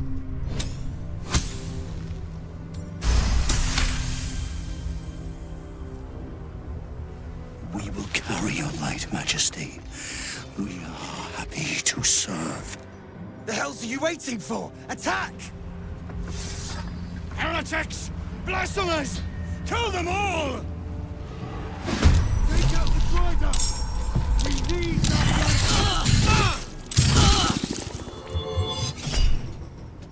Oh my god. Karnis cast Sanctuary on themselves? What the hell is Sanctuary? My Sanctuary! I don't know what Sanctuary is. Doesn't it typically tell you what the spell is? My Sanctuary. Okay, well, I gotta look that up. I mean, is that metagaming? BG3 Sanctuary. What does Sanctuary do?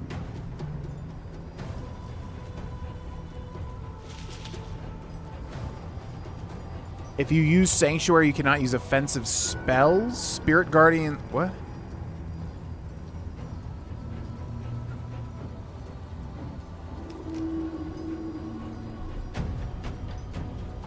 What is Sanctuary? BG3 Wiki. Sanctuary is a level 1 abjuration spell. Okay, we've seen this. Spellcasters to wards themselves. You or an ally cannot be targeted until you attack or harm a creature. Ah. Yeah, it's basically the, like, yeah, the immunity spell or whatever. Yeah, no. I'm gonna counterspell that. Nope. You don't get to use it. Oh, he's got, he's got a sphere of the Moon Lantern. Sharp Eye Laura. Okay. Warg Companion. I gotta remember to summon my damn... I fear neither shadow nor vision. Oh, he healed Karlak. I mean, Karlak didn't really need to be healed, but alright. I gotta remember to summon my damn packed summon. I keep forgetting. It's like, there's no reason to take the pack thing if we're not gonna summon it. It's a Drider. Lulth Curse on a Drow. Okay, I figured it was related to Lulth, because I know she's the Spider Queen, whatever. And I have heard of Drider. I didn't realize that's what that was, though. This is interesting to see from this point of view. I came into Act 2 the other way, and I was traveling with this caravan. Oh. Interesting. God, this game is so crazy, man, the options. Okay, Karnis, Light of the Absolute. And he's got the moon shield on, so what is the deal? That is so disgusting. God. Okay, yeah, monstrosity, I would say so. Drider, favored, I heard his name is Drider. Favored drow that fail the tests of the webmother Lulth, have their forms warped and made wicked, grafted with spiders to serve as symbols of her power. Moon Shield. Protected by the light of a moon lantern, the shadow curse does not affect this entity. And I'm assuming the moon lantern is for, like, all the shadow curse. Spindle Web Fanaticism. Affected entity and its allies deal an additional 1/6 psychic damage as long as it isn't incapacitated. The entity's movement speed is also increased by 10 feet. He's a dual wielder. He's got Alert. He's got Dark Devotion. He's got Dark Vision, Improved Critical Hit. And multi-attack. The Drider can multi-attack if its target has fewer than all of its hit points. Wait, how did he do that against Karlak? Karlak should have been at full. Sting the Helpless. A drow elf wielding this weapon deals an additional 1/4 poison damage against restrained targets. Sunlight sensitivity. Okay, we definitely want to do sunlight sensitivity stuff here. Web Walker isn't slowed down by webs. All right, and we are Karlach, so I think we rage. Karlach also has the blade thing, which won't hit the warg, I don't think. Ray of Fear, but he's got advantage for getting feared, right? Possibly marks your target with light, preventing it from turning invisible. Ooh, the light. Action and bonus action, but it says possibly. Branding Spite, melee, and range. So what's the chance of hitting? 55% chance. I'm just not going to take it because it just never really helps me with that. It usually fails when it comes to a 55% chance. So I'm going to go with a Frenzy. Big surprise. Then I'm going to go with a Reckless Attack. 80% chance to hit. Hit for 17. This guy has so much HP. Oh my god. Now this is good because this is not even a like you just hit no matter what. 13 to 25. But you want to use it when you have multiple enemies in your range, I think. So we're going to go for a Lacerate. Hit for 11, but he gets the save for the Lacerate. Okay. We are now Lae'zel. I wonder if can I disarm? He has like some sort of weapon, but I think it's just his hands. Does he have like a knife or something? Oh, he does have a weapon. Ooh. Ooh. So we can use a disarming attack, melee. What do you mean can't reach destination? What? What are you talking about? Can't reach destination. What the hell are you talking about? Okay, so if we use disarming attack, melee. Gotta find where all this crap is, man. 50% chance to hit. I mean, it's just not gonna happen, man.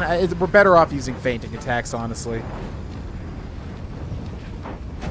The other way is good if you're doing an evil playthrough. Interesting. But you would not really know that, right? Unless you... Because, like, you could do the other... You could go through the mountain pass and be a good guy.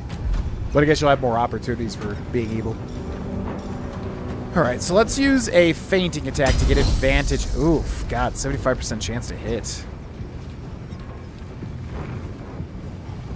High defense. Boy, oh boy, is there anything else we could do to this guy?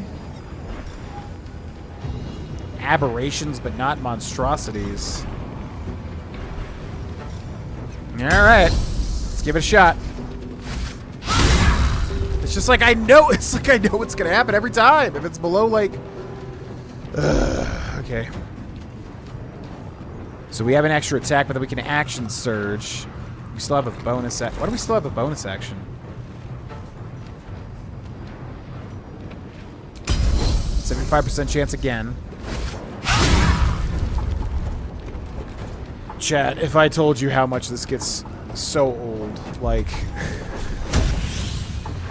Okay, action surge, fainting attack again.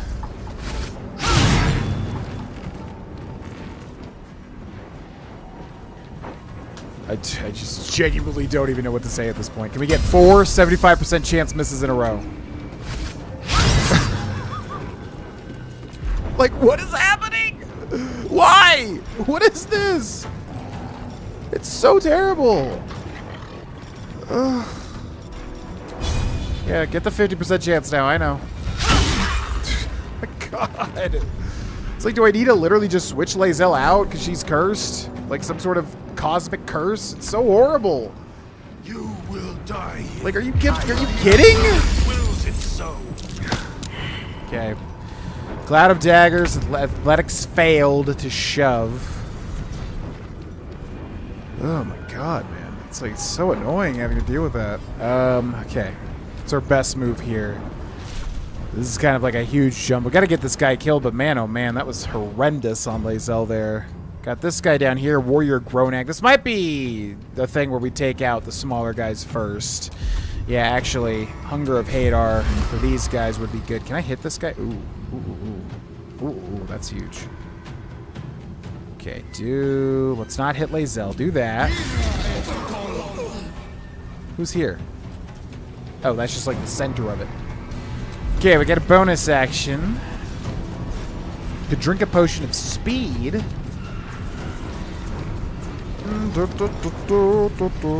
Yeah, this is a bad fight already. Let's try to go for a potion of speed, I think. Always forget where this thing is.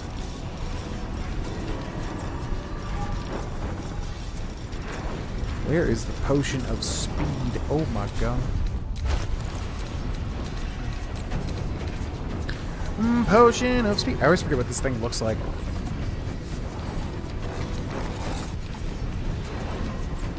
Astarion. It's like when Lae'zel actually has any level of being able to hit, it's like she's so good. It's like I want to keep using her, but man, oh man, I don't know what happened to her. Like, there's generally some like hidden mechanic where she is just horrendously cursed. All right, drink that. We get an extra action. Oh boy, oh boy. So we got this guy, but he's summoned. We got this guy here, Consif. Oh, we want to break this guy's concentration, 100%. 90% with disadvantage? Oh my god. Okay. Let's go ahead and turn on Repelling Blast as well. Wait. Inactive. Okay. Boopity, boopity. Yeah, we cut off his Cloud of Daggers too, so that's great. Enter. This guy takes 9 and is blinded. Throw, which is a big fire thing. I think he healed himself. Is that what he did? 3 damage on this person. Ranged attack, which misses. Heals for 4 from a potion, I'm assuming. Harper Skywind. 11 damage of cold on this guy. Jumps out of it.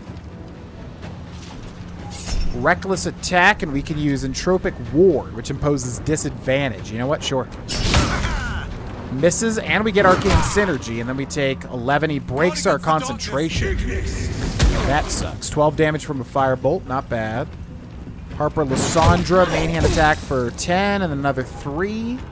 Got the Ward, which bites, takes in... Wow, critical hit, opportunity of attack, and misses. Horrendous for that dude. Okay, huge healing from Shadowheart here. Oh my god, this is gonna be like a god heal.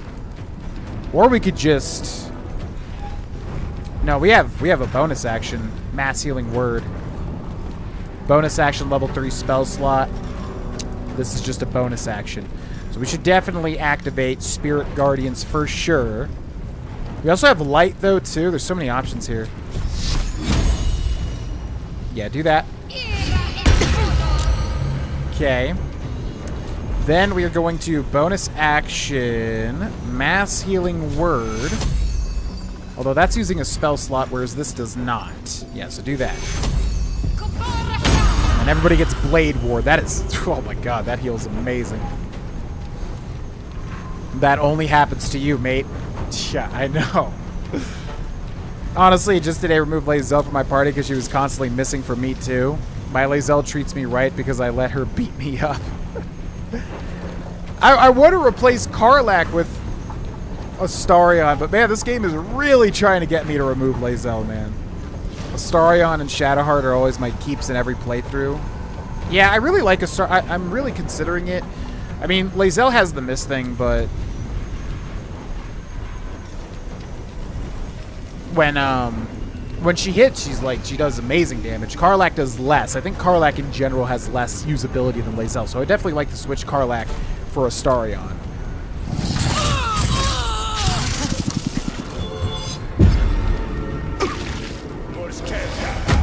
Okay, Hunter's... He was able to get that Sanctuary off. Oh, so he waits. Wait, how does that work? Big lightning damage. This guy takes necrotic from the Shadow Curse. Got a normal attack there. Karlach taking a ton of damage. What is the... Okay, so we used Sanctuary. So, I guess this guy waits so that people get damaged so that he can use his multi-attack on them. Affected entity can't be targeted by enemy attacks or spells, however, can still take damage from spells that influence a larger area. Condition ends if the affected entity attacks or harms another creature and will receive Sanctuary block, so we can't just spam it. Okay, so he's going for Karlach here. He's really trying to kill Karlach. We are Karlach now, so I can't even hit this guy. We can hit him with AoE, though. Yeah, so we should get his little friends killed for sure. We got Betty here. Oh, is it? Oh, he can get hit by Razor Gale, can he? Ooh. Can I, like, move here and use Razor Gale? You've heard of Gale. Now get ready for Razor... I can't see, like, where this is even hitting. Hopefully it's not hitting my friends here. I don't think it is. Razor Gale!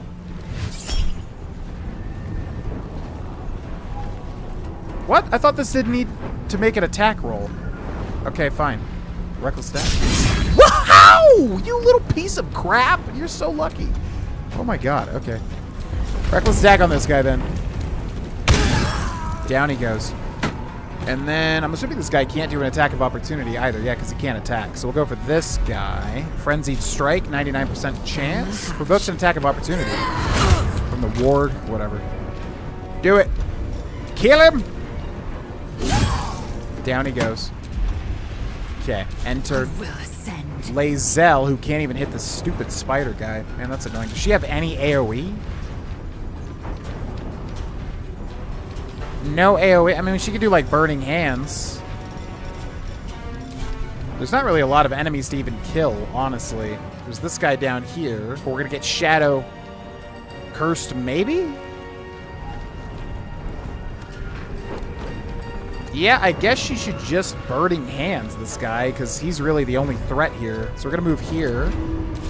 Going to go into the things, go to Scrolls, try to look for a Burning Hands or some sort of AoE ability, ideally.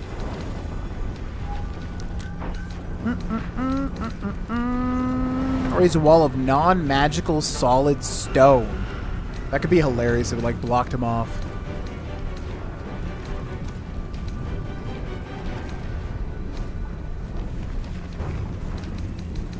We've also got Scroll of Everard's Black Tentacles. Yeah, because that's AoE, so it would hit him. And we'll hit this guy, too. Beautiful. Scroll of Everard's Black Tentacles!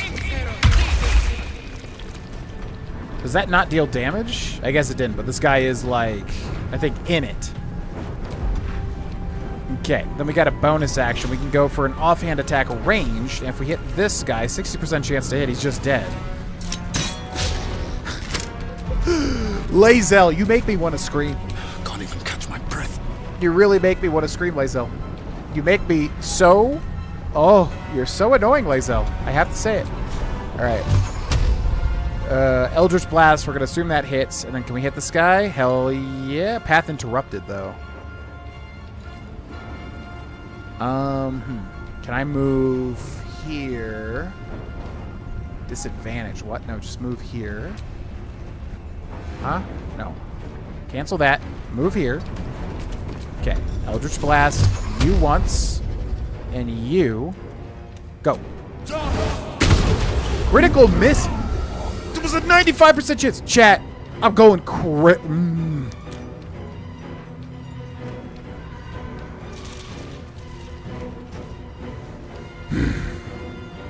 Okay.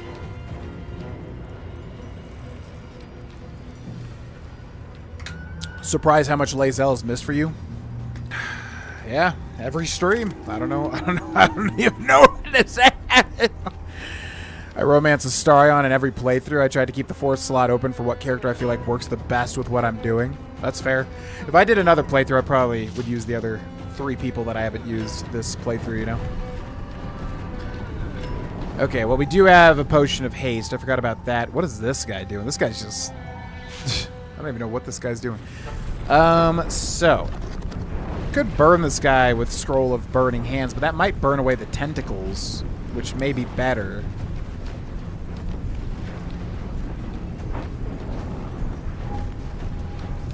Yeah, so I guess I'll just double Eldritch Blast this guy, because they're both gonna miss! Thank you! Get the hell out of here. Alright, bonus action as well. I guess I should just use, like, a poison or something.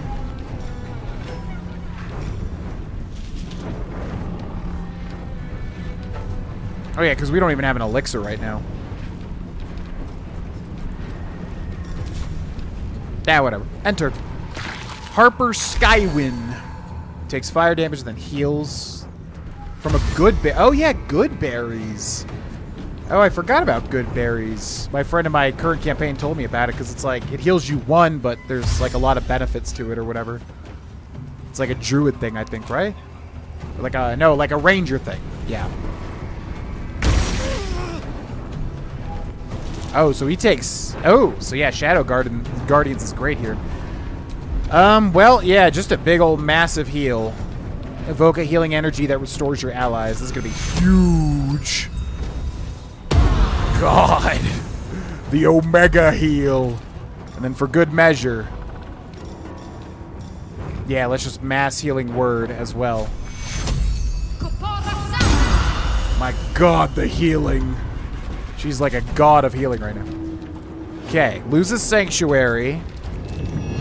Venom Claws, which miss, takes 5 damage from an opportunity attack. Misses again. Oh my God, my luck has horseshoed back around. Okay, he had a horrendous turn there. Oh, because he's got disadvantage now. 13 damage from the Hunter's Mark. Yeah, he's got disadvantage for being in light, right? Light sensitivity. What is this guy doing? And what is this person doing? Wait, what? Why did Shadowheart just attack? Was that an opportunity attack? I'm confused. Okay, so what does he got? He has Frenzied Strain. What does that mean? Yeah, so he has sunlight sensitivity. So I believe while in sunlight, is he being affected by that? I can't tell. I guess not. So actually with Karlach, if we have some sort of scroll that can do sunlight, he's basically boned. I don't even know if that's a thing though.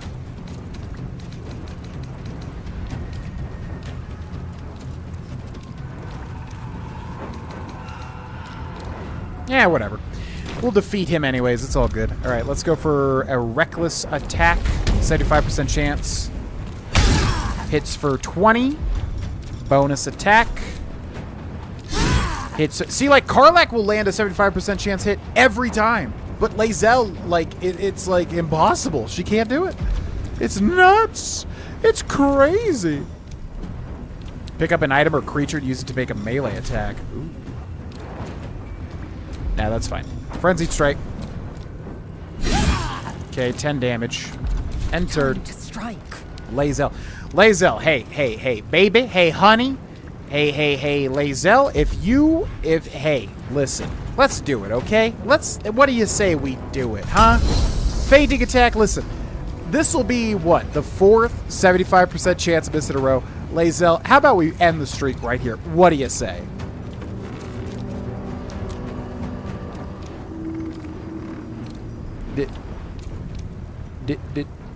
Did she just walk into the black tentacles and lose all of her movement when I went to hit him?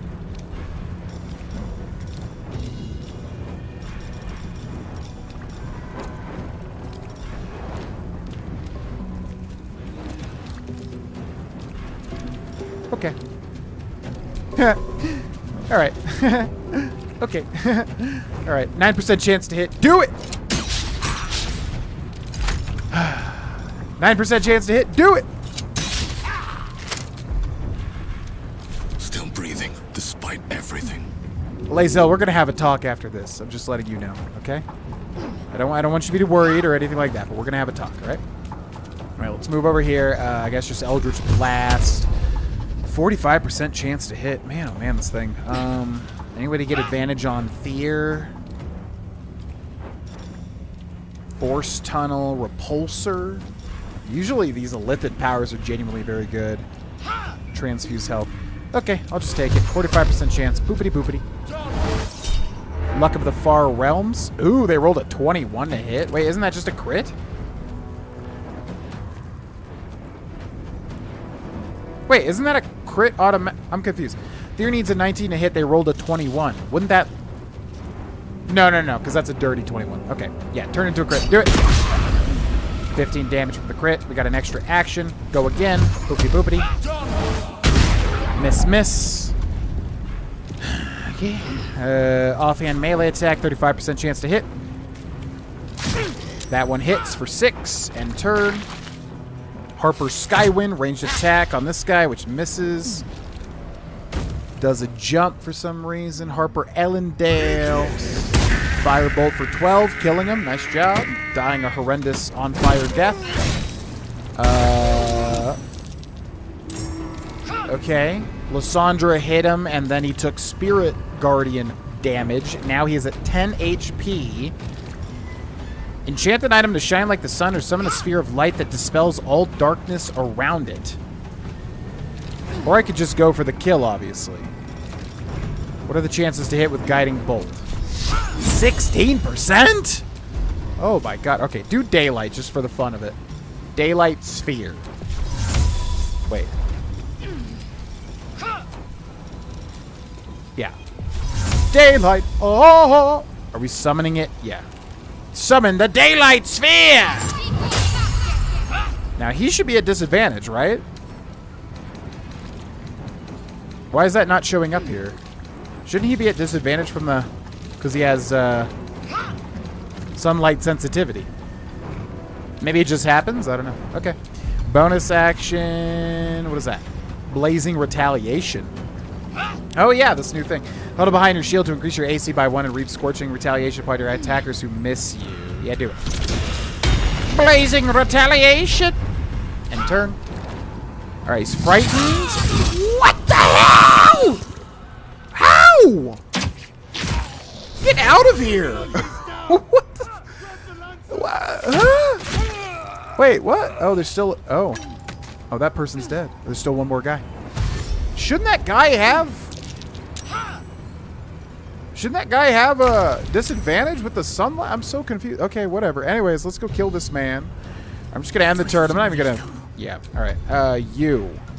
Do a big old jump if you can. Yeah, come on. Right over. Come on. You can do it. All right, just take the dash action, I suppose.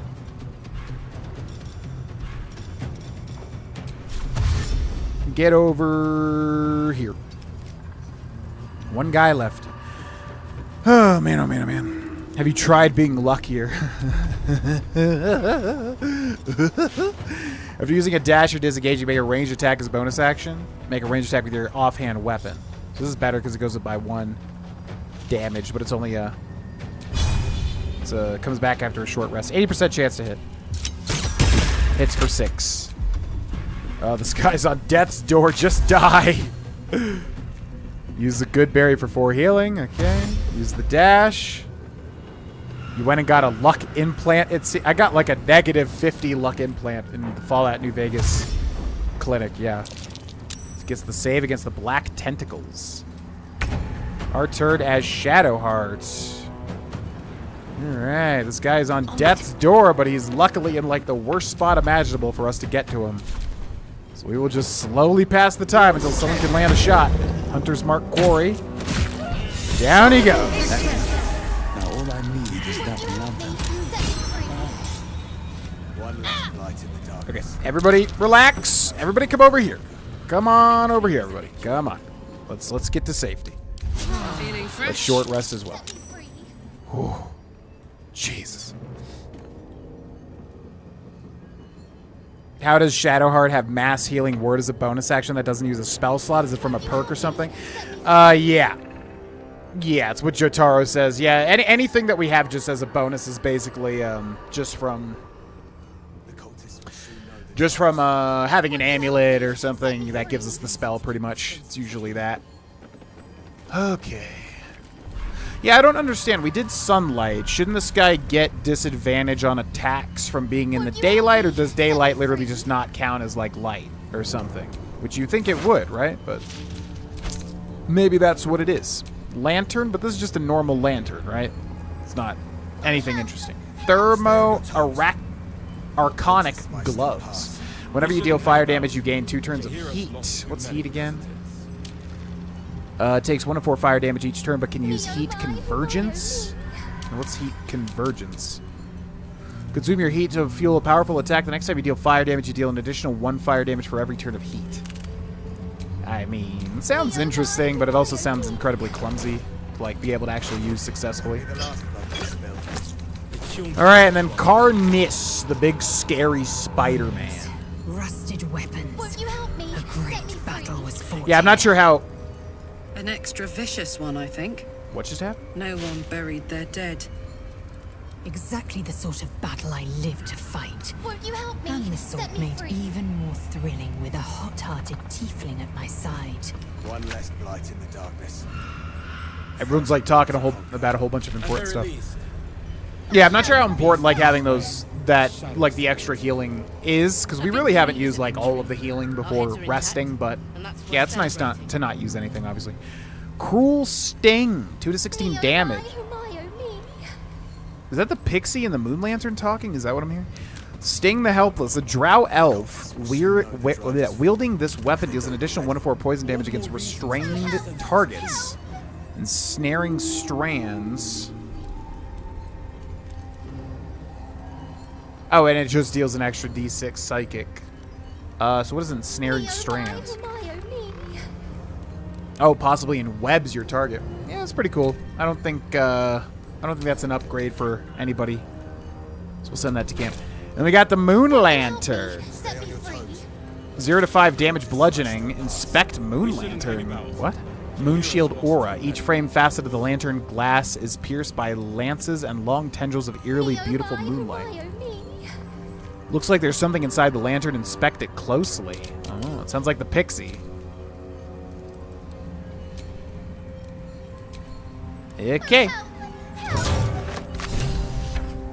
Lantern gives off a chilly glow, protecting all in its vicinity from the surrounding shadows. Incredible magic. I can feel the light lifting the shadows, even those within me. Be safe and be brave. We expect no less.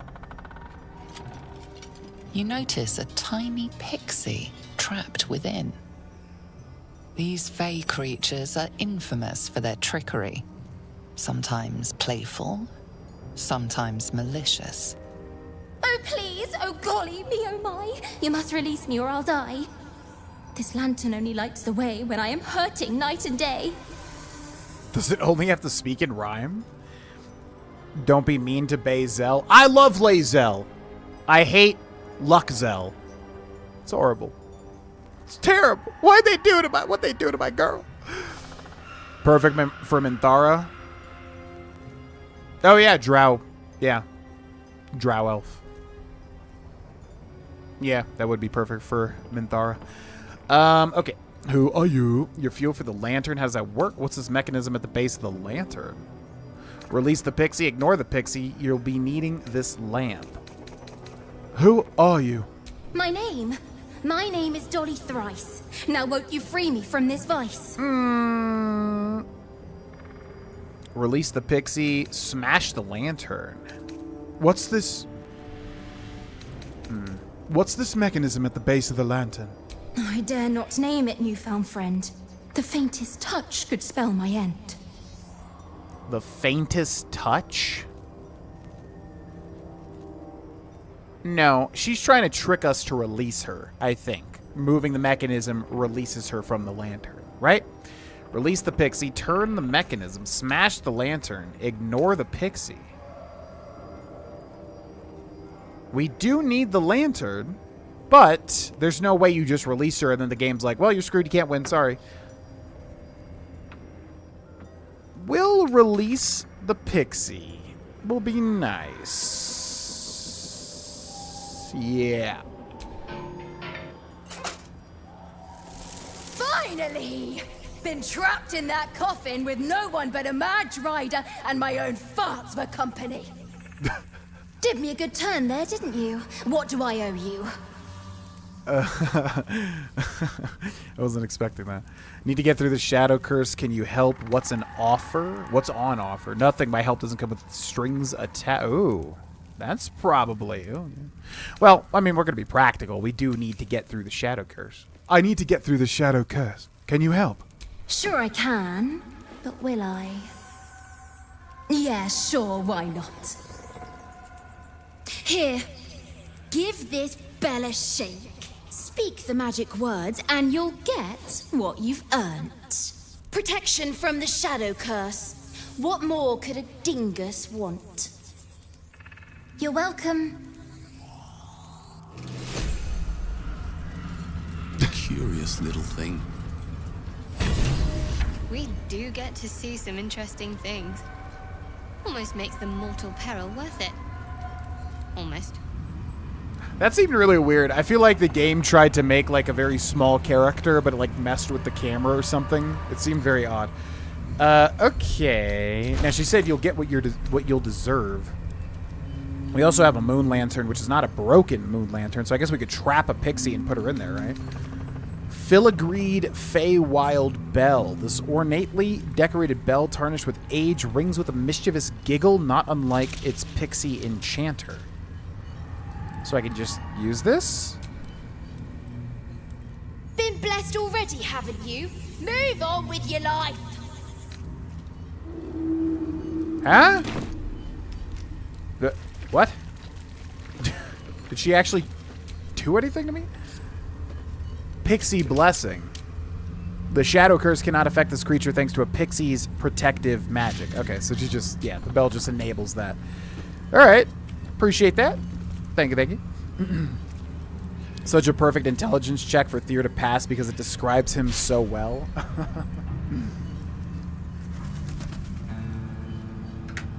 Yeah.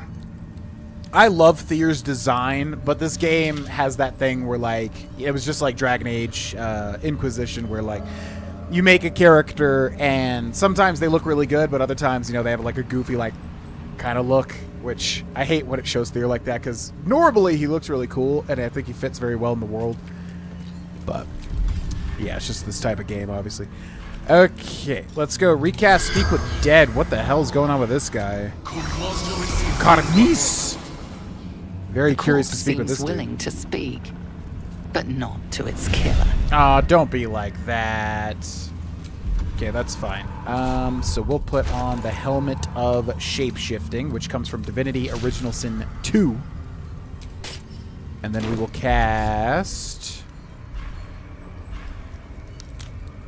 Shapeshift. We'll turn into a Masculine Githyanki. We will recast Speak with the Dead. And now you will talk to me, creature of the night.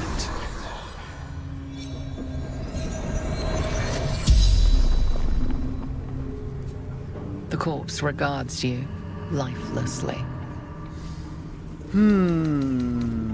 Okay, we only get 5 questions, so we gotta be smart. How did the shadow curse come to be? Who cares? How did you trap? We already know that anyways. Ketheric Thor, his first defeat. How did you trap the pixie in the lantern? Who cares? What were you doing? Where are you from? Who killed you? What happened to you? Who are you? What were you doing? Shepherding the faithful, carrying a lady's light. Okay. How did the shadow curse come to be? The corpse remains silent. It does not know. Interesting. Wait, so he says his lady, but it's a moon lantern. So wouldn't that be like Seluna's light? Is he like a follower of Seluna, but he's a drow under Lolth? So he's talking about Lolth? I don't know. How did you trap that pixie in the lantern? Always many voices. Hers the loudest. Always. That doesn't answer my question. Also, I love how they show his eyes glow, like all of his eyes glow, because he's a Drider. What happened? Who are you? Raised, forgotten. We are Drider. Okay. You're not really answering my questions, but I understand. You're in an altered state of mind. Where are you from? Moonrise. The spell's power wanes. You can ask no more questions. I was definitely expecting more than that. That's kind of, yeah, but he's like really messed up, obviously. Okay. So let's end Shapeshift. Let us re-put on that helmet. The Diadem of Arcane City. What is this again? Weapon attacks deal additional damage. To your spell. That's right. To your spellcaster modifier. Whatever. Spellcasting modifier. Oh, so I don't even have to have the lantern out. I wonder if you don't rescue the pixie if you always have to have the lantern out, because that would suck. Okay, let's loot these fellas. Smoke powder bomb, alchemist fire, a whole bunch of rotten food, gold, goblin scimitar. And we have warrior Gronag. A whole bunch of rotten food as well. We have a couple of dudes here. Bone cap, arrow of roaring thunder, and a harper. Not much. Okay, well, moon lantern acquired, or at least its effects, which I'm assuming is present for basically this entire act, or at least, you know, when we need it. Pretty much. Did you beat Divinity Original Sin 2? No. I think we basically did everything. We streamed it for a while, and we did, like, everything in the first island, and then a bunch of stuff in the second island.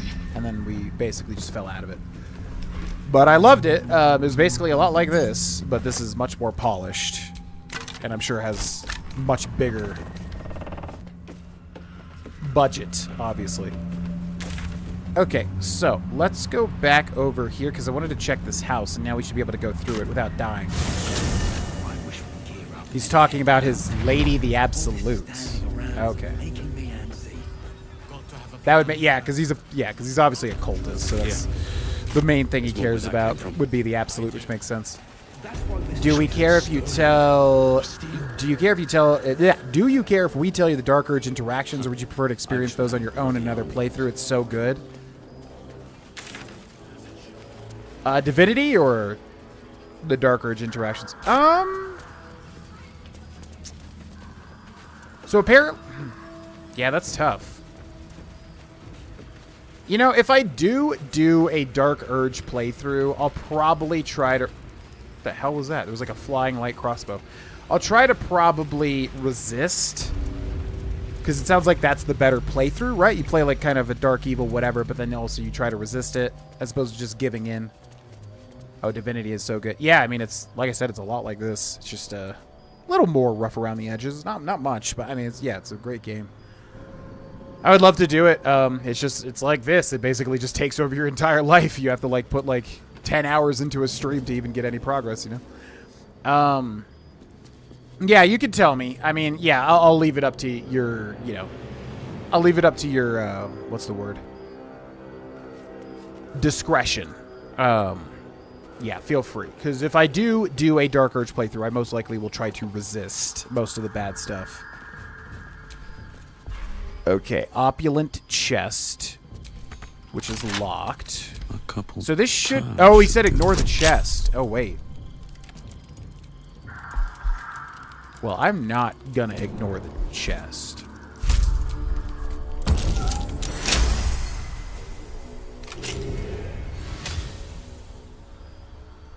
This is like a mimic. Penumbral arm. Okay, I'm glad I didn't ignore the chest. That looks sick as hell. I don't know if this is the same place he was talking about, though. Penumbral armor. This is light armor. While obscured, the wearer gains a +3 bonus to stealth checks. So not bad. And that's just a flat-out upgrade. Man, we have not upgraded. Ooh, Thyr's about to look different here. Ooh. Can I, like, equip this on Thyr? Yeah. Gold ring. Why is this glowing? A date was once engraved on the inside of this ring, but most of it has long since been worn away by time? Why does this look weird? This ring, like, looks different than normal. Okay. Another gold ring. And a gold. Yeah, because this was, what was that guy called? There's like a guy called, something with an M. Rustic chest. I don't know if this is his house, though.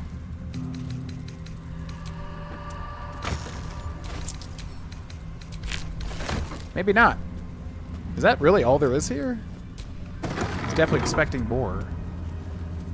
Okay. Feels like there's more there. I mean, that does go down into the... does go down into the basement or whatever, but it feels like there should be more there. Weird. So where are we not explored then? We did all this. This guy... Wait, this guy wanted us to find... Didn't this dude here want us to find something at the inn? So did we do that? Let's take a look at our journal. Hide completed.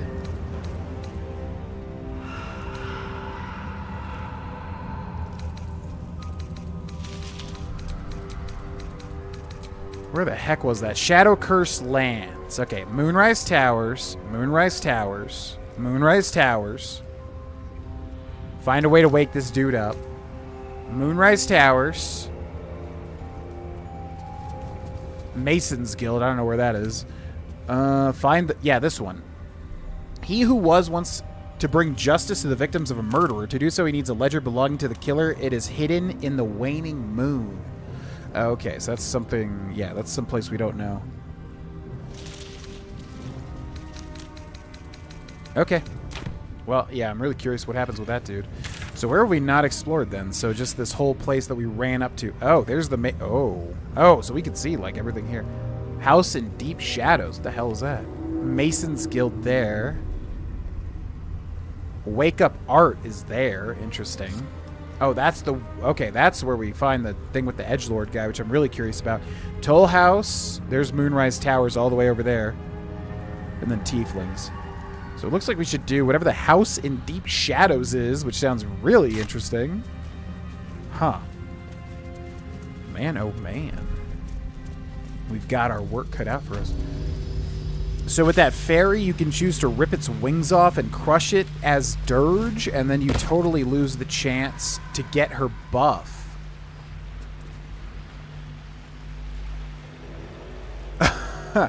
I was expecting darker, actually, because I thought you were going to say, like, remove its wings and then basically just trap it and force it, you know, without any chance of escape, I guess, to, like, light the way for you. God's blood, this is heavy. But yeah, that's pretty dark. Huh. Yeah, man, I'm really curious. So they, like, added specific Dirge interactions, right? Because I think that's what I was confused at before, was, like, you can only see those as Dirge, which is crazy. Takes this game to yet another level of, like, detail. Just absolutely nuts. Absolutely nuts. All right, ladies and gentlemen. Well, that'll be a good place to stop. Yeah, because we got all the rest of this ahead of us. And then also the House in Deep Shadows here as well, which I'm super duper excited to experience. A lot of D&D this week. We've got actual D&D coming up on the weekend. And then we have Session 0 for the next campaign we're starting as well. So yeah, a lot of D&D this week. Oh man, that was a fun stream. Felt like we got a lot done, even though we didn't really get a lot done in terms of area, but it felt like we got a lot of interactions done. So, I will take it. I will take it! Yeah, thanks so much for watching. I always just leave her in the lantern. I figured if I rescued her, I would be rewarded. I had to hold out hope. Because, I mean, if you think about it as a game, it's like... They're not just going to be like, oh, you're screwed. Sorry, you can't move past an Act 2. You're done. There's got to be some way. I'm assuming if you F up things with her, maybe there's like another pixie you can find or something. I don't know. But this game is very smart in like how it kind of, you know, makes sure all threads are connected, basically. So I'm assuming there's always a way when there's a will.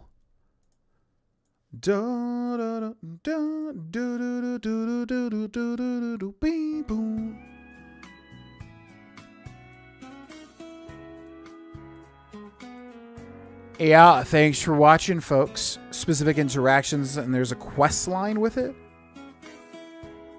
which you probably kind of figured out. Huh. I wonder what that would have been, because I'm not remembering. Interesting. All right, ladies and gentlemen, that'll be the end of the stream for today. We will be back on the main stream tomorrow, although we do have a thing at night, so I might have to go live earlier. The thing is now I'm going to the gym earlier in the day, so I'll probably go to the gym, get back, and immediately start streaming. It might have to be a shorter stream, though, just because we do have plans in the night. But, yeah, we'll be back on the main stream tomorrow for more Grand Theft Auto San Andreas, which has been a while since we've returned to. So we'll be doing that. And then, yeah, stacked weekend this week, personally. So then we'll be back on Monday. And as far as this channel, yeah, we'll be going live, like I said, every Thursday, 2 p.m. Mountain Time until the first or second week of April. I forget when it starts, but that's when kickball starts, and I'll have to shift it around. Or at least, I don't know, depending on when the game starts, I could still stream. But it might just have to be earlier. We'll just see. We'll figure out what's the best option. Yep. All right. Have a great night. Thanks for watching, everybody. Make sure to hit the subscribe button if you haven't already. And also, this stream was brought to you by the people at patreon.com/Corvana. So if you're watching and not a part of that and want to shape the future of this channel in terms of submitting and voting on games, check out the Patreon link in the chat. Thanks for watching. I'll see you next time. Peace.